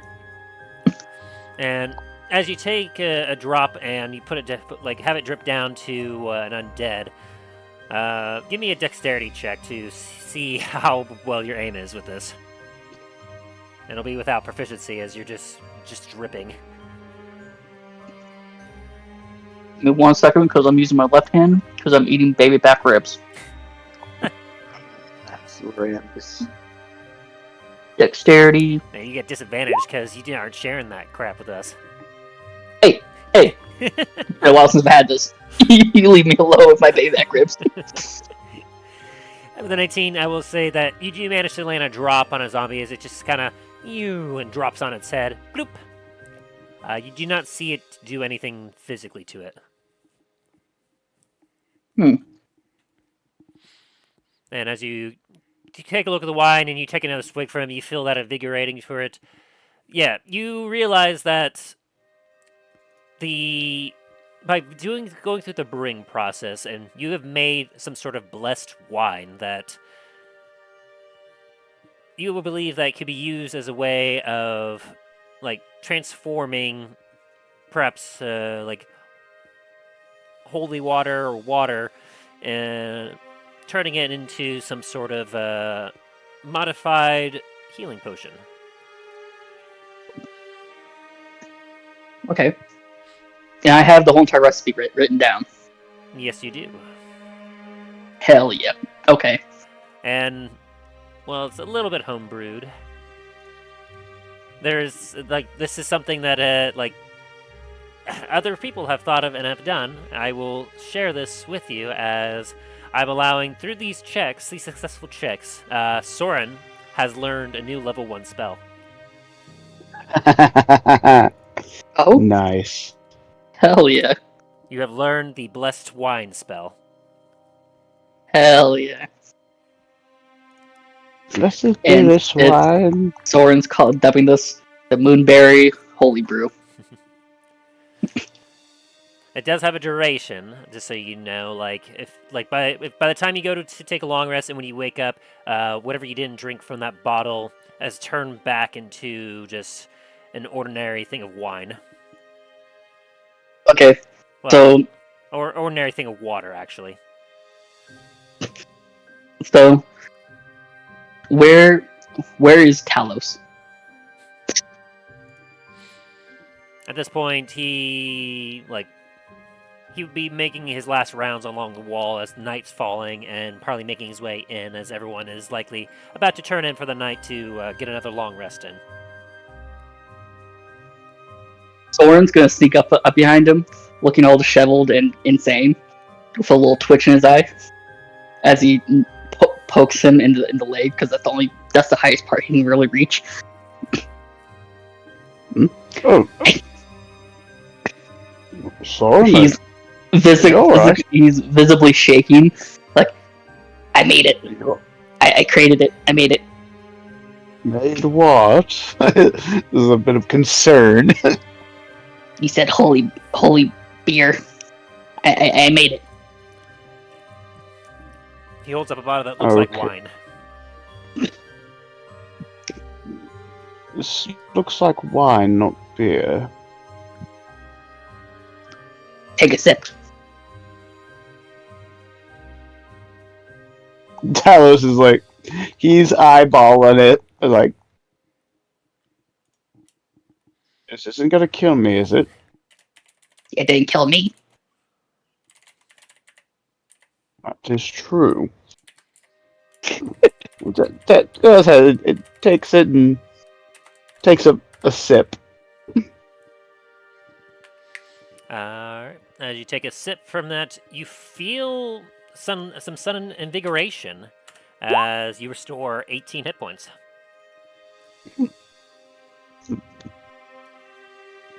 Okay. Give it back. I need to find my drink, buddy. Well done. As Soren still looks at you with twitchy eye and still visibly shaking. You feel genuinely invigorated by this brew. It has a nice vinegary taste that you would get, like a good vinegary taste you get from wine, normal red wine, but it has a bit of a touch of sweetness from and a little bit of like wholeness from the good berries, making you feel like instead of like how the good berries normally make you feel fuller, this one makes you feel instead of fuller in stomach, makes you feel more fuller in spirit.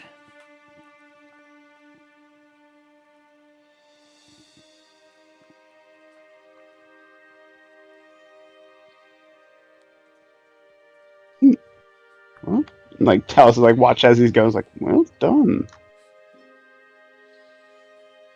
Alright, Soren's gonna beeline it for Dain. As you come across Dain, who's returning to his room also. He's wiping some ash off his face as he spent the day at the forge. As he closes the door, Soren's just gonna kick it open. Attempted kick. That door barely budges. It is opened like an inch.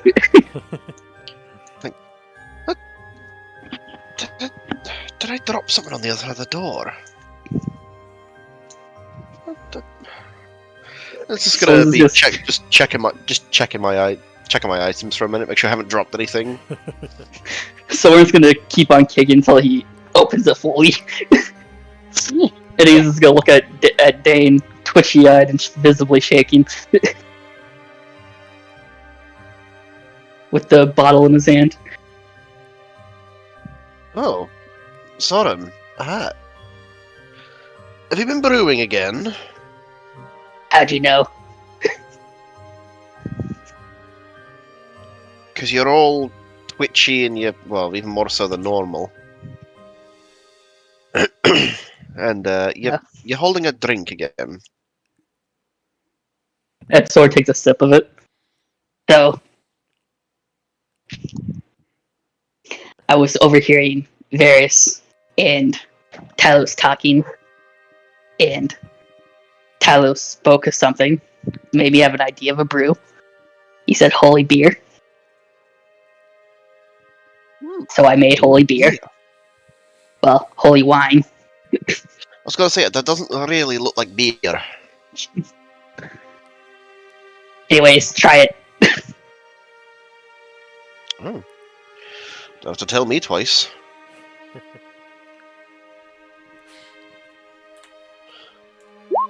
As you have a good swig of it, finishing up the bottle, you feel invigorated, as I described before, a feeling of spiritual wholeness, as you would regain 16 hit points if you were damaged.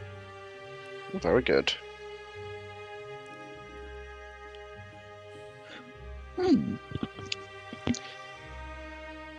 Hey, that's rather nice. Feel all Yes. tingly as well. Yes, I'm calling it Moonberry's Holy Brew. Sounds good.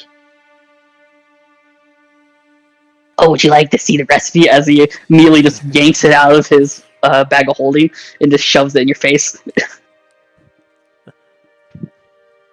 Give me an Arcana check there, Dain.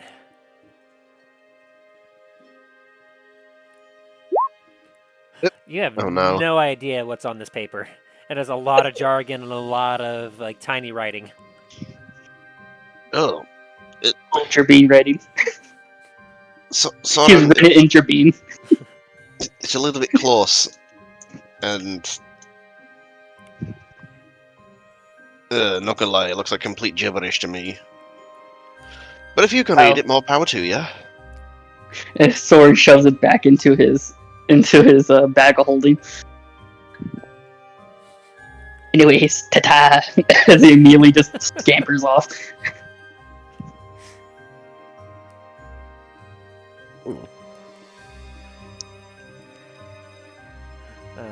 Anyway, Ryan, feel free to add that to Soren's spell list, and it's basically like an amped up, like a different variation of the Goodberry spell.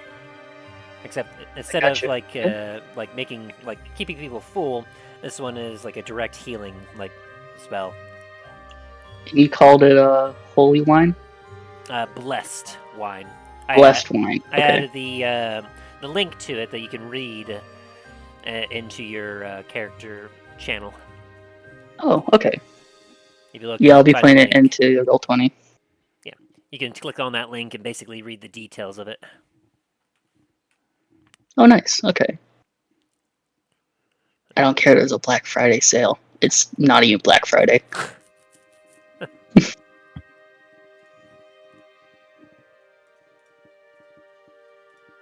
Black Friday, so multiple months. A whole season ahead. So it will require you to have holy water handy.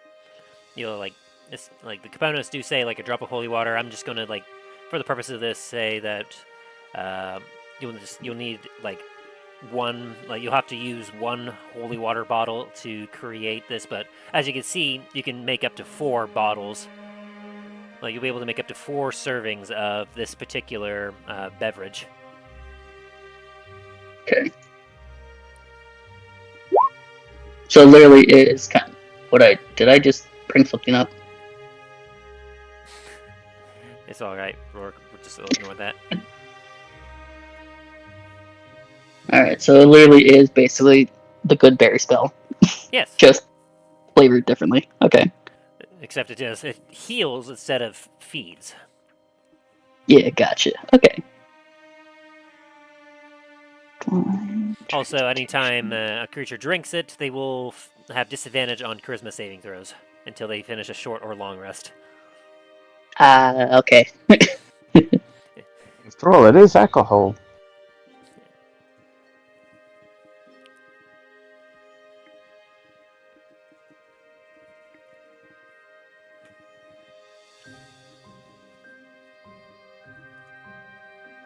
Alright, and so with that, by end of day, all of you will be getting a long rest in, and you'll be able to remove another point of exhaustion. Very good. That is now day 7 of Marpanoth.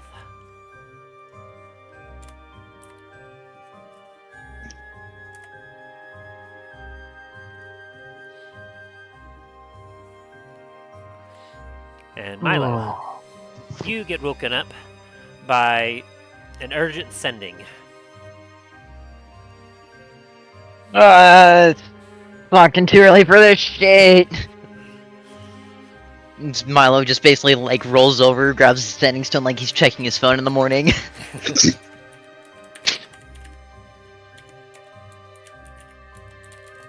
It's half tempted to just throw it across the room. Shut it down.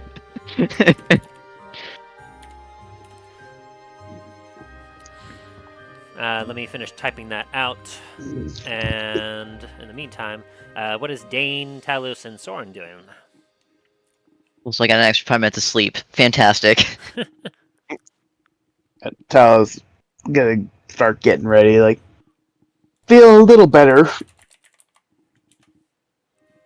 Soren sleeping in.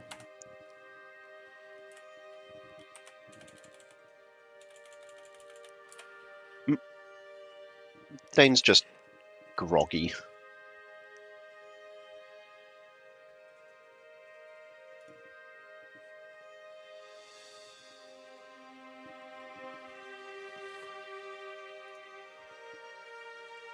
Yeah, probably Talos pretty much thought before getting just eat before like eating any food, he's gonna go do a quick check at the perimeter guard and see if anything is like updates from anybody.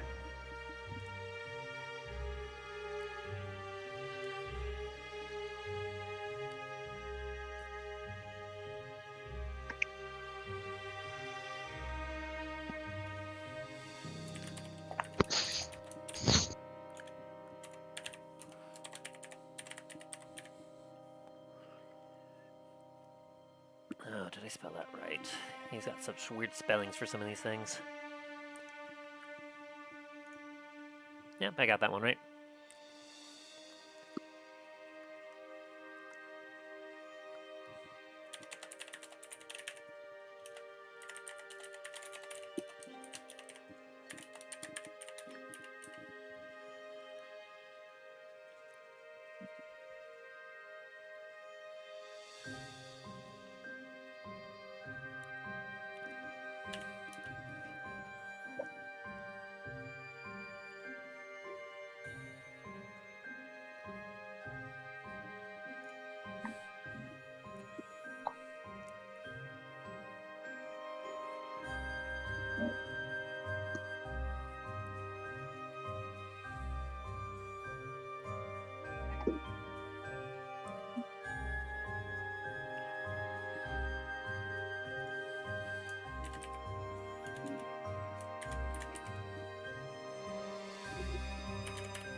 Ow. Just reload.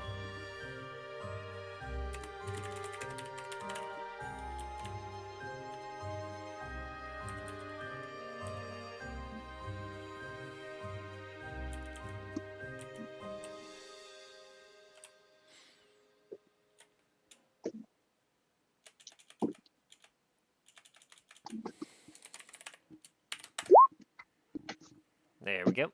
As you get that message. Anyway, sorry, what were you saying, Soren? What were you doing in the morning? Oh, he's just sleeping in. Okay. And Dane? Bane is just groggy, but slowly getting ready. Very good. Hope y'all keeping track of your exhaustion levels. Yeet. And Talos, what are you up to? Talos was gonna check with the perimeter guards to see if there was any incidents or any signs of increased activity during the night. Now, as you go to the walls, check in on it, you'll note that a few soldiers that were patrolling walls did get jumped by a few shadows. No deaths, but they were rushed to Varus's makeshift hospital to tend to their wounds.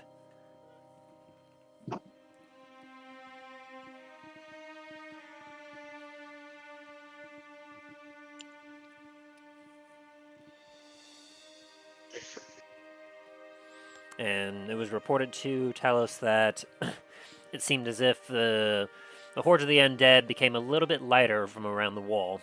Like, the soldiers reported seeing fewer that were too terribly close to the wall for some reason.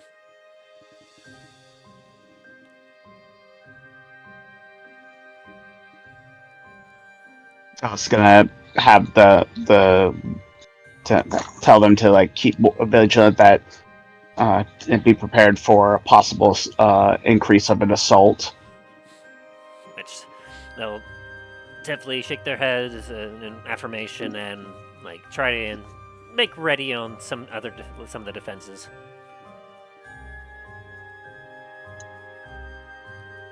All right. And then you all ready to go, Milo? Yep. Okay, so you get that message. Okay. Thanks, Lure. Pay the lady.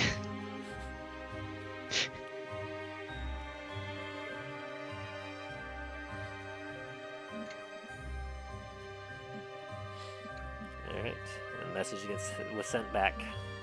Obviously, it would take a day before he would be able to, make any other messages or confirmations to you that you now have that info. As all of you eventually imagine meet up for breakfast down in the hold. Yeah.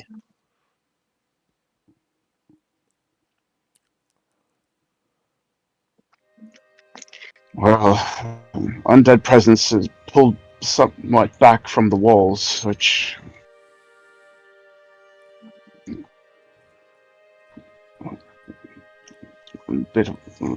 worries me a little bit, but I've spoken with the rest of the defenders and to keep vigilance and prepared just in case.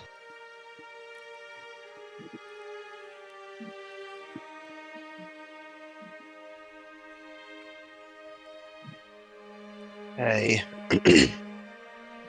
the vigilance is key to keeping those blasted undead out.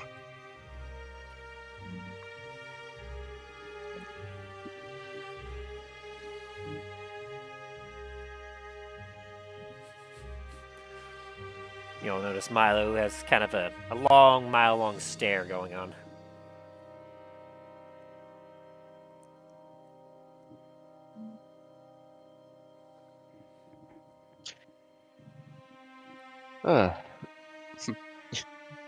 Long night there, Alright. Milo? Alright? Yeah, I'm fine. Wasn't that long of a night. Just, I really don't want to go back to the fucking desert. What? Environmental. There are 2 sightings of them. One in High Yaskar with the giants, which I don't think we want to go to that one. And the other one south of Van Ardercool.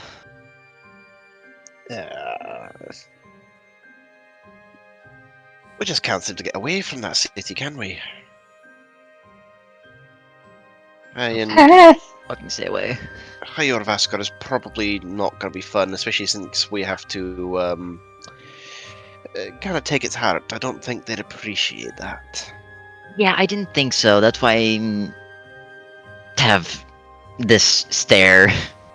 Considering they're also a lot of them were also fire giants, they're probably using it to power one of their forges. So yeah, definitely not good.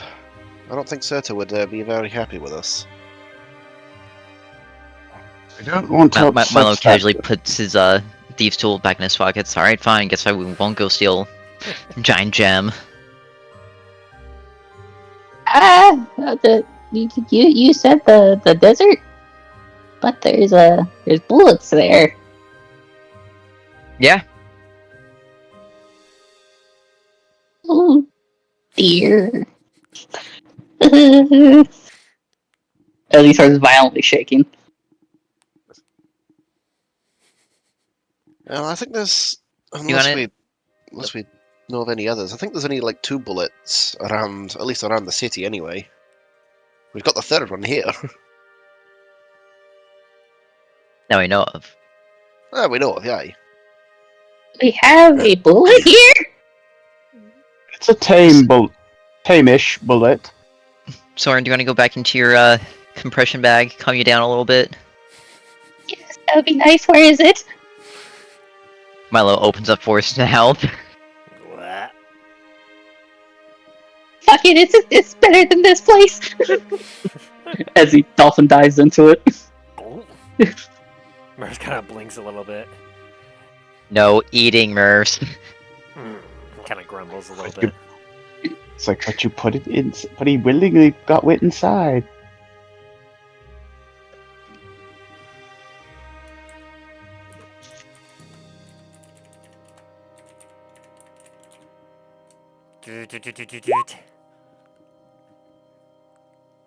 No, he apologized.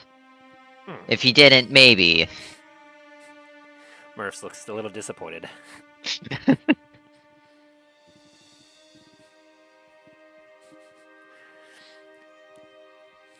After a minute, you watch as Murph opens his mouth and like seems to almost intentionally have oxygen and come in and out for a moment.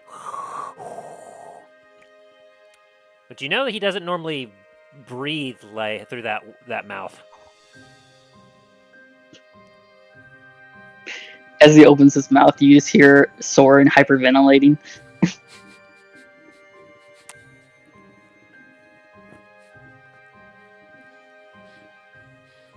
Give me an Arcana check, real quick, Milo. Oh god. A 10. You're not quite sure exactly why Murphs is doing what he's doing, or how he's doing what he's doing, but you have a basic understanding of like bags of holding to know that generally, like bags of holding, don't normally carry living, breathing creatures. As Milo is quite familiar with. Mm-hmm. But you do note that after about 10 minutes is when, usually like every 10 minutes is when Murph seems to open up and do some weird flexing to get oxygen in and out of him.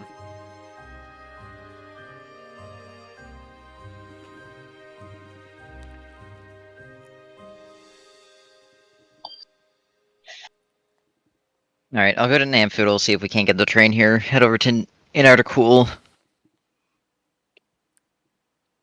If it's not already here.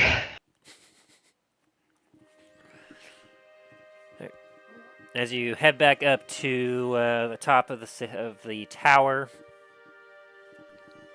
you don't find him at the work tables or the contraption where he's at, but you do see a fully assembled Inferno rifle laying on the table.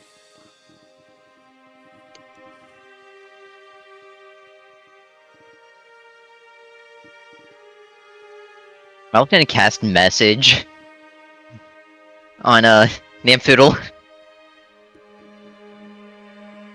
And what are you gonna say? Where the fuck are you? You'll get a response back where he goes, I'm upstairs. Where are you? In your lab? Hang on. As you hear a couple of just stomping from around the corner as he kind of goes around and goes, what do you want? I need the train. Well, fine. It should still be downstairs after you, used it. We haven't sent it back to anywhere over to Antiva or anything. And the conductor's in there? Should be. I mean, imagine he's been probably hanging out in the Citadel and having nowhere else to go. Can you get him in here so we can head over to Antarctica? Must I do everything? I don't know the fucking guy's name. Plus, this is why I pay you to build shit like this for me. As he kind of does some Looney Tune grumbles and mumbles as he goes, stomps downstairs. Fucking keep doing that shit. I'm gonna cut your funding. He kind of stops like a skirt, and he looks around and goes, I do not handle threats very well, Milo Highhill. And I don't appreciate the grumbling of fucking engineers. I'm gonna give this to you because you got me a lot of funding and I've been able to make a lot of cool shit. As he turns around and goes back downstairs. Oh boy.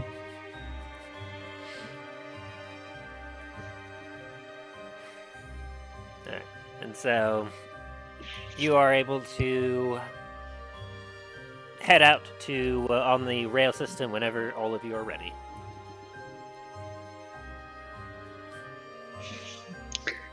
Soren's gonna get out of Murph's and he's gonna stay behind, and Dallen's gonna follow. Dallen's gonna go. All right. Nah, Soren, you want to go see bullets? No, no, please no. Why the fuck are you staying here? There's one here.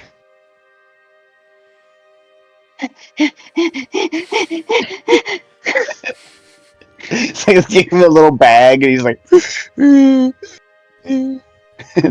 the bag. Okay. And so, Soren has decided to stay back. He will help tend to the wounded and make sure that things are going well there, as well as imagining, well, if he wanted to, he could probably use some of his new blessed wine to help with some of the wounds. Yes, that's another reason why I wanted him to stick around. Help perfect that craft a little bit as he just learned the spell. Yee. Fair enough, fair enough. Okay. And so, Dallen, you are gifted back the completed Inferno rifle. Fortunately, thanks to Milo's help, it was reconstructed in time that otherwise you would have to leave it behind. That would have been a sad day. So Dallen can thank Milo for that. Thank you, Milo.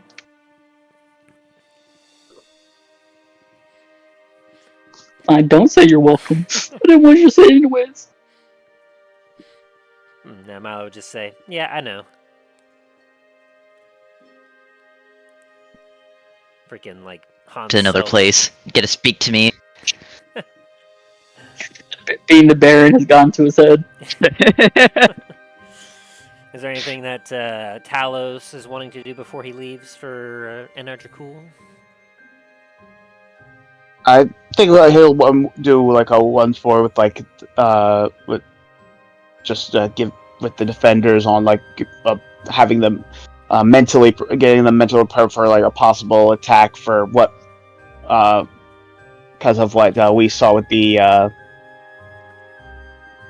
with what he saw with the when scrying, as well as what was told with like the forces slightly pulling back and have them holds fast and strong, and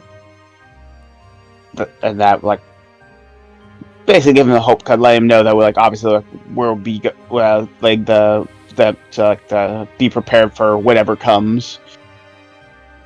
Like pretty much making sure like everything is ready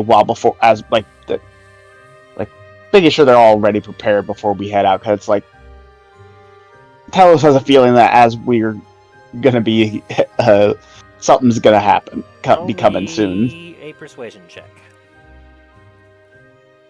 Persuasion check. 1 sec. Pull that open, and of course it's frozen, so I gotta reload that. In the meantime, it's like it's like you open the extra tab to like so you can roll all your stuff, and it's like, oh, I'll just keep it open. It's like, no, you haven't touched me in persuasion.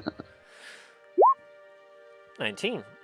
As you kind of rally the troops, you give a very invigorating speech about how you will win the day, and with all of them working together, they will all be able to hold back this tide of darkness and save the people within, and to keep heart, and that you and the rest of Comet's company are heading out to get something that they need in order to ensure that victory will be attained and to keep hot. And it's a very good speech, and as you leave, the morale is lifted up quite a bit thanks to your invigorating speech.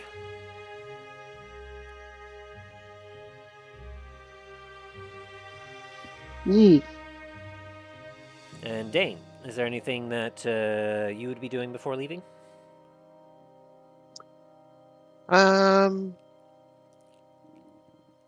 Probably just making sure that everything is in its place and ready to go, and that the actual what was it? Yeah, just that everything's in its place, really. Very good. Do me an investigation check. Alrighty. I think everything's in its place. Yeah. You have a quick look around. You're like, yeah, I'm in a rush. Everything looks fine. Before you make your way downstairs. Halfway there. Any last thing from Milo before he leaves? Nah, it's just gonna go check up on Treth real fast, and then that's about it. Alright. Check in with Treth, who reports that he's been keeping an eye along the wall, making sure that he kind of remains in safe areas, and he's been helping with the patrols and using his powers to help push back some of the undead and whittle them down what he can, but he's not confident that what he's doing is making that much of a difference, as there always just seems to be an endless stream of these things. He also kind of informs Milo that there's been a few times where he's had to sneak out to do some hunting.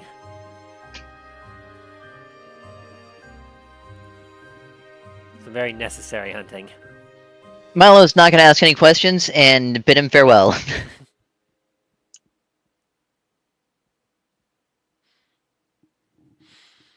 Okay.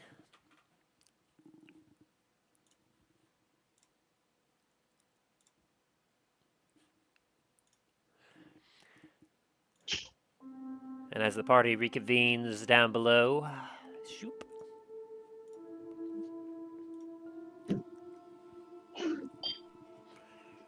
The four of you kind of have a nod to each other as you board the rails and the rail system, as the conductors are like, all right, buckle yourself in. We should be at your destination by day's end.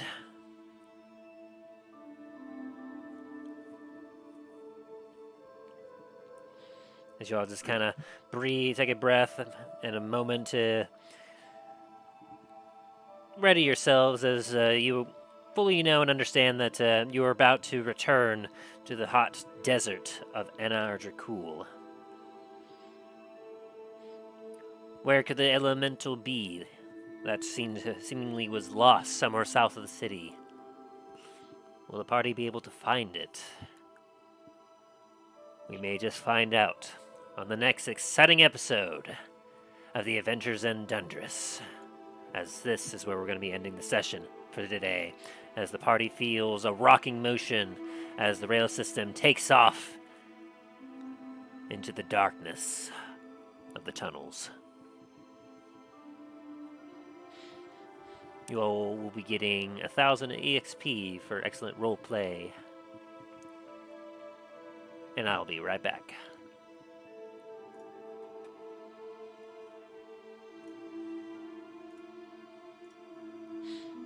As our heroes make their way to Anar-Dracul,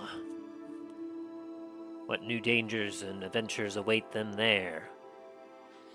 We'll find out when next we return to the Adventures in Dundras.